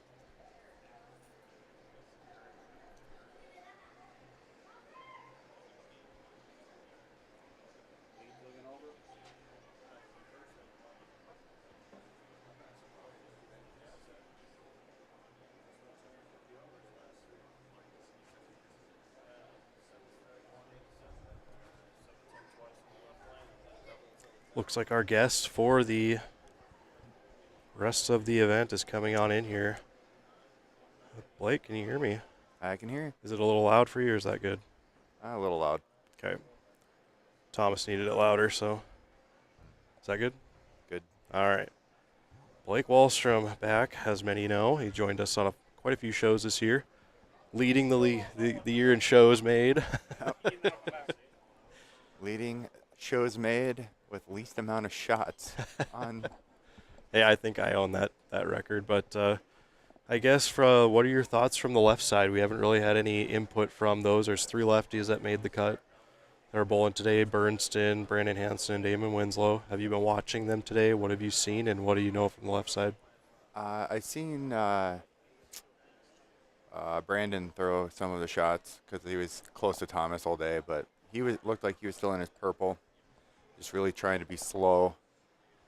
The shots I seen Damon today, he got out of urethane. He was throwing reactive. Yeah, when he came down here to 31-32, he threw the purple hammer like 3 times, and I think he opened the first 3 frames. He went into an archetype, I think, and started swinging that a little more and found something. I don't know what he did after he moved out of our area, but Yeah, and I seen Austin was pretty much in reactive the whole time. So he they're was just throwing a hustle, wasn't he? yeah, towards the end there for sure.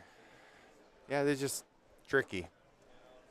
Like yesterday, I had grind out 190s, and then you get a good pair. I shoot 240 or whatever, but then it's sometimes you just get where it'd hang, and then you'd move expecting it to be good, and it would hang again, or it'd just take off.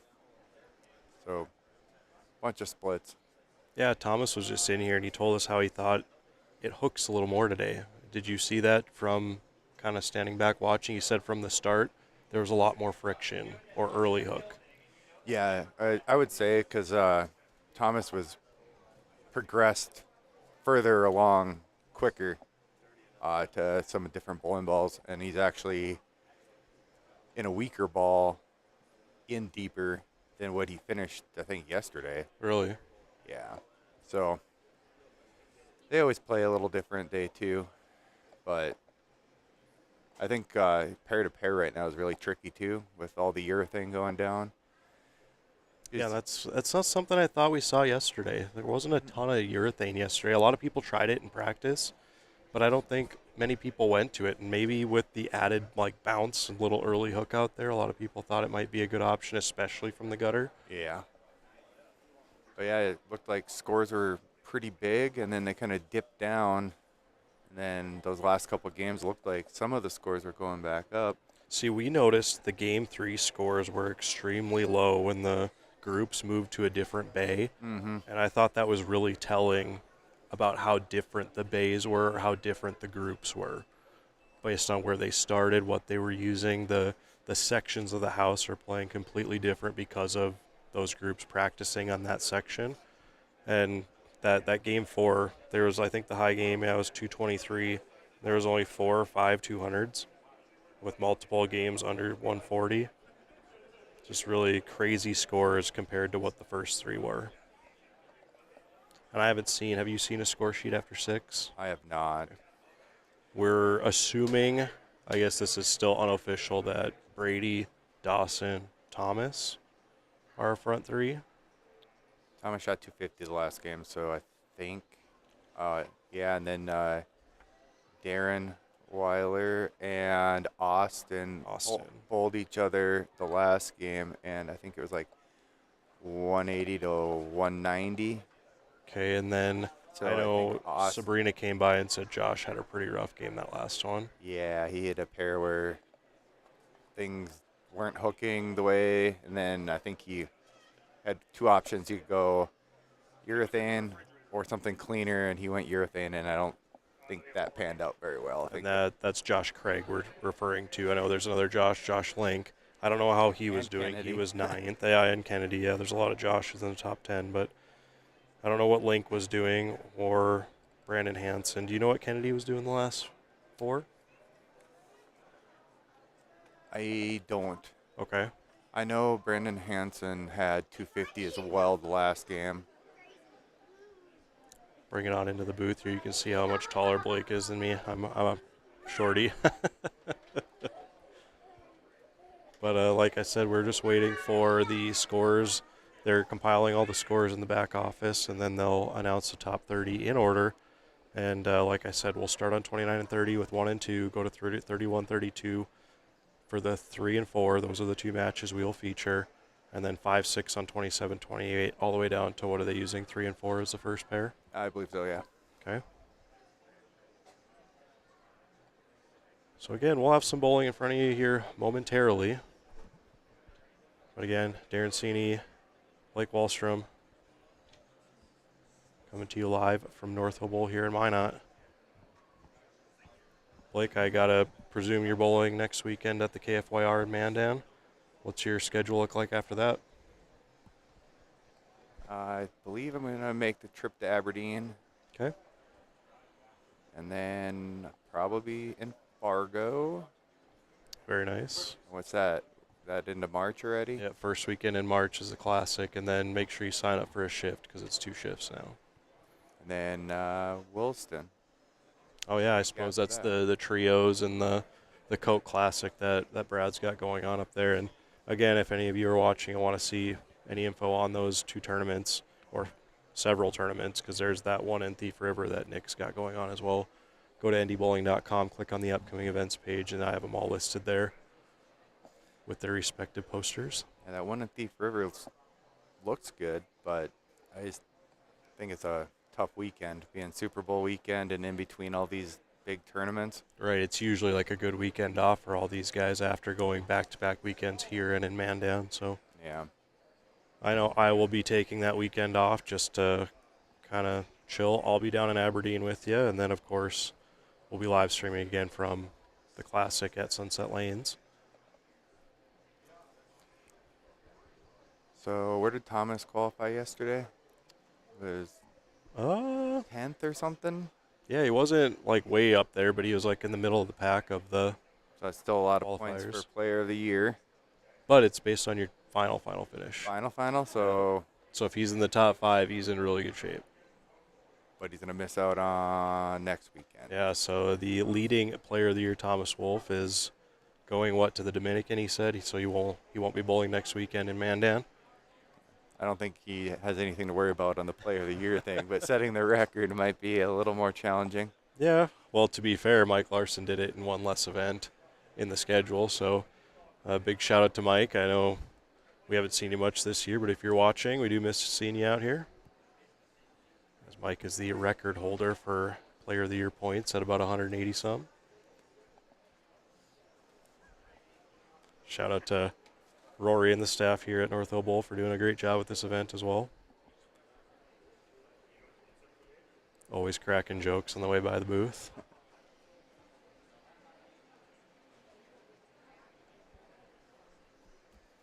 Got to imagine we're going to have our scores here shortly.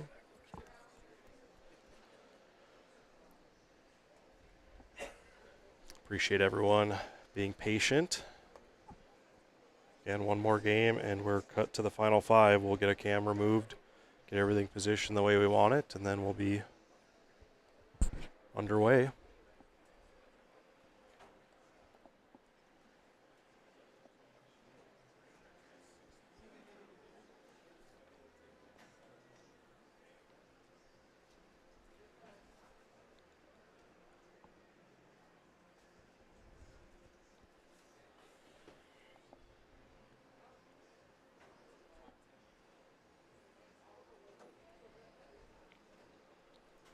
Blake, who do you got winning the football games this afternoon?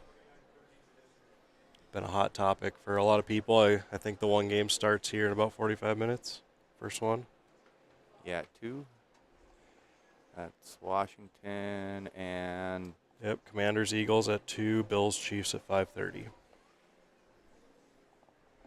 Okay, we'll start by who do you want to win, and then we'll go to who do you think will win. let's see, it's tough. That first game, I don't really know which way I want to go. Okay. I feel like Jalen, I think, is hurt, isn't he? And their center, I think, was hurt as well. So I don't know how that's going to affect things. But it would be kind of cool to see Washington with a rookie quarterback and Right. how bad they've been, and then all of a sudden, super good. Okay, here's Jeff.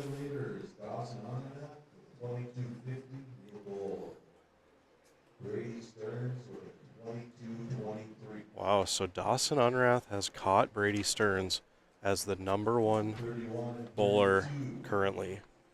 Thomas Wolf and Austin Descharme in the second match. Darren Weiler and Josh Link in the third match. Clayton Reed, Brandon Hansen, then Josh Kennedy and Taylor Wallstrom are your top 10.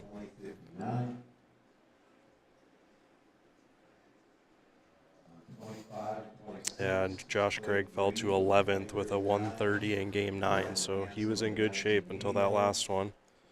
And Dawson had a big, last 3 games? 4 games? Yeah, he won all of them with 230 plus. So I'm going to take a picture here. I'm going to post this sheet to our Facebook page on NDBowling.com. So give me a second here. Do apologize for the shadows. I'm doing the best I can here on that picture. 19 and 20 is Austin Bernston with a 1918. Brian Savoy with an 1899.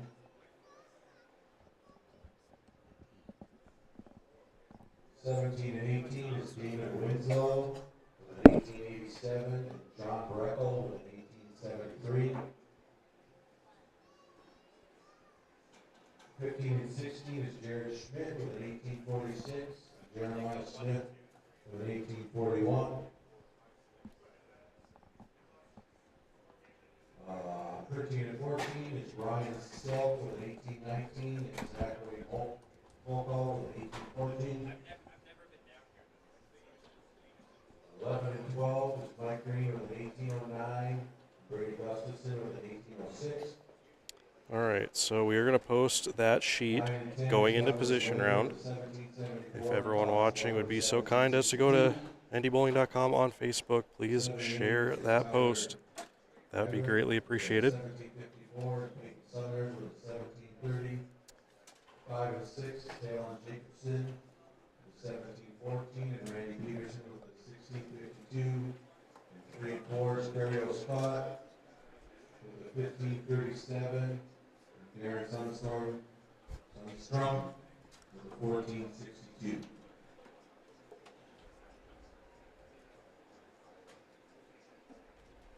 Okay, you're going to give you 2 balls on each lane, and then whoever is higher gets lane choice. 2 balls on each lane, so after you do your practice, you're going to have to go back in and delete the score. 2 balls on each lane, whoever's the higher person gets lane choice. All right, Blake, you're in charge of scores as far as we'll compile to try to determine our final 5 here before the folks at North Hill Bowl have it.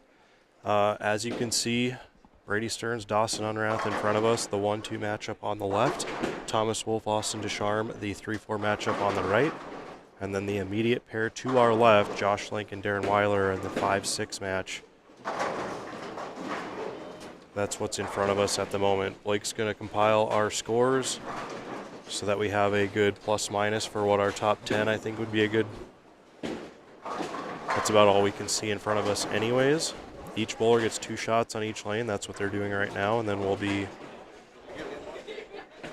up and running with our position round shortly.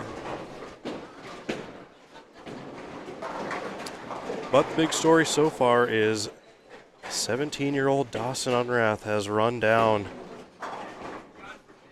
The David versus Goliath match here. You ran down Brady Stearns, and with a victory over Stearns and enough pins, I suppose, he will maintain that #1 seed on NDBowlTV here for the Stepladder Finals.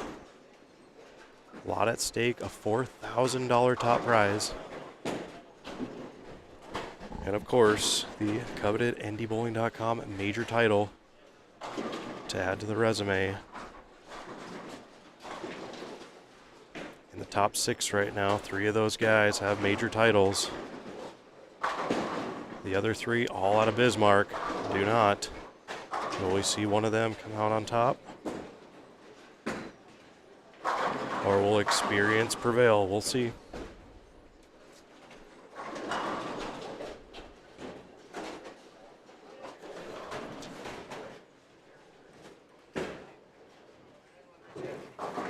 Appreciate everyone who went and shared that post.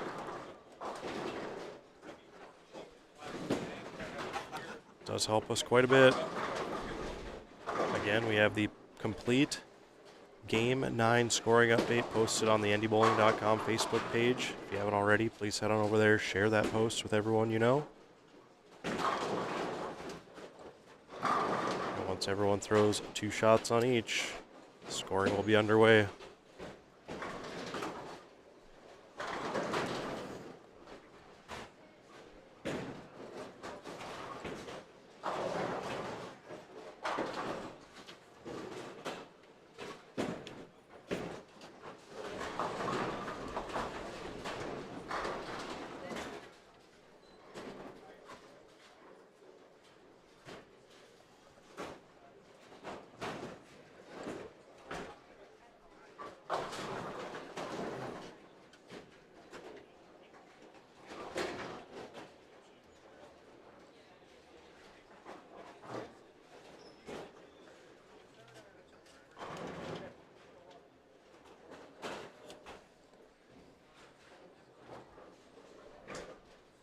Henry Trutwin, thank you for the kind words.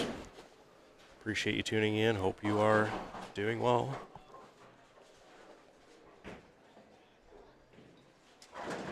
So Blake, what's our spread here on everyone in relation to, because Darren Weiler currently has that 5th spot, correct? Correct. And behind him is Josh Link by 23. Yep, 23. And then Clayton Reed is actually 20 pins behind Link. And then there's a little bit of a gap, 50 pins there down to Brandon Hansen. And then Kennedy is another 23 pins back. Yep. So kind of looking like 7 guys for 5 spots. Okay. So really that Darren Weiler, Josh Link match, the winner you got to presume with the bonus is going to grab one of them, and then it kind of depends on what Austin does in that match here against Wolf, because Austin is roughly 50 pins behind Thomas in that match that's on our right. And Thomas is 80 behind Brady. Okay, and then Dawson has a lead of 27. Correct. Okay, so if Brady defeats Dawson, likelihood the winner of that match is going to have the 1 seed. Yeah, those 2 are pretty far out in front of everyone.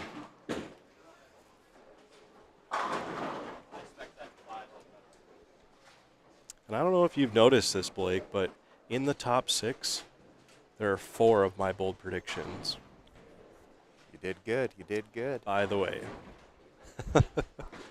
we're just going to throw that out there. For those of you keeping score at home that like to send me messages on why I picked this person or that person, I understand the Brady pick is Chalk. might as well be free anymore. Kind of like the Zach Wilkins, Mitch Houpe picks last week or 2 weeks ago. But you got to admit the Dawson Unrath pick was a pretty good one. That was a good one. So while we're early on in this position round, I want to know, what are your bold predictions for next weekend? And you can't pick yourself. I don't want to put you on the spot for yourself, but I'm trying to think of who's actually going to be there next weekend. for the KFYR in Mandan. Who is your bold predictions? And if anyone wants to play along in the chat, you're welcome to as well. I'm not sure. Is Brady going to be there next weekend? I believe him and Chad will be there, like always. I mean, Brady's got to defend. Well, I just know I was told there's like a tournament series in Minnesota, and it wraps up next weekend. Oh, okay. And there's a lot of added money for points for the Combined series. kind of thing? Okay. Yeah. And, Well, that's something to consider. and so there was a few of the Minnesota people weren't coming, I heard, because of that. But if he's there and Chad's there, we're going to, just shoo them in right there. Yep. I would say, I don't know who's all going to be there. I like just because of how he's bowling this week, and I know he's going to be bowling, is Josh Craig. Yep. He's been bowling really well. He's been bowling really well. I would say, is Austin Burns singing, or is he might have to work next week? I don't know. Yeah, he's got the firefighter schedule, so that's kind of hit or miss. But if he's bowling, I'd put him in there, judging off of what I've seen on it so far. And I don't, the way Darren's bowling, Right? might have to you got to sneak him consider in that there. too, yeah.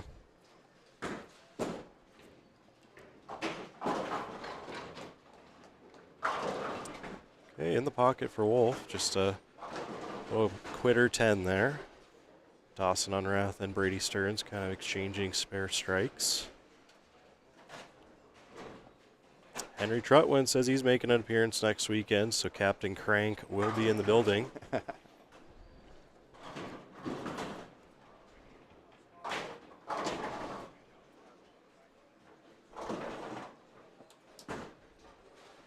Barrows, he says his pick is Wolf, always up there when he's in town, but the word on the street is he won't be bowling, so we can't pick T-Wolf, as that is a pretty good pick for that house, I would agree. Yep, that would be a chalk pick as well, but he'll be sitting on a beach. Sipping on margaritas, I'm sure.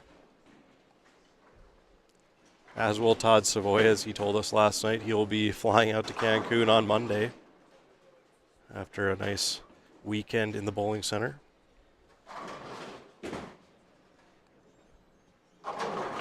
Good shot there for Thomas. You liked it right off his hand.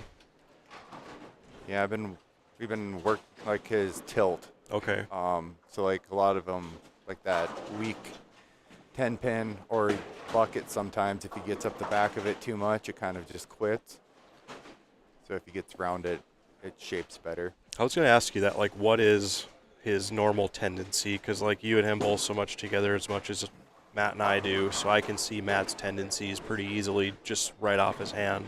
What's the main tendency for Thomas? Like, what's the big miss?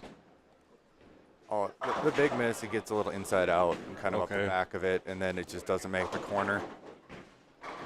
Which, being up the back of it a lot of times is good, blends everything out. But when he gets in this deeper zone, he has to get it to get around the corner, and if he gets up the back of it too much, it just quits. Yeah. You leave 10 pin or bucket. So we were thinking about it earlier. You got Brady Stearns, kind of the mainstay up here on our show. But all of the tournaments that in the majors that he's bowled for a title in the majors probably in the last 9. If you think about it, that he's bowled. Yeah. The ones he's lost have all come to kids. You know, he lost to Lucas Finley last year at the Classic. He lost to Andreessen here at the Shootout last year. Who's up there number 1 right now? Yeah. I don't know if it's a Stearns kryptonite. Anybody under the age of 20 or 23. But something to consider.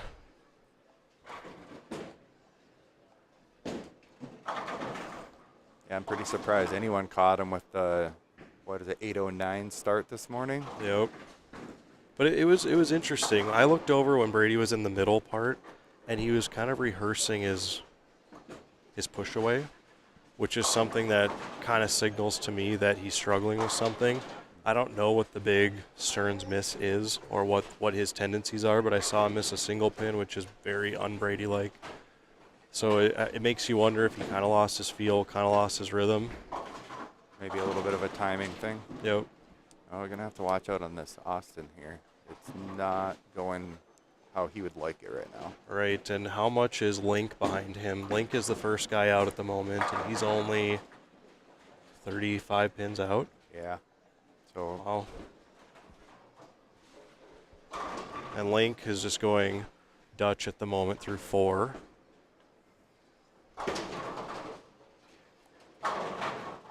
Still pretty good there. I was kind of wondering how long Dawson's going to be able to ride with that purple out in the gutter, because it seems like every now and then it starts to creep earlier and earlier on him, but it still lays off on the back end, you know? yeah.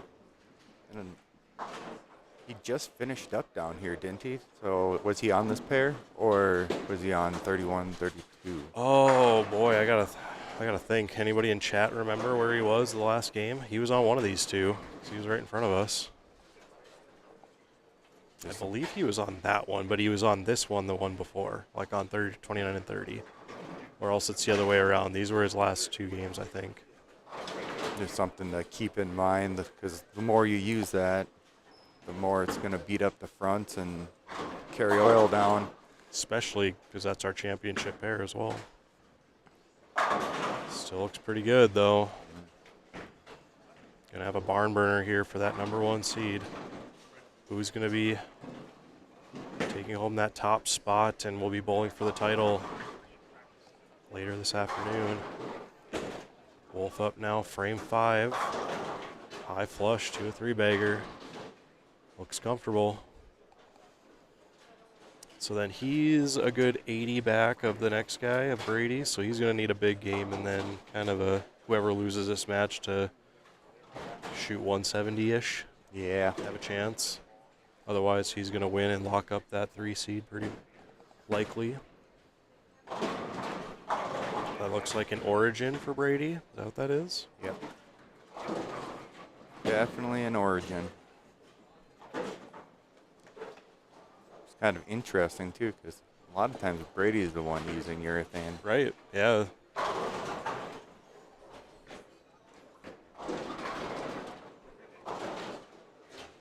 Is that what he started with this morning, or was he in reactive right away? Yes, when he shot the 290, whatever it was. Yeah, he had the origin out. I saw he was down on 19 and 20, so I couldn't quite see what he was throwing, or where he was throwing, but I did see the origin right away. And then he moved into the Ion Pro for a good portion of the morning, and now I wonder if he's gotten so far left and there's a little bit of that urethane puddle down lane that he's trying to get around. Yeah, walking through the house, I did notice everyone was migrating left, as usual, but then you started seeing people start to go back to the right. Yep. And you could see off that shot there by Brady, it never saw the mid lane enough to drive through the pins, and the big miss was the bucket on the right side anyway if you're playing left.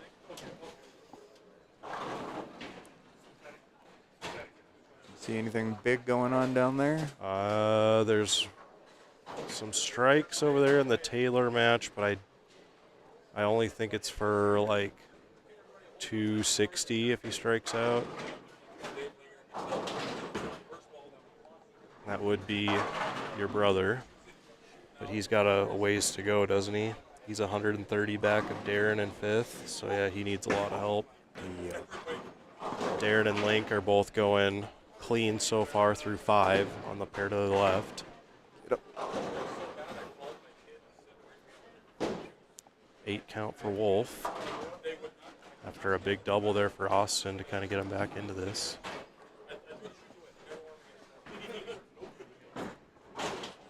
Unrath up now with an opportunity to gain on Stearns, working on a double.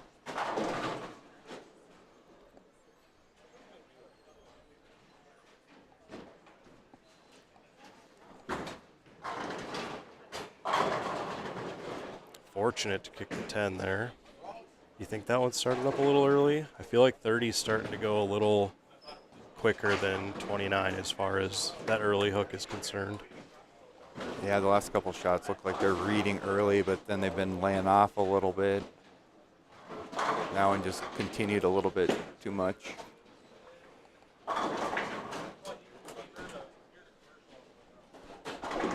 starting to look like it's gonna be between that Darren and Link match and Austin here. Chris Barrow says, don't forget the night guy next to you as well, Blake. I don't know about that. That might, as far as bold predictions, that might be as bold as they get. Another quitter 10 there for Thomas. At least he got that spare in the 6th. Again, that match between Darren Weiler and Josh Link, a 1-pin match going into the 7th at the moment, so we'll keep you updated there. Darren, you failed me yesterday. I failed you? Yeah, because I got just ahead of you, and you're always the number. I am. And then the one time I get just in front of you, you're not the number. I was pretty close. I was within 10. You can't expect me to always be the guy. I was within 10. Oh, history says you have been. You're not wrong. You're not wrong.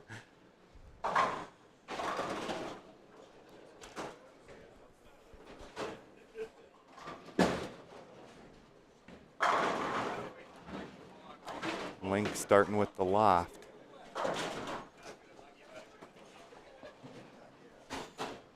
Yeah, he gets pretty good at that, especially in this house.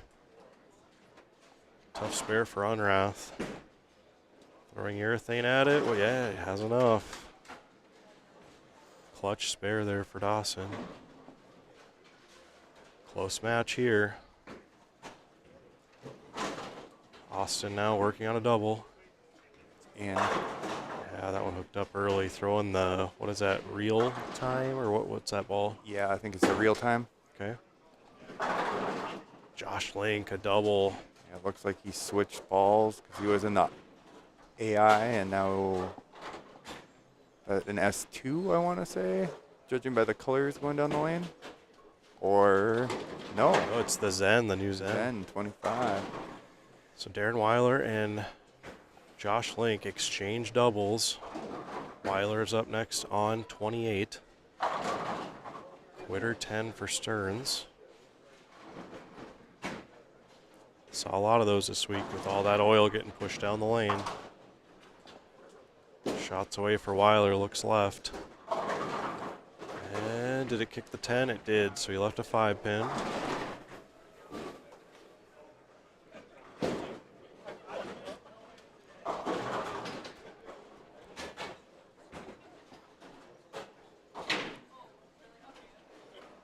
Appreciate everyone sharing our stream on social media. And everyone tuning in today. Again, I'm Darren Sweeney with NDBowling.com, joined by Blake Wallstrom in the booth. Calling the action here. Position round.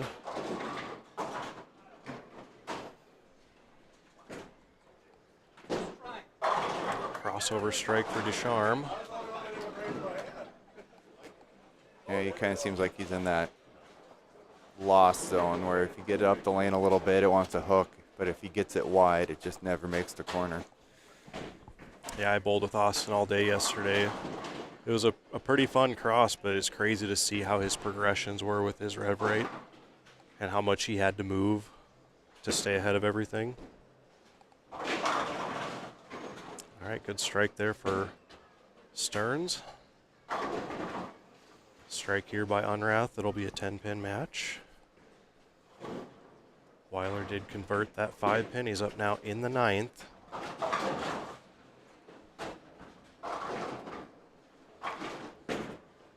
Shot looks better. A little high for a 4-pin. So he's got 167 in the 8th.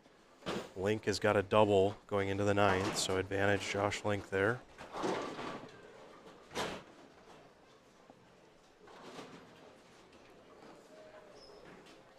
Again, following this match, we will take a brief moment to kind of reset some cameras, and then we'll be underway with the finals.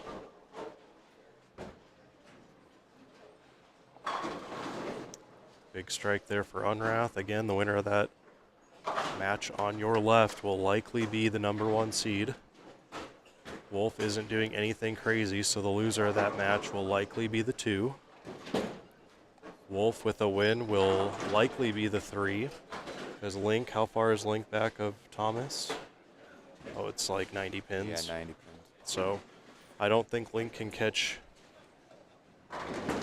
Yeah, it depends on what Austin does here in relation to Darren. If they both end up losing, Darren can still stay ahead of Austin because Darren's only 12 back.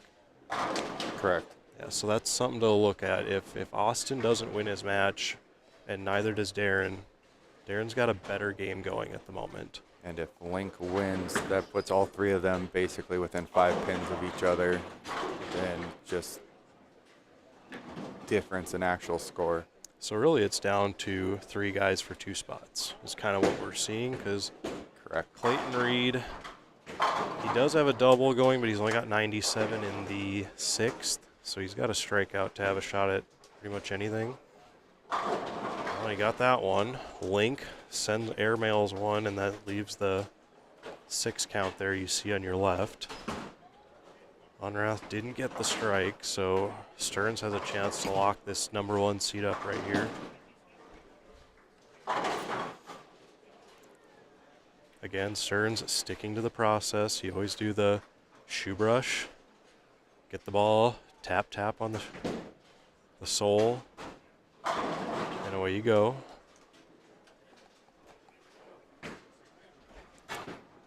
Three-shot routine. Another crossover for Descharme, and now he's kind of in trouble. Yeah, he might be in trouble here.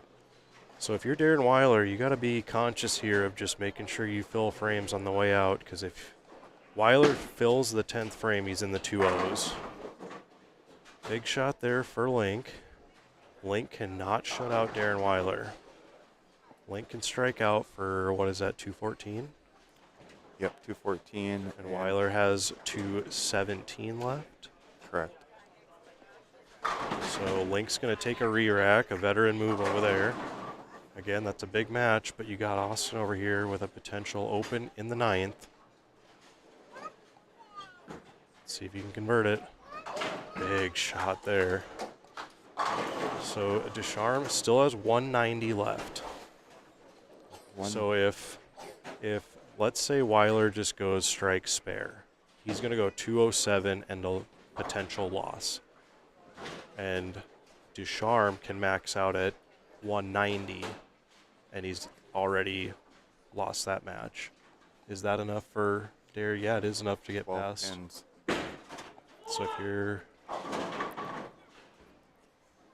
if Darren doesn't win this match, his magic score is 202. Potential 300 game from Ryan Savoy. Maybe. Way down there. He's in 14th going in. So that's something to keep an eye on. Savoy 300, yep. And so Stearns. he was 99 over going into that game. So an extra 100, so 239 over? 220. 229, yeah. 229, yep. So then what's everyone else at? 200. They're already at 290, yeah. Got a ways to go. So not going to be enough for Savoy, but he's definitely going to jump quite a few. And now a potential open again here for Descharme. Okay, so Link finishes out at 203. Over here, Clayton Reed's still got 217 left, and he's going to win. He's already got that one. So Brandon Hansen's out because he lost with a 150, so he's out of the equation. We don't know what Kennedy and Taylor did over there, but a big shot here for Weiler coming up on the pair to your left. Goes wide for the washout. So now that lost the match. That lost the match. So now if he picks it up and strikes, it's 202. So Link wins. Link's going to go plus 33. I'm pretty sure it's going to end up being... Because Descharme just had a 165. Yeah, it's going to be Brady, Dawson, Thomas, Link, Darren. So we have Stearns as the 1. I believe Onrath is going to be the 2. Yep. We believe Wolf is going to be the 3. Correct. And then who do you have as the 4? Link was only behind. So it'll be Link, and then it will be Darren. Okay, so we have Link at the 4. He'll get lane choice of the first match.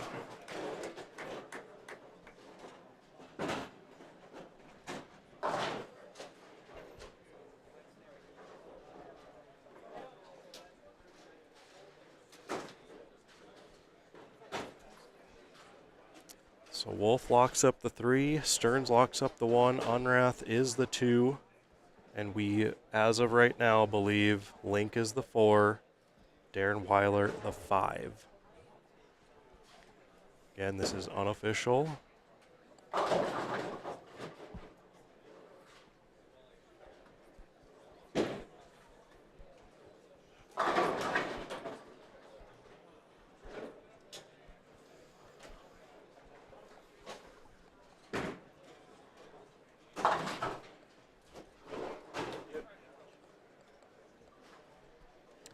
So that means, unfortunately, Descharme is the lone guy out of our top 6 right here. Is your math coming out there, my friend? Yep, looking like we were correct.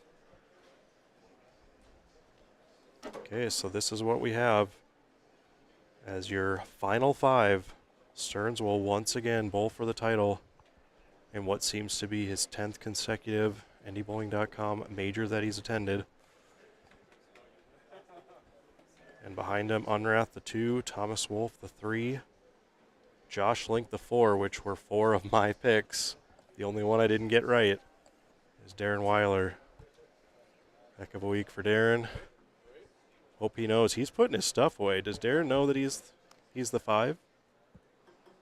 Hey, Chad, does Darren know he's the 5? Yeah? Yeah. He's putting his stuff away. You should probably tell him. All right, so Blake, I'm going to leave you to man this for a second while I move this camera out there. And we'll be right back. I'll have the camera put up to the... It ended up being 12 pins. Yep, because Descharme had the... Clayton shot 216 and 1, so he went plus... Did he have enough to get there? Is Clayton ahead of Weiler? 216 and 1, Yeah, so it's plus 45. So is he the 4 or the 5? Are we missing that? he might have snuck around him, yeah. 2039. So perhaps we are wrong here. Hold on, let's update. Yep. He got just around him. By how much? 14. Wow, I guess we were way off. Yep. Okay, so sorry about that. There's your updated bracket. No wonder Darren was putting his stuff away. Yeah, never mind. Appreciate those in the chat room who let us know about that. But that is your updated bracket. Sorry about that. But Clayton Reed is the 5. Again, unofficial. That's why we're saying. Is Clayton Reed the 5? Yeah, according to my math, he jumped him. Yeah, this was left-hander math. Is Yeah, what we're gonna I go know. by. All right, I will be right back. I'm going to move some stuff around, and then we'll be underway once they compile the scores.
Looks like Darren's got the camera all set up, working his way back.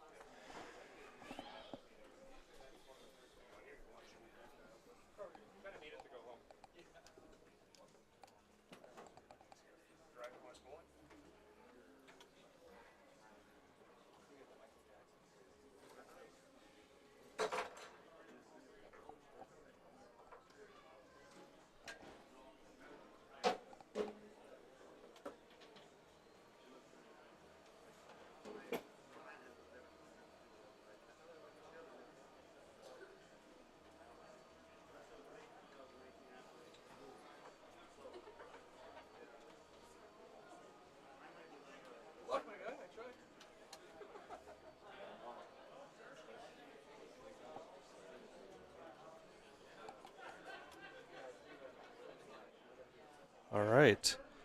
So we got to move the other camera now. Looks like we got this one good. I just got to move the other one.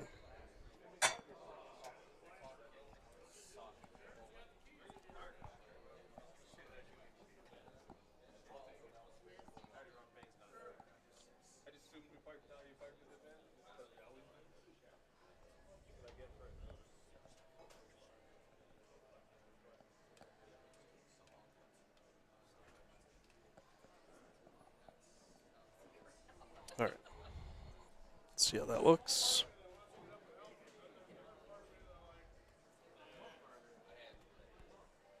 Of course, we will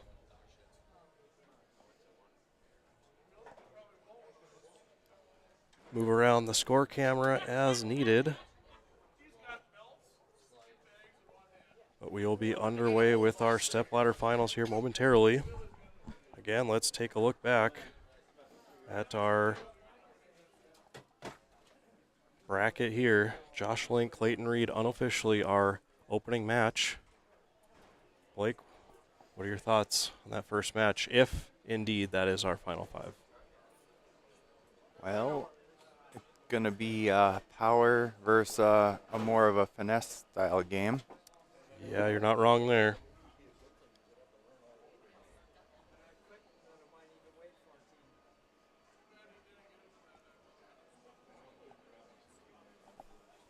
It's going to be interesting to see how deep Link has to get. he started bringing out the loft towards the middle of that last game.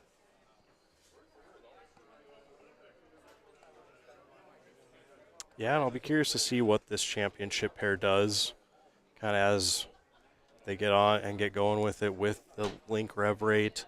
Then you're going to have Clayton likely paying to the right where Dawson's going to be playing. You're going to have Thomas and Brady to the left along with Link.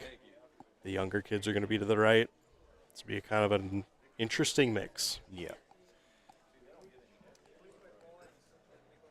It's also going to be interesting with Dawson if he stays in the Purple Hammer. He already bowled a game on this pair, and if he was to win it, he'd have to bowl 2 more matches on the same pair. And not sure that'll hold up long enough. But it's still hitting hard the way it's going, so.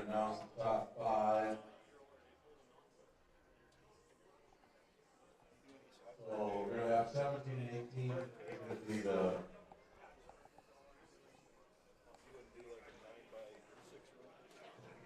17 and 18 is the correct record. So tournament leader for the 24-87 is Brady Stearns. Second for the 24-55 is Dawson Unrad. Third for the 23-86 is Thomas Wolf. Fourth for the 22-92 is Joshua Link. And fifth for the 22-85 is Clayton Reed. So Clayton Reed edges out Darren Weiler by, what did you say, 12 or 14? 14 it was? 14. And sixth for the 22-71 Aaron Weiler, and seventh for the 22-59 is Austin. So Descharme goes from 4th to 7th with a 165 in position round. That's crazy. Yeah, those top 2 guys were kind of way out front. Tommy was kind of on an island by himself. He had, what was it? He had 50 pins on Austin, and he was 80 away from Brady. But then there was that group all just kind of stuck together there. So again, our opening match will be Clayton Reed against past champion Josh Link. Link is the 4 seed. He will have lane choice. So we will do probably 2 shots on each. Link will have lane choice, and then we'll be underway with our opening match. Again, if you haven't already, please consider subscribing. Hit the thumbs up button.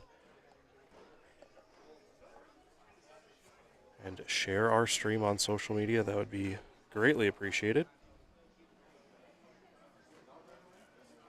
Taylor finished 9th, Josh Craig 10th, Ryan Savoy went all the way to 8th with that 300 game in position round. So if you're keeping track at home, my 5 picks are all in the top 8. I picked the top 4. There you go. So I know there's someone out there that's keeping track at home because they want to come at me with my bold prediction stats, but I'd say I'm doing pretty good this year. Next week I think is going to be hard. Unless I hope Tristan puts out a roster so I can have a little bit of help.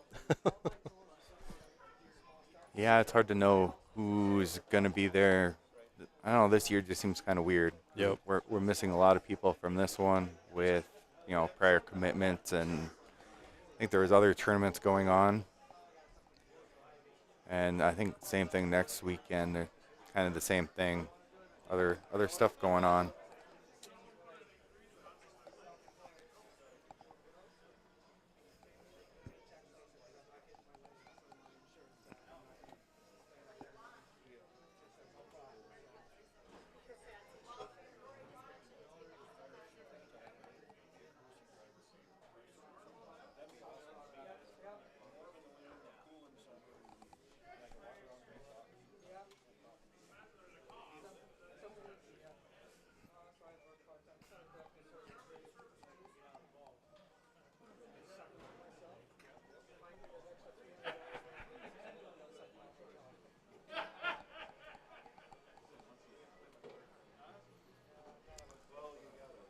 Okay, we should be underway momentarily.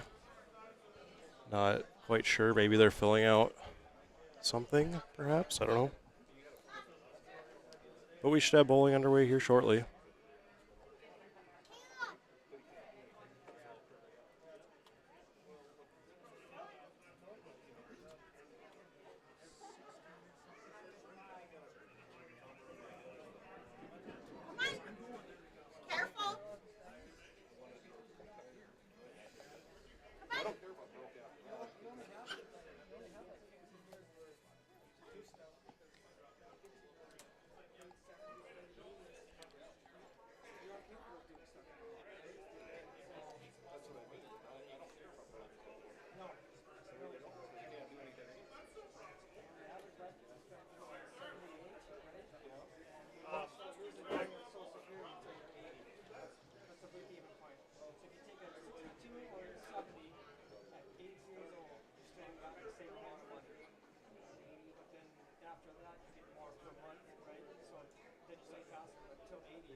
All right, looks like we're underway here shortly.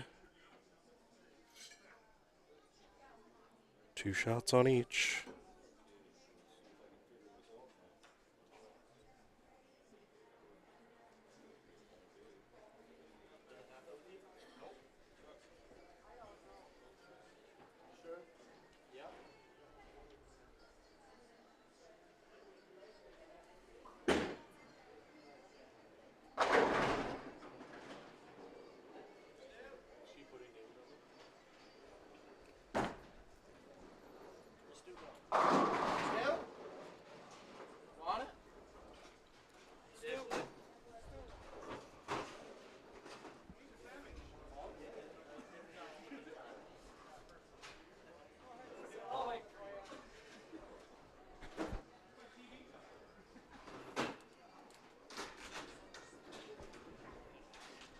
Jim, we do appreciate that in the chat room.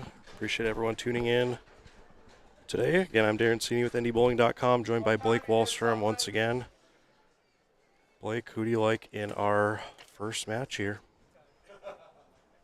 Well, I'm going to wait a couple seconds and see a couple practice shots here. All right. Veteran move. Does look like Clayton has the purple in his hand. So Looks like we'll be seeing Loft out of Link. Well, not so much. Laying down the phase AI looks pretty nice.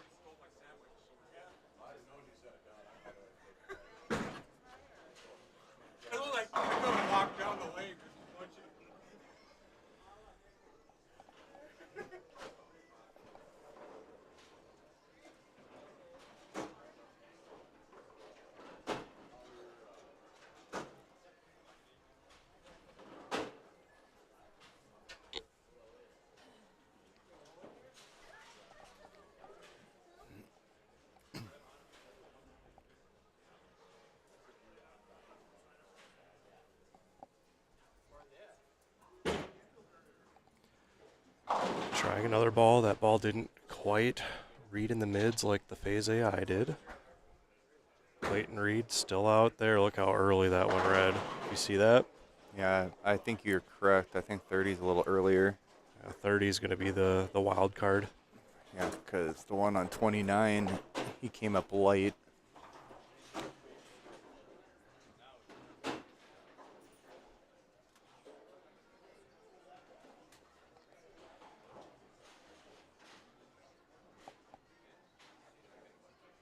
I'm kind of thinking that with that shape that Clayton has right now, he's going to be like that 2-0 teen look. And it's going to be whether or not Link can find something to beat that.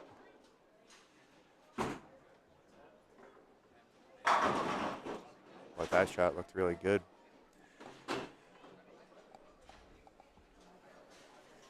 We both got mixed juice. Link has chose to start the match.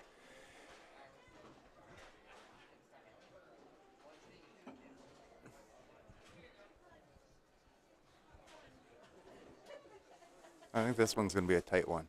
Think so? Yep, I think it's going to be a 10th frame. Somebody's going to have to double.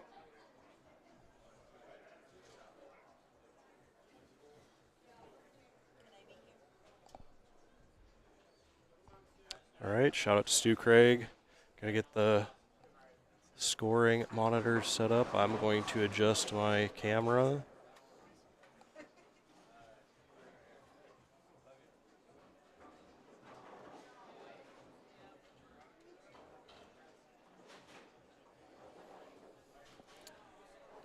All right, looks like we can see not all of that one yet. Looks like Link chose to start with the AI.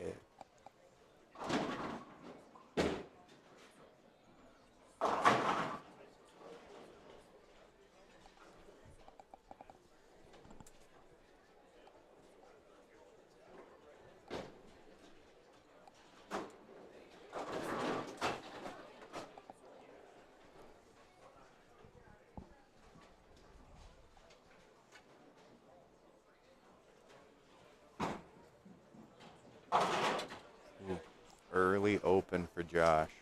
Yeah, can't convert the 3-6-10. Easy one to miss. Yeah. All right, so here's our first look at Clayton Reed here in our Stepladder finals. As you saw earlier in his practice shots, this is the lane that he's going to have to deal with a lot of early hook. Let's see where this one goes.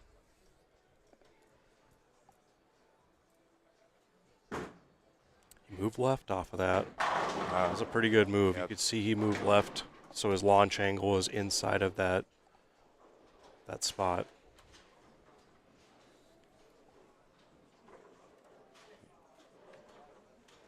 Yep, moved in, got a little fresh oil to get it through the front part of the lane. And that one actually faced up real nice.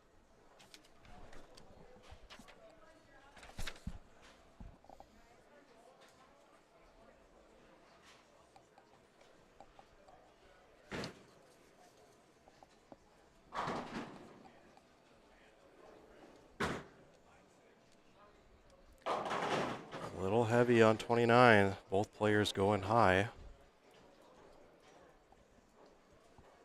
You know, I don't know, but I don't know if we've seen Clayton Reed in a major final yet in his young career. Just thinking back on it, I know he's been on NDBowlTV at the Masters. I don't know if he's made that show there, but I think he's been knocking on the door a couple times and finally snuck in there. did bowl collegiately at Mount Mercy, I believe, correct? I believe so, yep. Nice spare conversion there for Reed. Let us know in the chat room who you think is going to take this match. Josh Link, the veteran, or the young Clayton Reed.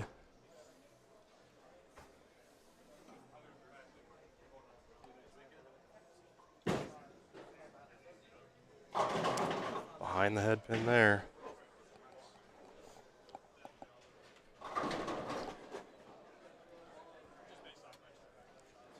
wonder if Josh is actually going to use 2 balls, 1 on each lane, or if he didn't like what he's seeing from that AI, the first shot.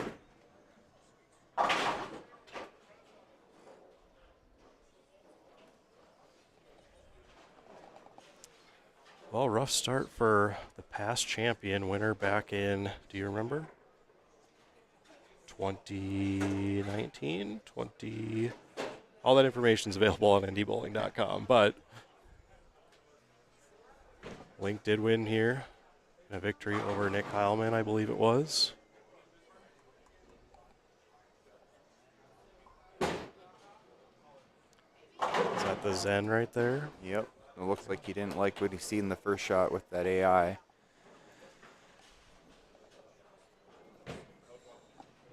And again, the winner here will take on Thomas Wolf in the next match. Dawson Unrath is the 2, Brady Stearns top seed. This is our opening match of the Stepladder Finals.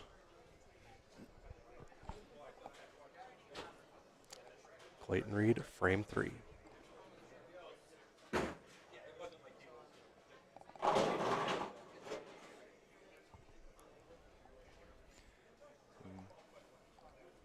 That first shot, he got up the lane pretty good. That one, it kind of leaked out a little bit.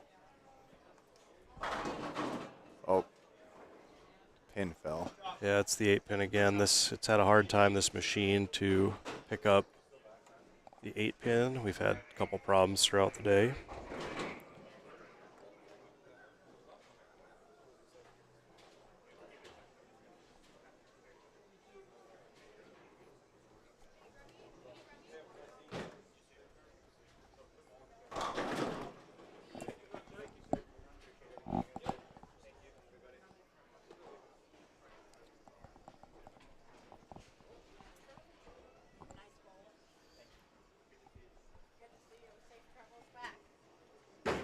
All right, be sure to get count here. Well, it gets the 1. Matt and I talked earlier how important getting count is off of splits, because I think it costs him, I, and yourself Oh, yeah. all weekend. Yeah. When you miss by that little, you always think about the last shot. But if you look back at previous games, there's so many spots you can pick up a pin or 2. Yo, That looks a little bit better. it's pretty good.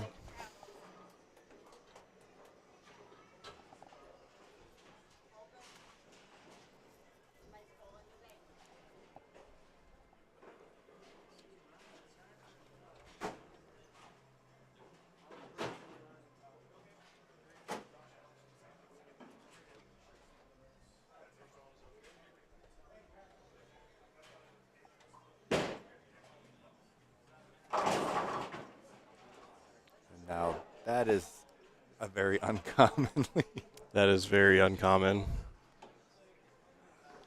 I think Link is a little lost on this pair. Not sure what he was seeing, but he's definitely going through a majority of his bag. He's got a chance. Oh, doesn't take the 2-pin over there. So what do you do if you're Link in this situation based on what you've seen? Most of the misses have been the light hits, but there's been a couple heavy hits as well. Yeah, I think he's got to keep it tighter. I think if he gets it out, it hits kind of that carry down area and just kind of goes forward, never makes a corner. A little bit of loft. That one turned up nice, but never kind of drove through the pins like you want it to. Do you think this is a case where he's got to get steeper through the front to get it to the friction sooner? Yeah, I mean, he's going to have to do something. I mean, I didn't watch him all day, but even maybe paralleling back closer to the gutter. Well, advantage Reed here. He has an opportunity to put up a strike or 2 here and take command of this match early on. But Link is a veteran and won a lot of tournaments, so hard to second guess him.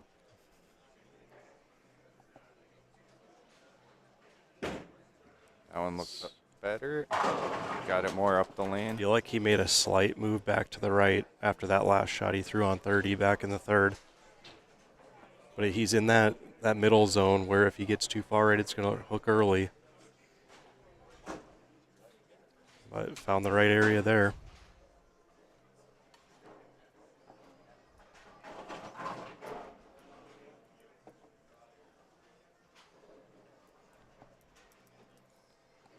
Your boy Wolf over here doing a little scouting report on the championship pair. Clayton Reed, frame 6. Got the 10 He out. wanted it to hook, and it did.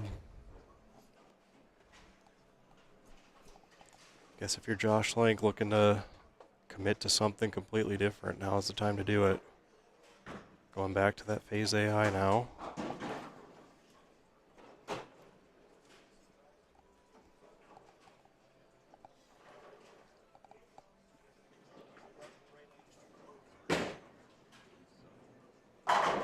That looked pretty good.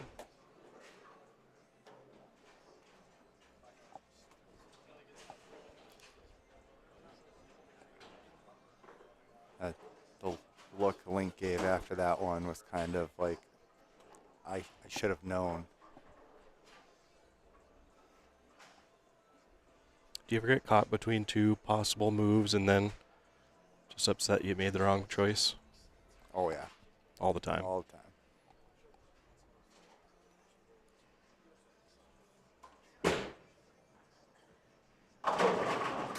Now it gets a double. Is going to give Clayton something to look at. I mean, really, what is it? It's only an 11-pin match, right? A little bit more than that. Oh, yeah, because Yep. a frame Josh is a ahead. frame ahead, yep.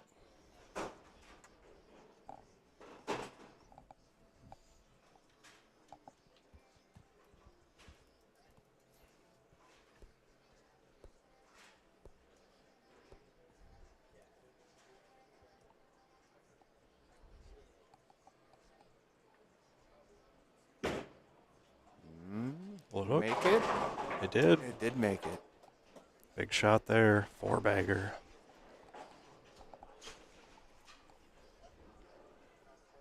Got to think all those college bowling tournaments and time spent with all those coaches back then is doing him a lot of good right now. I think staying calm in the moment, Yep. pulling all those tournaments.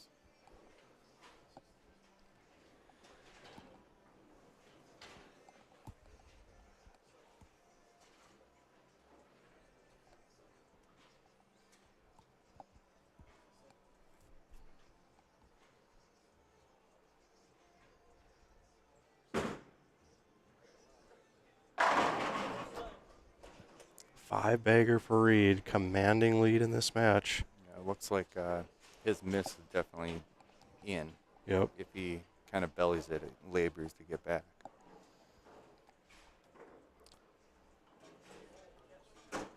Well, Link's max is 214. Got to think he's got to get all of them. There's no other option here. And that's going to about do it. Well, it's only the 8th frame. Link's pretty much... I could not have been more wrong about my prediction.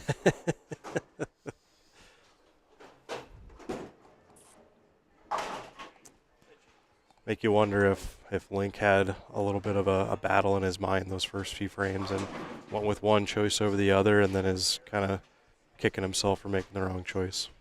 Yeah, I think that first shot that he went high, I think tricked him a little bit. Yeah, when he threw that phase AI in practice, I actually thought he would stick with that on both lanes because I thought it looked pretty good. It gave him a little mid lane, but maybe he saw something else that perhaps earlier on in the match play around that kind of scared him. Very, very possible. So the max now for Josh Link is 182. Clayton's already in the 190s, so just keep it on the lane here and you're going to move on.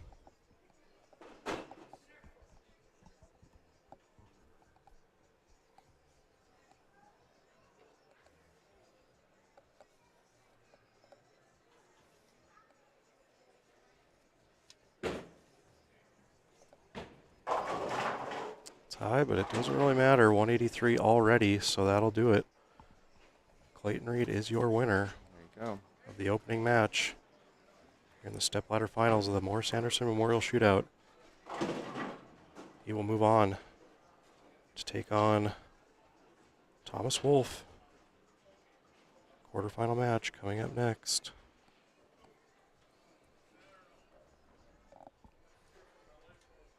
What do you think Thomas is going to have to do on our championship pair here after what you've seen from Link? I think the way the zone Thomas is playing, I think we'll still be there, kind of like it was on 31-32. It's going to be, he was going to try a couple other bowling balls, but if he sticks with the same thing, it's going to be a release thing to get the ball. Do you think Thomas's tilt and unique role is going to serve him as an advantage as on this pair compared to what Link was doing? I think so.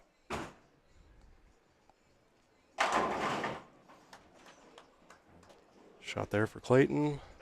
Now, if I was Clayton, I'd probably try something just to have a backup plan, Right. especially because the more you throw the urethane, the more you're beating up that lane and not in a beneficial way for yourself.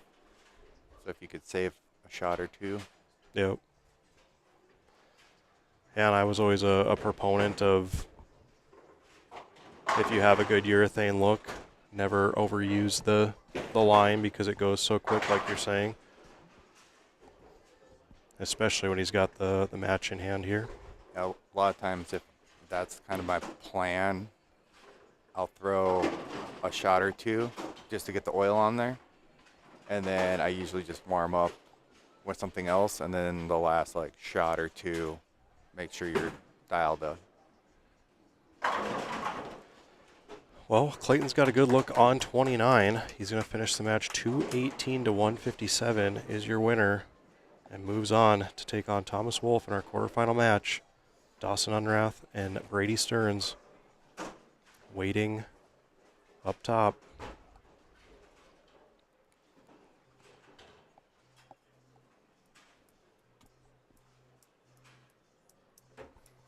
Again, Thomas will get 2 shots on each lane, and he will have lane choice as the higher seed.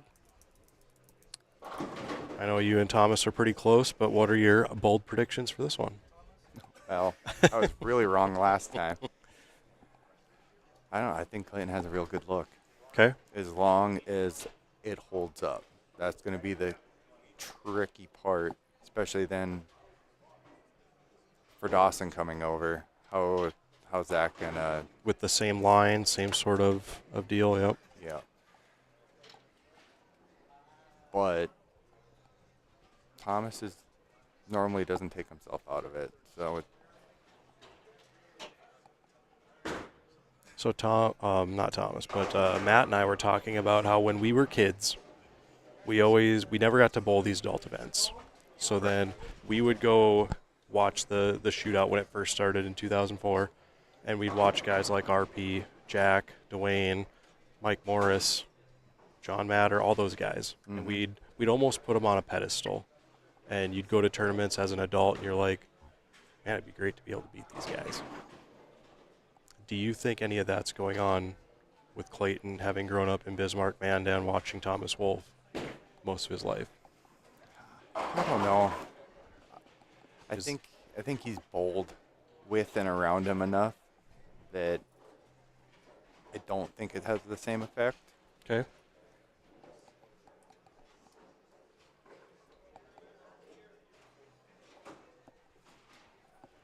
I just wonder if there's any of that intimidation factor. Just There might be, because that is definitely a thing. That's why I think some of the guys win so many matches, like in match play, because it takes the guy 3-4 shots to get kind of calmed down and comfortable with some of the guys when they're bowling Brady, for instance, or Heilman, Mills, these guys that are always up around there.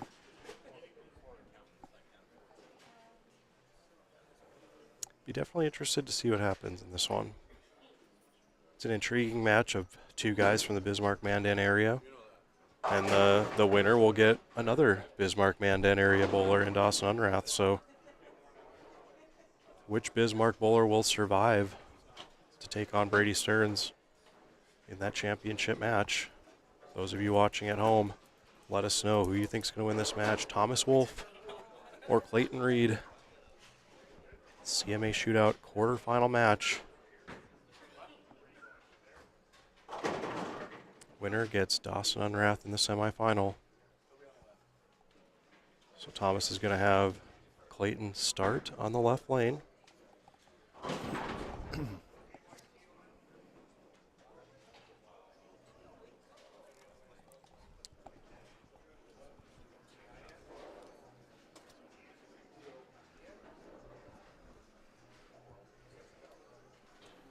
Bill Massey says Thomas. Anybody else in the chat room want to cast a vote for who they think is going to win this match? Are you Team Wolf or are you Team Reed? Let us know in the chat room.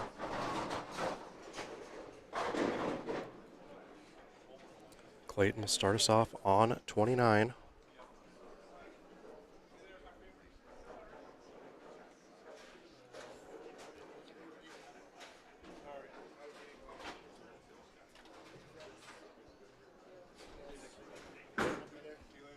It's got a hook. It does. Fortunate to take the 4 out, leaving just the 9.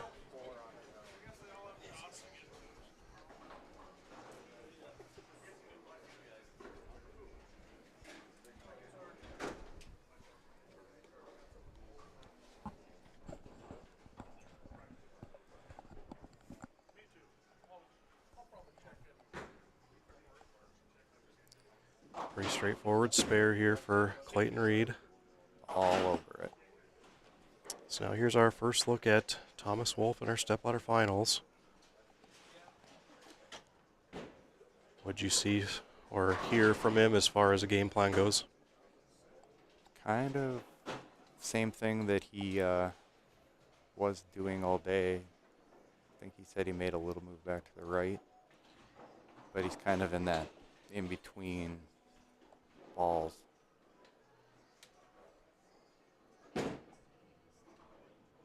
Okay, a little high, left the 9 pin, or the 10 pin, excuse me. Not a terrible first shot.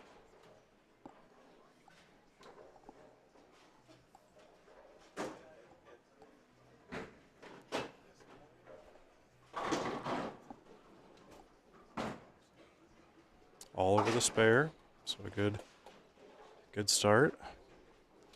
You always got to get those first few shots out of you to, get settled in. It's a matter of how quickly you can do that.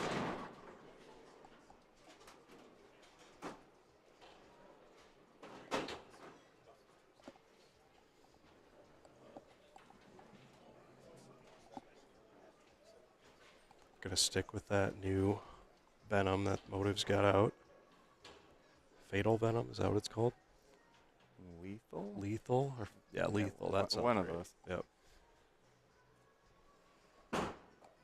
It's gonna And- push. Okay, that's a good 9.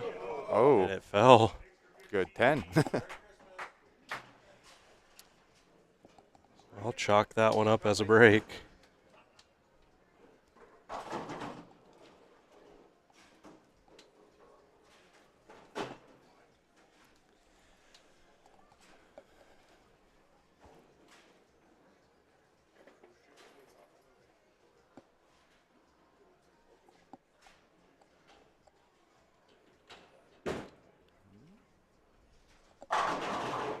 Good shot there from Clayton. Seems like Clayton's got this outside in swing, the typical figure 8, and sometimes it gets a little closer to his leg and kind of projects it further to the right, and sometimes it doesn't get as close to his leg and it's more up the lane.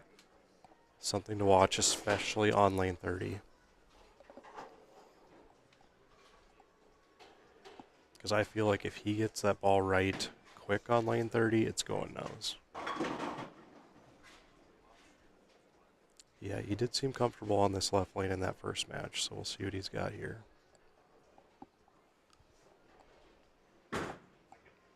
In.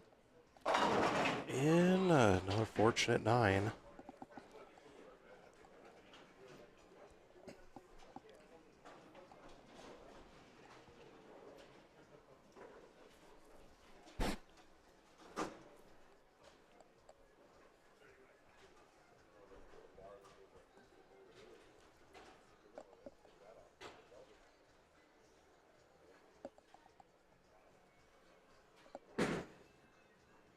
Okay, covers a 4-pin pretty easily. Wolf now with an opportunity. Confirmed from Taylor, making a, 4 and 2 left? Is that what I saw? I think he's just moving 2. Okay.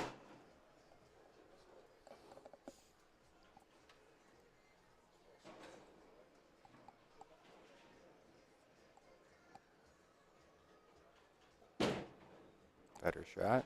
That's pretty good. Yeah, I like that.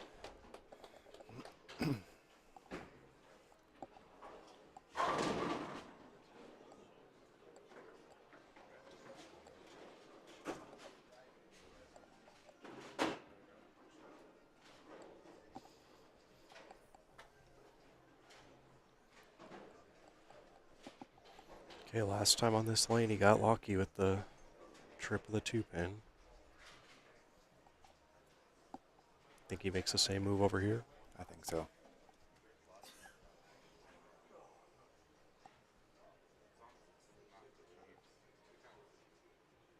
It's got a hook. Nope. Yeah, that's.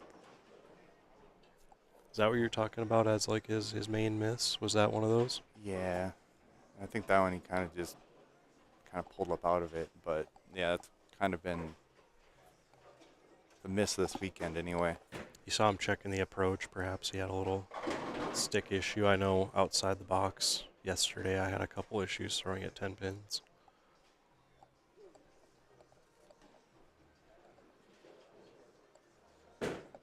Cover the spare. 3. Oh. I did. That's exactly what I did yesterday. I moved right to pick up that exact same spare, and it just kind of hydroplaned across the middle. Never took out the 8.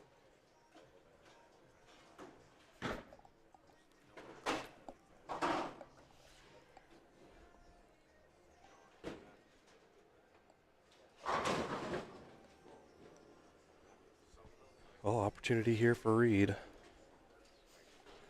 Frame 4.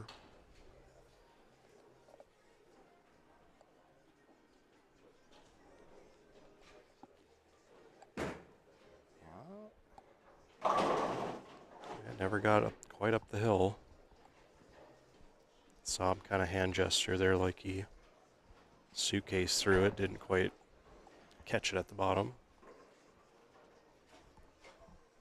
Do you feel like there's a particular release you need to have when throwing urethane in order to make it shape the right way? You really got to get it into the ground and get it rolling, or at least I do. Okay. Really got to. I've always known Clayton as a really good urethane player, and that could be from his days in college because I know that's a pretty common thing to use in college tournaments.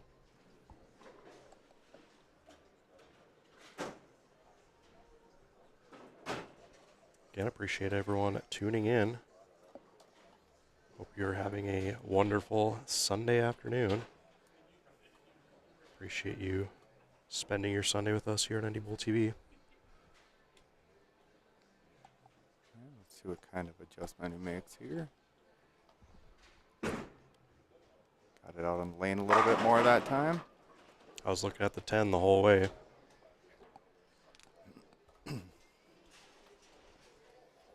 Alyssa, thank you for tuning in. Live from Mount Mercy University, the alma mater of Clayton Reed.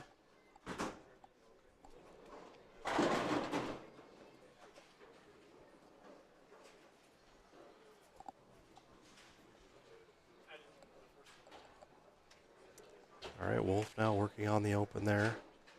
Frame 5. Pretty good shot. Looks like he's got lane 30 dialed down. Now it's just a matter of getting comfortable on 29.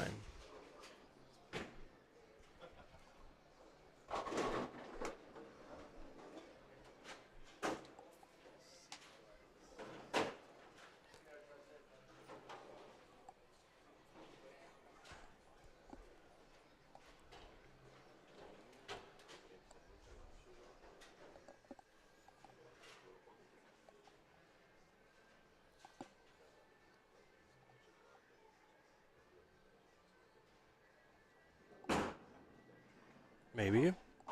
Never sees it on 29. I'm Hmm. pretty sure Josh Link did the same thing over there. So clearly, 29's not hooking as much as 30. We've seen early hook on 30 from the urethane crowd. And then from those throwing reactive, just not seeing it in the mid lane there on 29. So something to keep an eye on.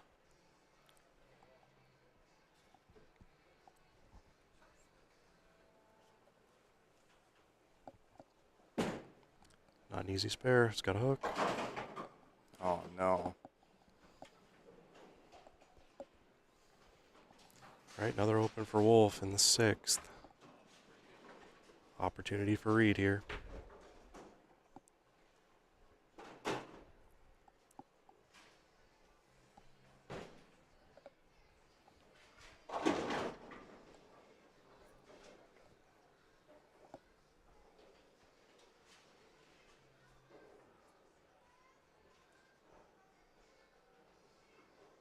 Looks like a better shot. Pretty good. Puts up his first double of the match. Strike here, you could open up a sizable lead.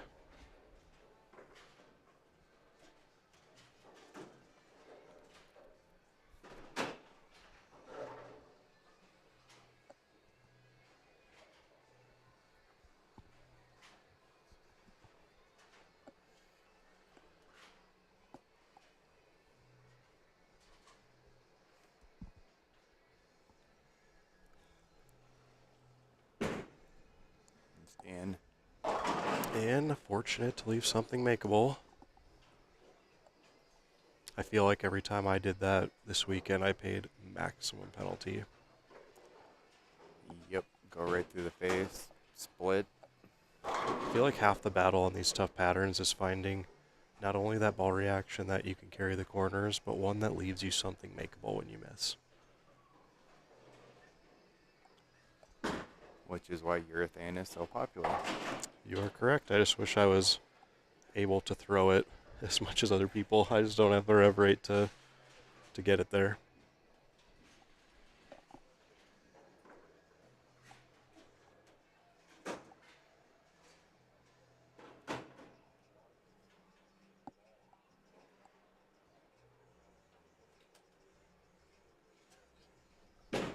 It's gonna push. And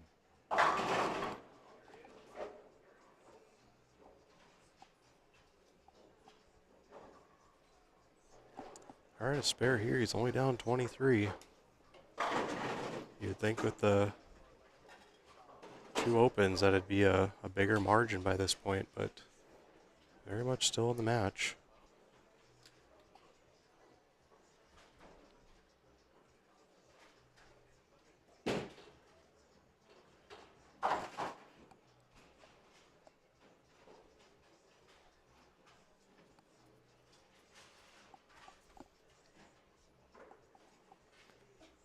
Makes you wonder how much the urethane is changing the lane, and or is it simply just bad shots? that one was just bad, but it's the combination of all day. You have people throwing urethane up the side. I've seen people in at like 15 with it. Here's a ball change from Wolf.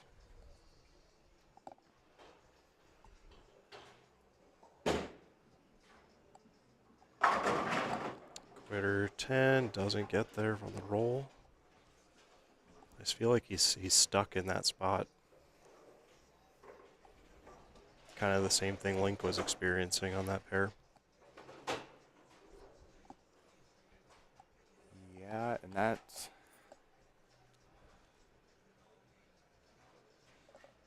Brady managed to shoot 230 on this pair. This tells me that maybe the slower ball speed might be helpful. I would agree.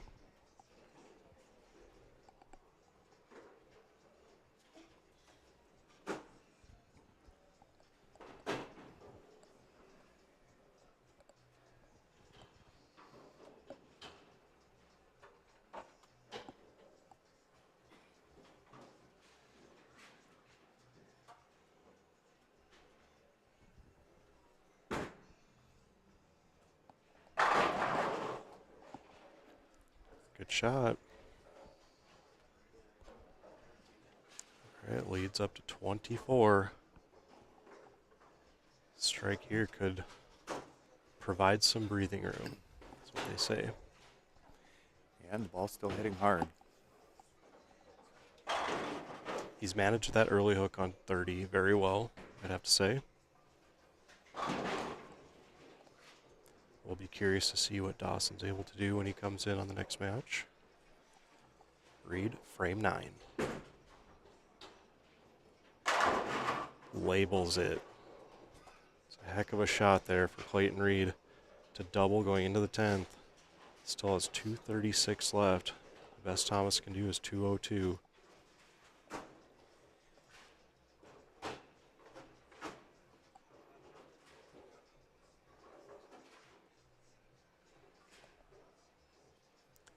If you're Brady and you're watching how much people are struggling from left over here, do you change your game plan?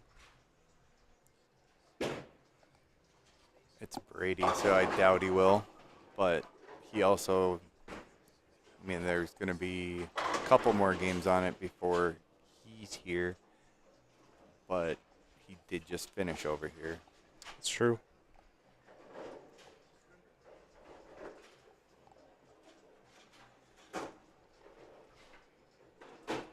And unless Dawson changes what he's doing, it's looking very likely like nobody will be in the middle of the lane.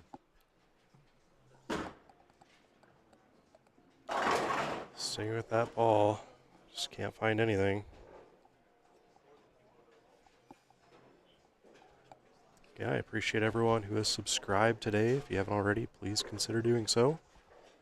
Hit that like button. Do appreciate y'all tuning in. Nearing the end of our quarterfinal match here at the Morris Anderson Memorial Shootout at Northville Bowl in Minot. I'm Darren Sini alongside Blake Wallstrom. Calling the action here. That'll be it for Thomas. 180 is the final score. Clayton Reed will move on to take on Dawson Unrath in another all-Bismarck Mandan final. Or match, I should say. The winner gets Brady Stearns in the final.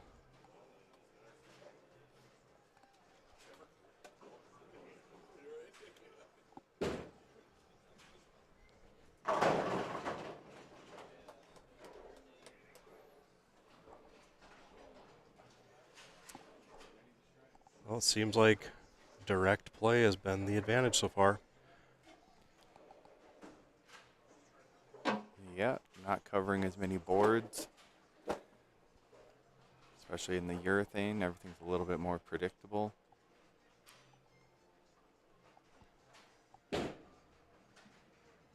Got a lot of Clayton Reed fans in the chat room. Do appreciate y'all tuning in. I got to imagine there's quite a few Dawson Unrath fans in the chat room as well. Let us know who you think's going to take home the next match. Who will advance to take on Brady Stearns? Will it be Clayton Reed or Dawson Unrath? I'd like to think there's a lot in the Bismarck Mandan community, bowling community that's watching.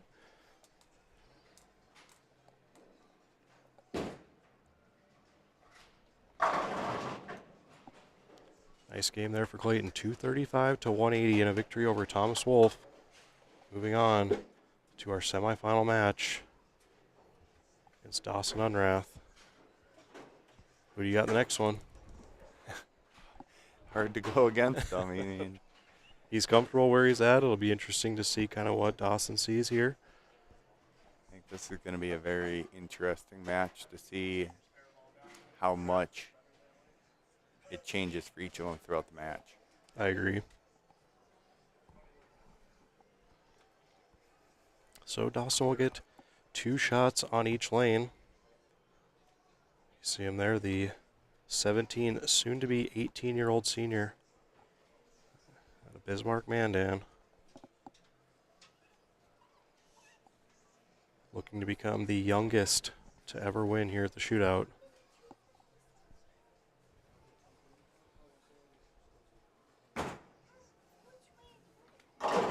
See him coming in with that same thought process. Down and in with urethane.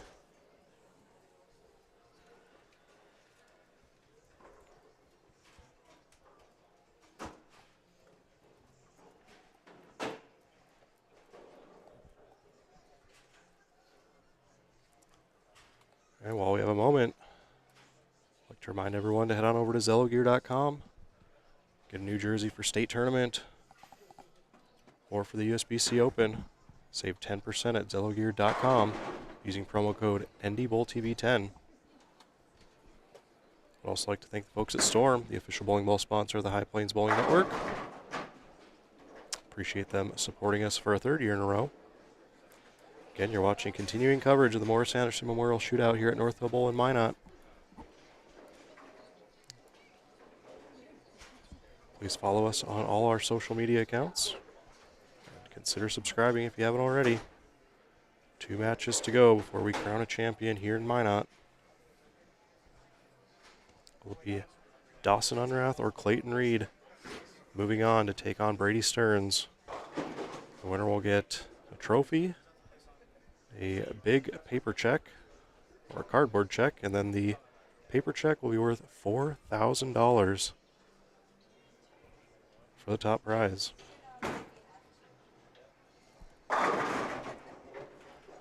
Let us know in the chat room who you think will be taking on Brady Stearns in the final.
Okay, so same sort of strategy as Thomas had.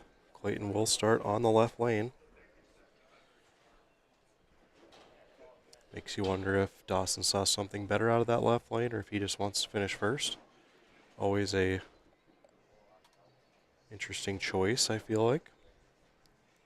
Yep, there's always people that want ball in hand, and there's some people that want to be in the clubhouse with the score. I know I've probably asked you this before, but what do you prefer? I'd rather have it in my hands. I don't like standing back here hoping somebody doesn't succeed for me to do good. I'd rather go up and try to make the shot to move on.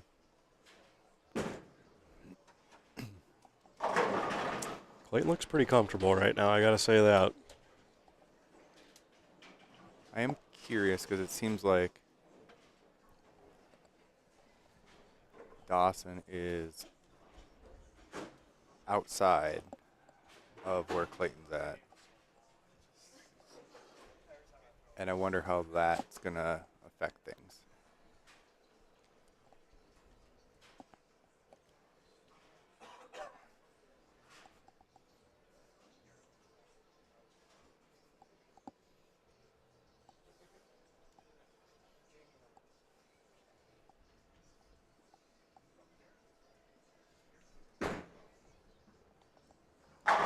He got that one out to the one board.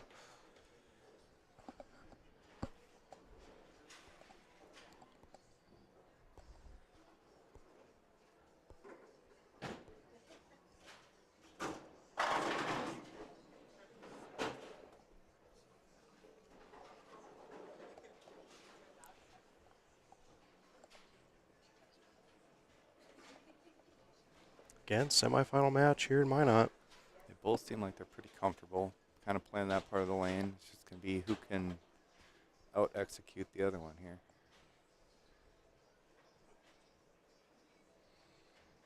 Dawson is, I would imagine, the youngest player in the field this week. Actually, Tatum was the youngest in the field. Youngest bowling today, though, by quite a bit. Got push. 4-9.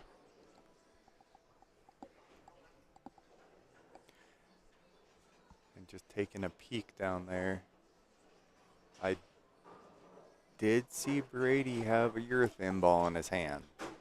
So he's probably thinking about it based on what's happening in front of us.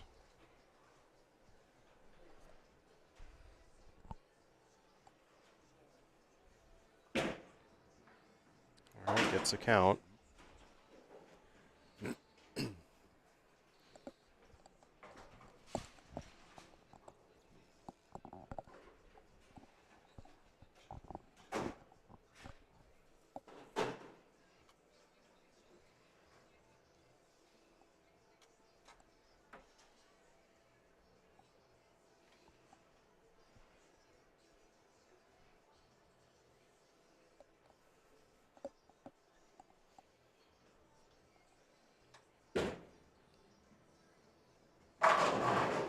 Pretty good. Zach Andreessen, good to see you in the chat room, the defending champion here. Unable to make it due to college tournaments, and I believe he's bowling the U.S. Open starting this week. Asked, does Brady, did he throw urethane at match play? I don't think so. I did not see him throwing it. I saw him start with it yesterday for a little bit, and then he went away with it pretty quick. He was left with the Origin, switched to the Ion Pro. Had a couple games over 290 this weekend. Won 300, 290 something this morning. So has not thrown much urethane this weekend, which is, I think, a surprise to many. Read frame 3. Can opener. Little fist pump there. Yeah, he's just comfortable and dialed in right now. Do you think it's an advantage once you get through that first match just to kind of settle down and get into your groove? Because that's what you did at the K-Fire, right? Yeah, I really do. I think get comfortable. Then he's seeing the lanes change as it's going. You're not just jumping into it. So it's easier to make moves based on your past knowledge.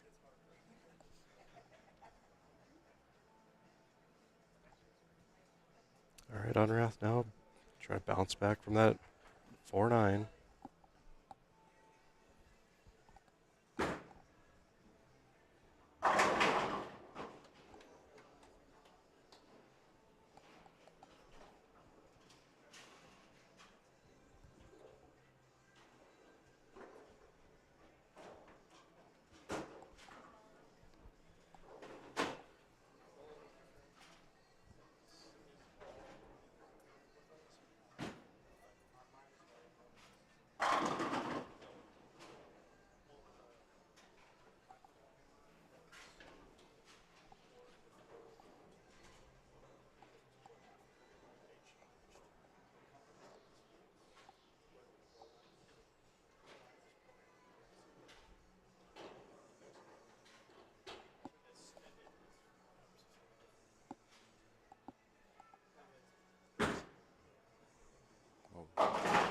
And high on that lane again. That one seemed like it got offline quick. So is now the early hook lane on the left? It seems like 30 was that lane, but now it's kind of not the case. Yeah.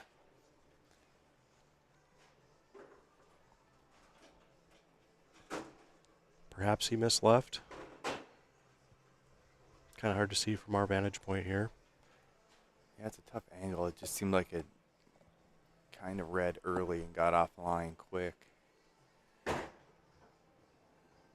All right, so yet to fill a frame on the left lane. Meanwhile, Clayton Reed, pretty comfortable.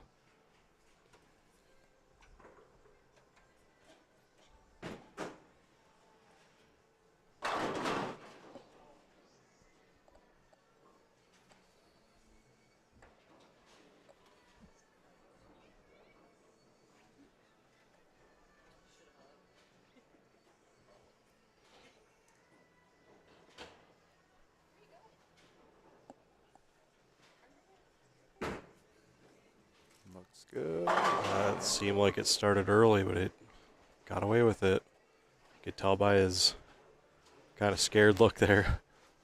It started up early on him. Perhaps a free move.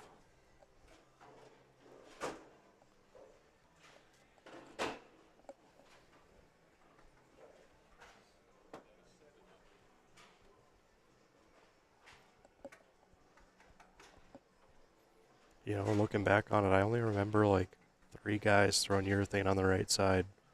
Jared Schmidt did it, and the 2 in this match. I can't think of anybody else who was throwing it from over there, unless they were down on the low end. I know. Not consistently. I've seen a couple people try it. All right, shaker 7. If you're Clayton, that's okay. I'm fine with that leave. Yep. Just make good shots and fill frames.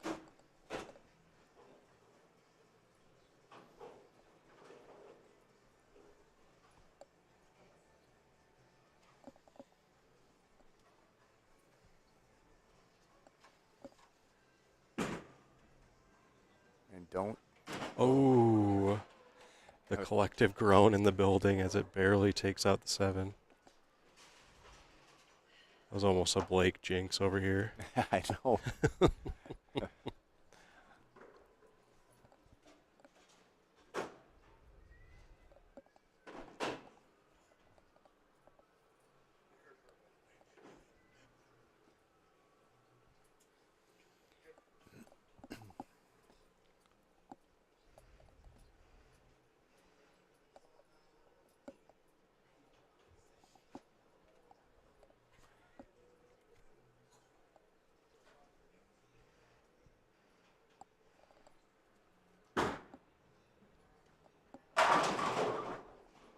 Shot there. Gonna need to figure out this left lane and do it in a hurry. Yeah, it makes me wonder what he's seeing, because he chose to finish on the left lane, and that's the one he seems to have problems with right now. Yeah, it makes you wonder if it was a case of what lane is better, or if, like we talked about earlier, would you rather just have the other person have ball in hand, you have ball in hand, that kind of thing?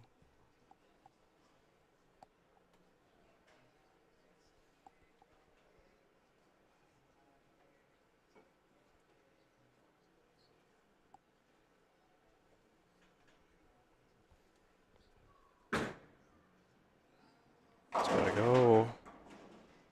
Now he just doesn't pick up.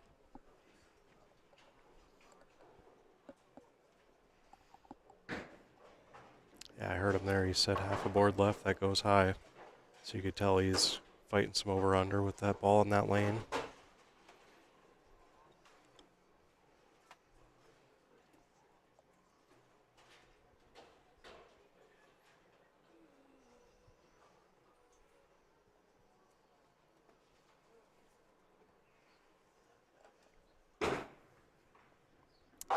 Oh, on the spare.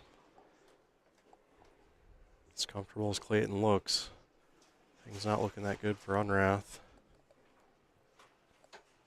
It's all going to be that left lane for him. He seems pretty dialed in on 30, just can't figure out that other lane.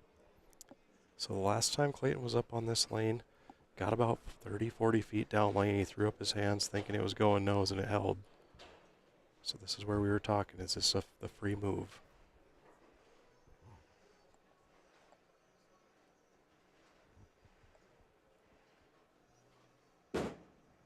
It's left. You got to think he made a move there. That seemed like it was left on the laydown.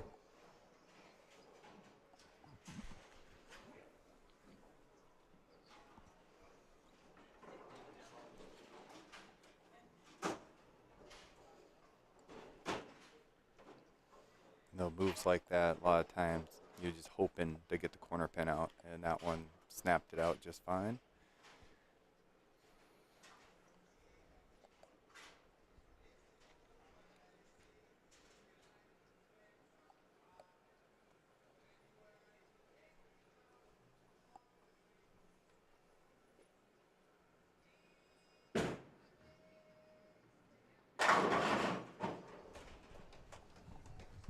I don't know what else there's to say, man. When you got it, you got it. And right now he looks pretty comfortable. Looks like he's making all the moves when he needs to make them. Now going into that position round, he was seventh. Shot 217 to get the win. And jumped Darren Weiler and Austin Descharme to grab that last spot in the Stepladder finals. He's now 3 frames away from a berth in the title match. It's early. Still stays there, though. Seems like he's got a little bit of miss room on 30, but something's getting him on that left lane.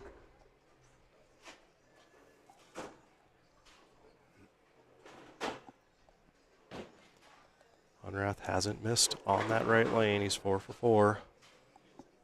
Hasn't gotten more than 8 on the left lane.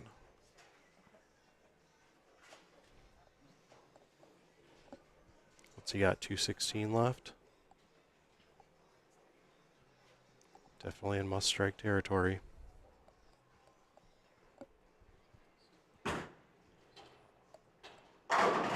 Seemed like he just shoved it to that spot. Yeah.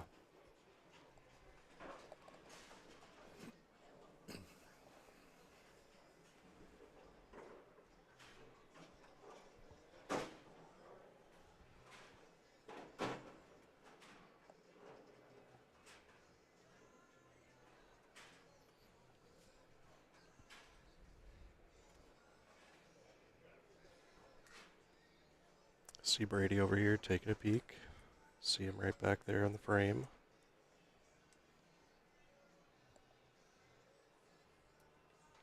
Read frame 8.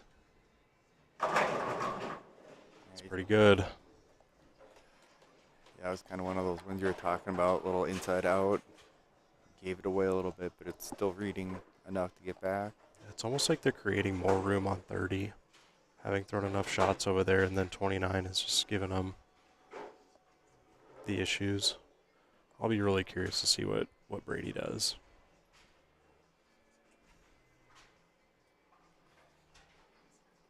Yeah, we've had 2 people use reactive, and I think, what was it, 170, 170? 170, Yeah, Thomas 180? had 180, yeah. Gets it wide. Fortunate to leave just the 2. But that's going to do it. That's needs one more pin, whether it's this one or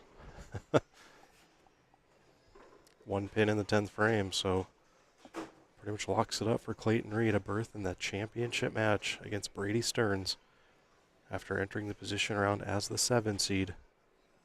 Jumps 2 players with a 217 and a win in that 7-8 match. He'll now be bowling for the title.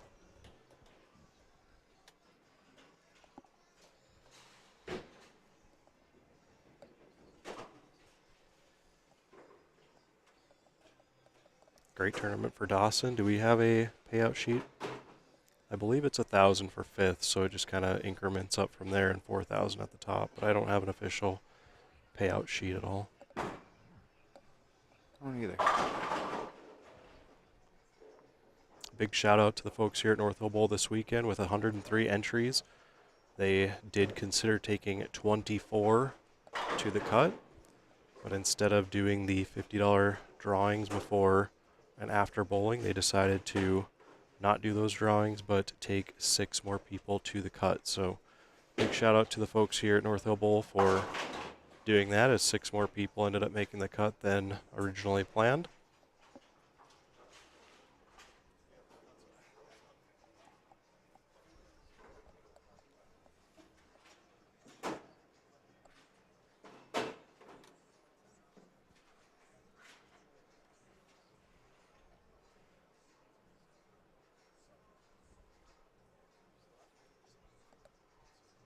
All I know, Blake, is Clayton Reed is saying, this is what I think your bold predictions. I'm going to go ahead and beat all of them. Yeah.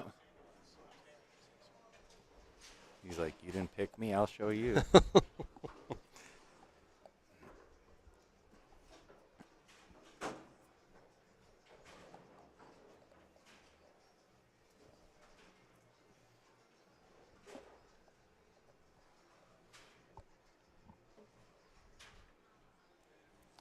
Looks like Brady's bringing over the Ion Pro in Origin. And what's the other ball in his hand? Is that an IQ Tour?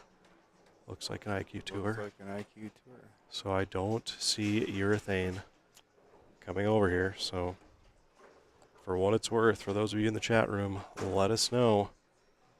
Who do you think is going to win the championship match here? Will Clayton Reed climb the ladder and win his first major title? Or will Brady Stearns finish it off and win the shootout for a third time, which would be a record? So 194 for Unrath. He will finish the tournament in third.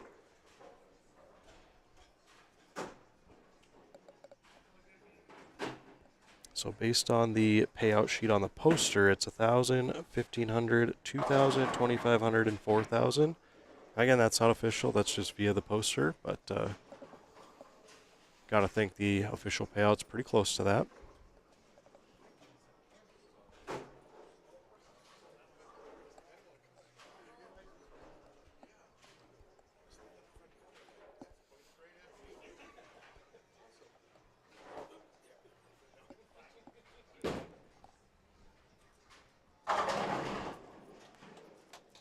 And that puts Clayton Reed into the 250s. Clayton's got better and better game by game. And looks very comfortable for the situation that he's in. Like, I got to bowl with the kid at Nationals last year. When he got comfortable on the gutter, he was really good. And that's where he is today. So that's his A game. You can tell he's kind of paralleled his way left on 30 to stay away from that early hook. But he hasn't run out of room yet. So let's update our bracket. There you go. Pretty self-explanatory. We keep putting the same name all the way up to the top here.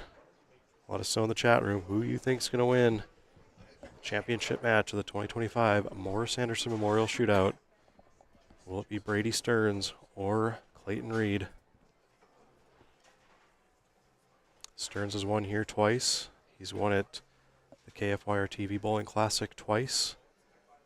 Looking to win his 5th NDBowling.com major title, which would join him with Dave Schick and Andy Mills, I believe, as the only players with 5. Meanwhile, Mike Schmidt still has the record with 7.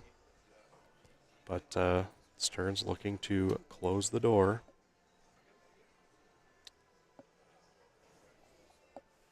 Been bowling for major titles. Seems like every show we do for the last 3 years. I can't remember the last major that we've had where Brady Stearns hasn't been a part of the championship match. All 3 last year he was. He's just that good. You go the year before, and I believe Doug won the Classic. Was it over Brady? I believe it was.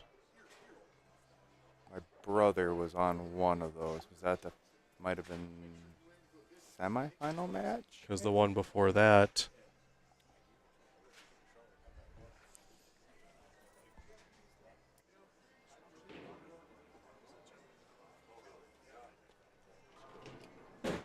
looks like we're going to have another guest in the booth for the championship match. Tommy, can you hear me? I can hear you, sir.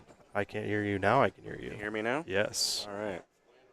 All right. Well, before we get started, take us through kind of what you experienced out there, because the way it looks, Brady's going to be playing left, and that didn't seem to work very well for Link, and it didn't seem to work that great for you. Yeah, the left lane is trash down lane.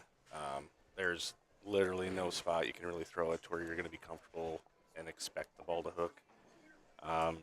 Brady obviously bowled position around on the pair, and he said he just kind of casually kept moving right a little bit. I actually went down and talked to him on the practice pair to see if he was going to move way out, because he was throwing urethane down there, but he said he was going to stay left and try and chase it a little bit. So, which is surprising given what Clayton's done on this pair. He seems very comfortable where he's at. This is kind of his bread and butter, as we've been saying. right, yeah. Being from Bismarck, Mandan, you've been able to see this kid grow up over the years. What can you tell us about him? Doesn't do a whole lot, right? I mean, he's very soft, very slow, and when you give him a little bit of room with urethane, which he likes to throw, Yep. he's tough. He's really tough. He doesn't really get nervous, when it comes to a big situation, big shot. He's a college bowler, Yep. he's experienced enough. So, yeah, I mean, I like his chances based on what I saw in our match, and then obviously what he did with Dawson, and the first match against Josh. So, Brady's got a handful for him, I think. I agree. I would agree. And Blake, So- final thoughts before this one starts? I guess if you were in Brady's shoes, would you maybe go urethane and try to get on top of him and push him off that spot? Well, I talked to him a little bit about it.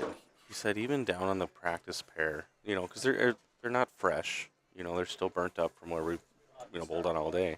He said his urethane look is nowhere near what these guys have. So he basically is just going to trust his ability to play left and hope it works.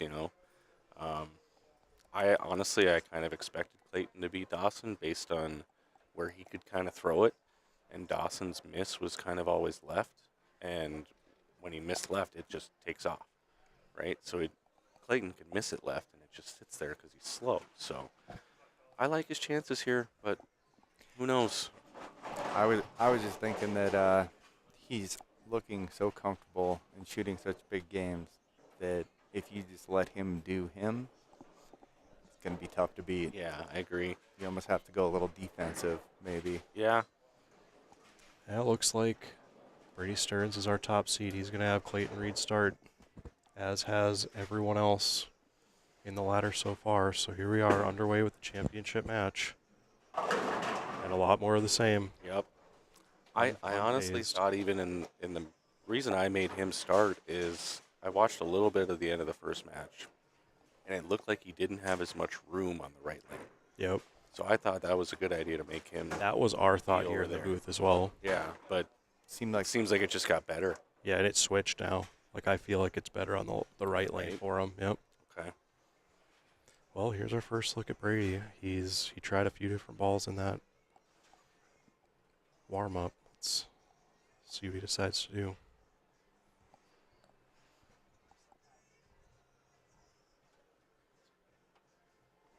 Going with the origin. It's going to push. Yeah, and he had said this is one of the weaker ones he's got, so he kind of expects to kind of trap it in front of him a little bit and hopefully Yep. get away with some carry. So Yeah, because But- that's one of the most aggressive balls in the global line, isn't it? yeah.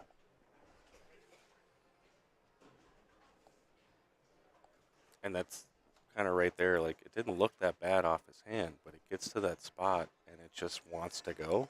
And then if he gets in, two from there, then it never sees it and it just goes out the back of the Yep. house. And it's like, what the heck are you doing? So, Kind of the same thing happened for you. yeah, absolutely. Okay, on the spare.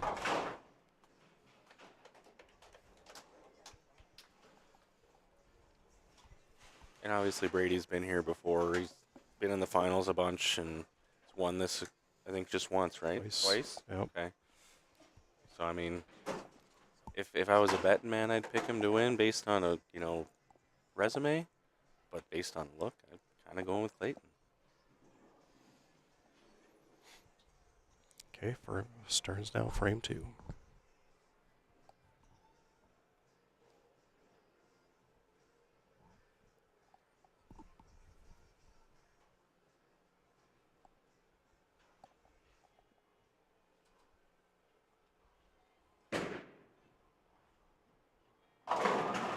Doesn't shake the 7 out. It's left a couple times on 29. And those are the hits he has to have at this moment, Right. for sure. I gotta tell you what, guys, it got very quiet in here over the last 5 minutes. And they even have like some ambient music playing in the speakers. I think after last year with the kids running around and everything, I think that's a smart choice.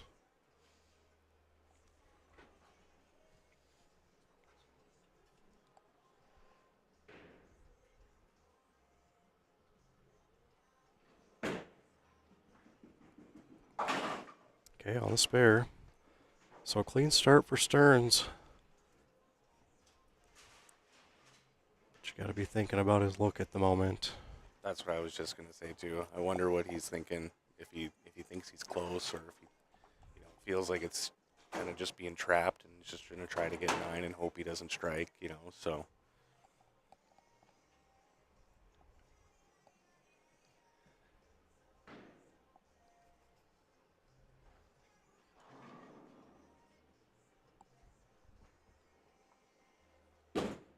Throws it to the spot. Looks okay. Shakes it out. That's such a good hit for him. Yep. We don't have to just stuff it in there and pray that it carries. I mean, to shake him up in Minot works. That hit works so well in this building. Always has. Those are the ones when you're throwing urethane that are awesome. You're not hitting light, leaving stuff. Those ones get out of there. It's a good time to be throwing urethane. Yeah. He looks extremely comfortable. Yeah, for your first time in a major title match, like, it's insane. Props to him. Looks good. Wanted to hook, and he got the 7-pin hit as well. One thing to consider, too, this was the pair that Brady shot 300 on yesterday. Oh, okay. Did that with the Ion Pro, which he has sitting on the table near him. And what did he have in position round? 230? On this pair, Yeah. yeah. Okay. 234. It's going to hook. Okay. Good spare. If I remember right, he was a little further left in position round, though, was he not? Was he more like right at 25 at the arrows, maybe, instead of like 21, 22, where he's kind of at now? But there were a few times on 29 that it just never saw it, and he buckets on the left lane. So I feel like that's the miss on 29. You don't want to get it too far up the lane in the oil. And then on 30, it's just a matter of getting it to face up at the right spot. I feel the one advantage Brady has right now is his speed. If you can get it to float, it'll give it time to react down lane.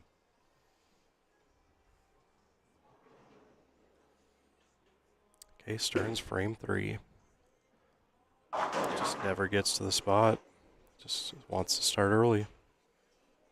Yeah, and like I said, if he goes a 1 and 1 left or 2 and 1 left, then it's like it doesn't see any of it. And 2-8-10 combinations, Yep. buckets, yep. Like you and Link had the same look from left, and that's why we were talking earlier. Does he give it a look from right? Well, I don't know. and Brady is very, very good with urethane, too, so it surprises me that he didn't even Yep. kind of think of doing it, Just even, he didn't throw a practice shot out there, did he? I don't think so. No, he brought 2 balls over. Or 3. He's Yep. got the IQ. That surprises me then. Yeah, the IQ is his other ball he brought. The IQ 2 or the Ion Pro, and then the Origin are the 3 he brought over here. Okay. Uh-oh. Going to get something. Yep. A veteran move here. Going to the bay. You can see him walking down in the distance. I wouldn't be surprised if he's grabbing urethane, to be honest. After that shot on 30, like, you have to do something. I honestly think it's his only chance at winning.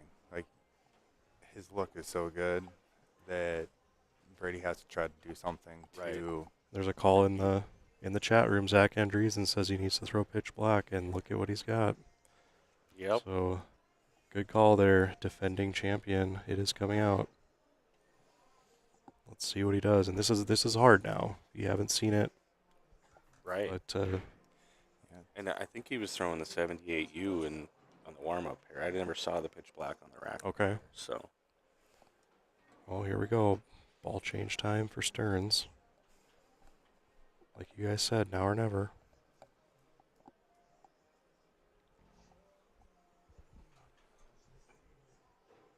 Big step right.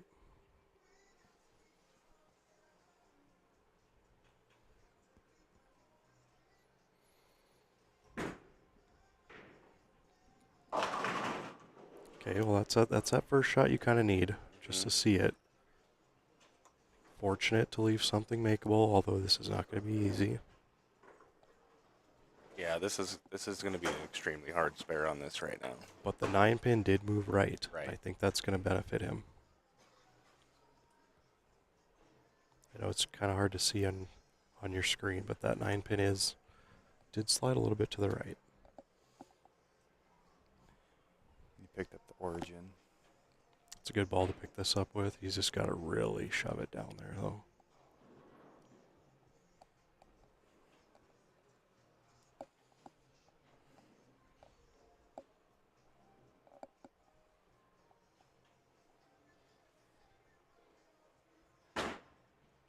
Yeah, hook.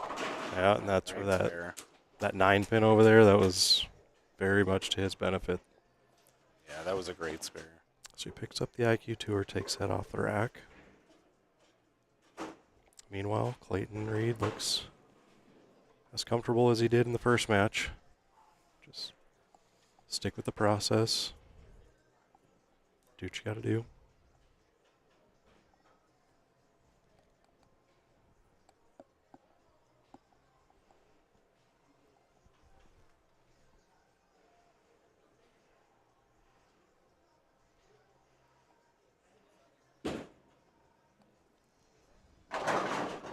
Oh, Big hit shakes it there. out.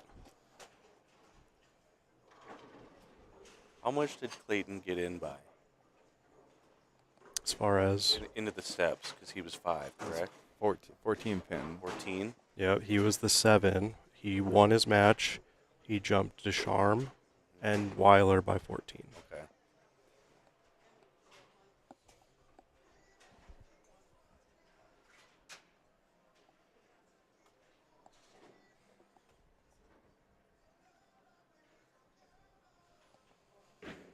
Yeah, taking his time.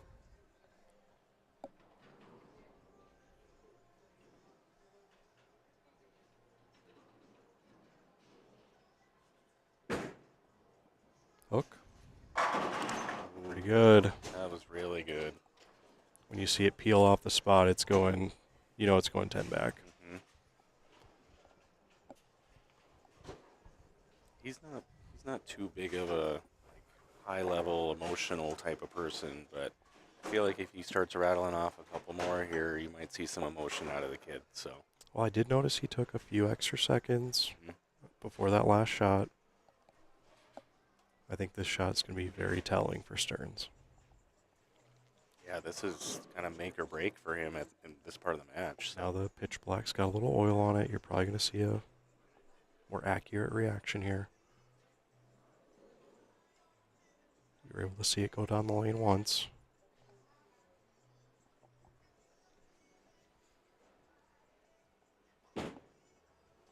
Throws it to the spot. Does it roll to Roll 10? it. Oh, and missed And it. it misses. Wow. Yeah, Brady's gonna need some help here. So Clayton's back here talking to what I assume is his parents. Parents, yep. Not watching a thing. Probably just casual conversation to kind of keep him in the moment, Yep. which I think is smart. Mhm. Yeah, they're kind of giggling and laughing, so keep them loose. Yep.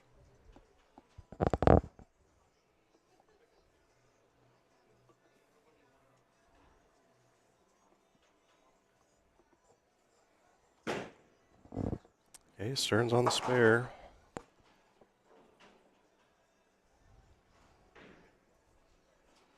This has got to feel deflating if you're Brady to go through all that work, get past Dawson to get that top seed, then you come back to this pair that you just shot 230 on and you feel like you can't hit anything. Yeah. It's got to feel deflating, especially because even though he's won a lot of these, he's lost a lot of them in the final too. Right. And I remember last year at the Classic when he lost to Lucas, he's like, I'm getting sick of losing these, and I understand it. One last year here, he lost to Zach, correct? Yep. So But he had the K-Fire win over somebody I know Yeah. in between there. some bridesmaid that's in the booth. It's got to have it. Pretty good. Okay, he needed that big Yep. time. Big confidence booster to see that ball go through the pins the right way. He's still got 240 out there, so he rattles off a few. It might put some pressure on Clayton and maybe make him make a Yep. mistake. So I think this next two shots are going to be see what the kid's all about here.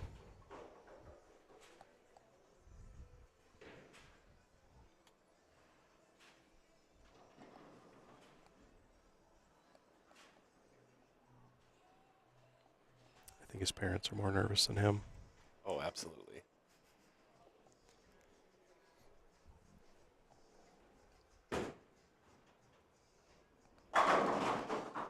Wow. Shot. I was looking at the 10 the whole way. I thought that one was actually going to overhook. Really? I did. Just based on his reaction a little bit. Well, he had one in the last game that was 35, 40 feet down, put his hands up, and Yep. it pushed Dead and went flush. dead flush. So Oh, when you have it, right? So.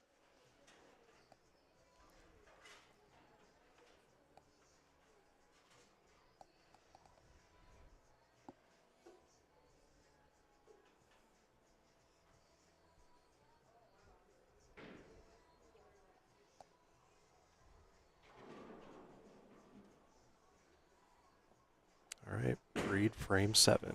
That's in. It Still just kicks it rolls. out. Just rolls through it all. Locked in. You know what's kind of funny is when my match was over with Clayton, I told him, you just need to strike a lot. And it appears he listened because that's all he seems to be doing. well, if the trend continues, he's not going to miss because he's got better each Yep. game. Every game he's gotten better. Unfortunately for Brady, he's the last one. Yeah, got to have the rest of them to put some pressure on him. Yep.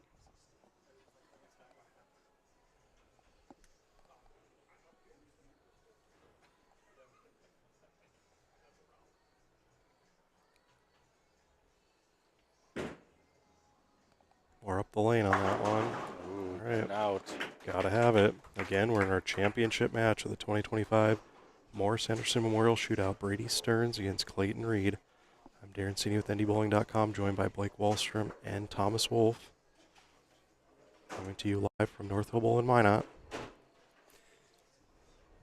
This is why Brady's in these positions a lot, though, too, is he knows his equipment, he trusts his process, and he's just a phenomenal shot maker. Yeah, it literally took him 2 shots Yeah, to get and lined up. now he knows where he's at, and he's got to look. Yeah, and he hasn't thrown it all day. Right. It would take me half a game to move 20 right and to be comfortable. Yeah. Well, again, gotta have it. Oh, that's hooking. Stood up, yep. Stood Yeah. up early. That might be the match here. If Clayton Yeah, doubles here. I looked coming over up, at Clayton right after that, and I saw a big exhale. Mm-hmm. Like, as a guy standing back here, there's nothing you want to see more than a little bit of breathing room, even though he's well in control of the match. And if I heard Brady right, he muttered kind of the same thing Dawson was saying, that he missed by that one board, Mm-hmm. and it just goes.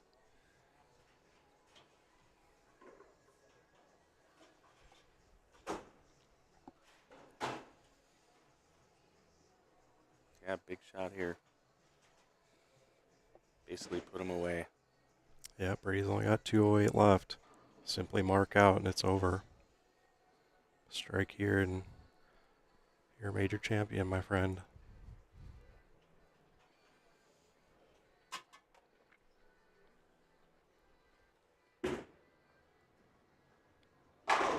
There it There's is. your winner, everybody. Unreal performance. Yeah, to See, what is he, to sneak 20 into the show and then walk the ladder. What is he, 24, 25? He's fresh out of college a I was couple gonna years say, ago.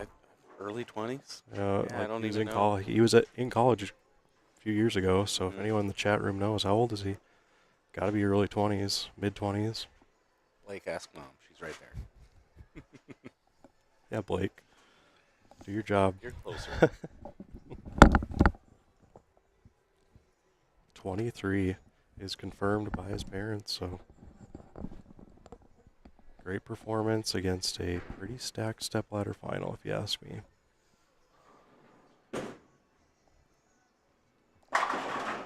Wrap 10, but it don't matter. 216 it's already over. on the board. Yep. Brady can't get higher than 208. Gotta love the victory lap, though. Yeah. enjoy it because it goes fast. You know, you never know when you're going to come back to a moment like this. Yeah, I'm still waiting for one of Yeah. those. One of Blake? these years. Blake, let's talk to you. You had a sort of victory lap, didn't you? Yeah, it was close until I think it was in like the 8th. I think Harvey split, and Yep. that kind of just made it where I had to mark out.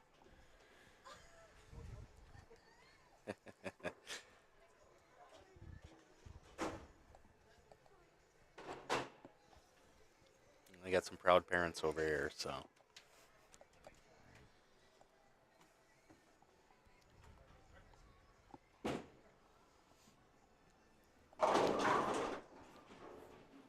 Again, hats off to Brady, though. I mean, he's always at the top every one of these tournaments, so. Yeah, we were talking. He's bowled for the title in probably 7, 8 in a row. I'm trying to think back to because last year he was in the title match in all of them that he bowled. Title match of this one. Tiger Woods. Yeah. You know, he's the MJ. Everyone knows. If he shows up next week at Midway, he's the guy to beat. I'm assuming he's going to be there. He's been in the finals, the last 3 years? Yep. So. Where did he finish in tour trials? 'Cause He made a big run towards the end, but he was probably in the 30s, high 20s, and they took the top 12. Yeah. But he made a good run there, so. Jim asked, did they re-oil before the show? They did not. This was the burn from match play all day. Kind of wish they would have. Yeah. Had a decent look on the fresh. I can about imagine you wanted that.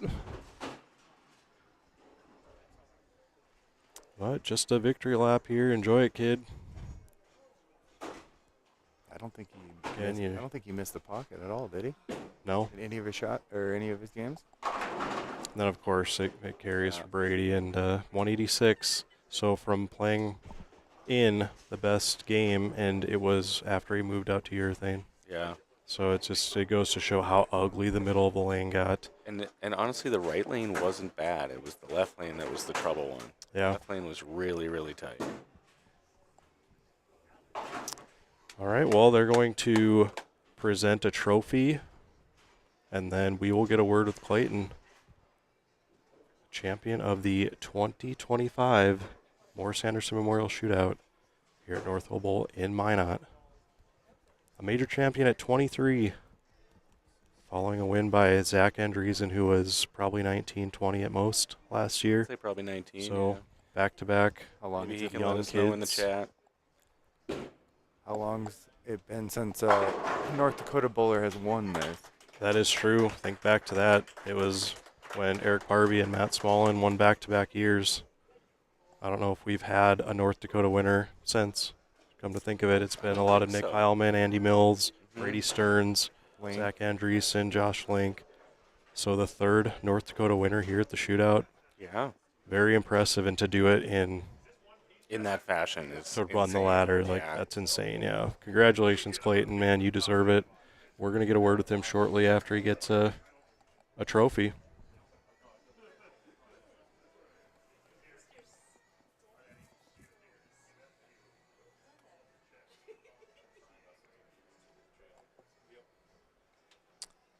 First, they are handing off another runner-up trophy to Brady. He's got two of the winners. I don't know how many runner-ups he's had, but he's got a very full trophy case, I can tell you that. Clayton will get his trophy, and then we will have a word with him. I don't know which one of you guys want to step out. I didn't even hook up the fourth headset. But, Blake, you want to? Okay. Yeah, I'll step out. That's fine.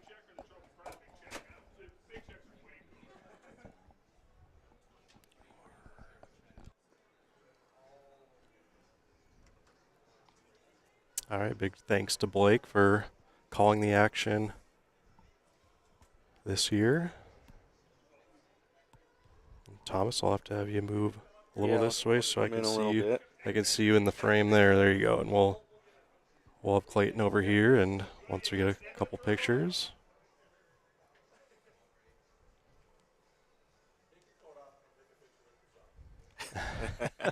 Dad's got to get in there. As you can see, the parents are going out for Yeah. a picture. Like I said, I think they're happier than Clayton is. So I mean, we're both parents. This has to be pretty cool. yeah.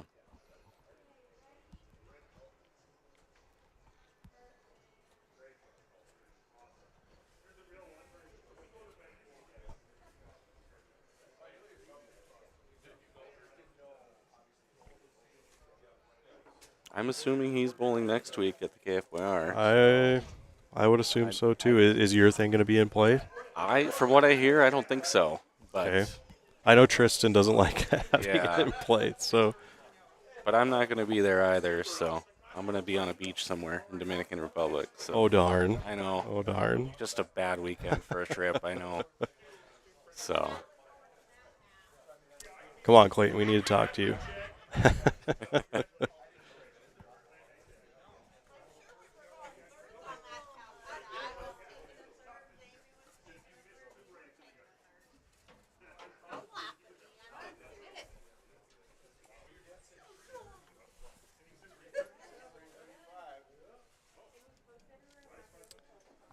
All right, Clayton, can you hear me? Yes, I can. Awesome. Let's bring it on into the booth. Champion of the 2025 Morris Anderson Memorial Shootout, NDBowling.com major champion. How does that feel? How's that sound? Crazy. Yeah, I mean, this is my first CMA. Really? Last Holy year cow, I didn't know that. Last year, called in sick like 2 days before. Couldn't even get off the couch. Maybe I would have bowled it once in high school, but that was like 8 years ago. So. Wow. So you were the 7 seed into that position round. You win your match. Thankfully, Austin had a rough game against Thomas. You snuck by Darren to get into the 5 seed. You're looking at that bracket. You're seeing past champion and Josh Link. You're seeing a guy you've probably grown up watch bowling in Mandan. And then you see a young kid that's beating a lot of people in Mandan. One that I try to coach. But he's And then you see, like we said, the Tiger Woods, the Belmo of bowling up in the upper Midwest. What are your thoughts going into the Stepladder? I didn't have many. Yeah. To be honest, I tried to just zone everything out, and thankfully it worked. Yeah. We were talking quite a bit in the show about how calm you looked, how you made it look easy. You just stuck to your process. Were you throwing the urethane all day? Were you stuck out on the gutter kind of? Yeah. Was that the game plan? So coming into yesterday, my game plan was to not start with a 150. I do that at a lot of tournaments, whatever. So I'm going to sit on the gutter, just throw it at the pocket, whatever happens. And I started like 230 or 240. 4 games through yesterday. Then I had to make the jump in, but thankfully there was all the traffic there. So that was fine. Today I started on 5. At some points, depending on the lane, I was at 3, and then I ended the day at 8, which is the farthest left that I ended all day. Sure. So, I was stuck to the gutter. Did you see early hook on 30 on the right lane when you first started those opening matches? Honestly, I had 29 hooking a little bit more. Did you? I had to move earlier on 29 than I did on 30. Because we saw a little bit of a parallel move on 30, and we thought, because I saw Dawson hit some early hook in that position round match against Brady. Yeah. So my key to the whole weekend was to just really not hit the ball. I was just up the back of it. That's probably when my hands stayed together. I haven't ripped, so that's nice. good. That's always a good. That's how you know you're throwing it good in my mind. So I was just kind of floating it up the gutter and letting the friction do it. So. Yep. Any thoughts? a couple, yeah. First off, I'm proud of you. Thank you. Obviously I coached you a little bit growing up, and to see what you did, to run the ladder with all of us in there, it's a phenomenal job, man. So congratulations. Very proud of you. Very impressive. Enjoy it. I'm assuming you're bowling next week in Mandan. So, enjoy it. I mean, we were talking, take the victory lap, enjoy this moment. You never know when it's going to happen again. Next week. Yeah. Maybe we'll see you again on NDBowlTV. Who knows? Yeah. But congratulations. Thank you. It was impressive. I do have to shout out Jamie Craig for reaching out to me last night. He said, I bought you for $100. I had no idea what that meant. Wow. Yeah, in the No idea what Calcutta, that I suppose. I haven't done this before, so he said, if you want, we can split it. I'll pay $50 up front and whatever. So. Well, here that's worth a lot. Yeah. So, congratulations. I'm gonna get a picture with you out there when we kind of wrap things up here, and we'll see you again. Okay. Thank you, guys. Congratulations. Congrats, bud. that'll do it for us. Thomas, thank you once again for sitting in with me. Not a problem. Man. Thanks for having me. Wish I was in Clayton's shoes, obviously, but I it could is not what it is. imagine. I always enjoy coming in the booth with you. So enjoy the Dominican. Is that where you're going? yeah, Punta Cana. Yeah, you should have a commanding lead on Player of the Year. We'll see kind of how that holds up with the rest of the year if you bowl any more events. I was going to say, I hope so, because I don't know if I'm going to be in Aberdeen or Fargo. We have, depending on stuff with track and soccer, so we'll see what goes on. Part of being a dad. Right, I think everyone out there at home understands that as well. Yeah, for sure. So, thank you, sir. Big thank you to everyone out there who is tuned in today. I do appreciate it. If you haven't already, please hit the thumbs up button. Consider subscribing if you haven't already. And that'll do it for us. We will go live probably about 3-4 weeks, actually 4 or 5 weeks, on March 2nd at Sunset Lanes in Moorhead for final round coverage of the NDBowling.com Classic, the season's final major. So tune in. We'll see you guys next time. Thank you.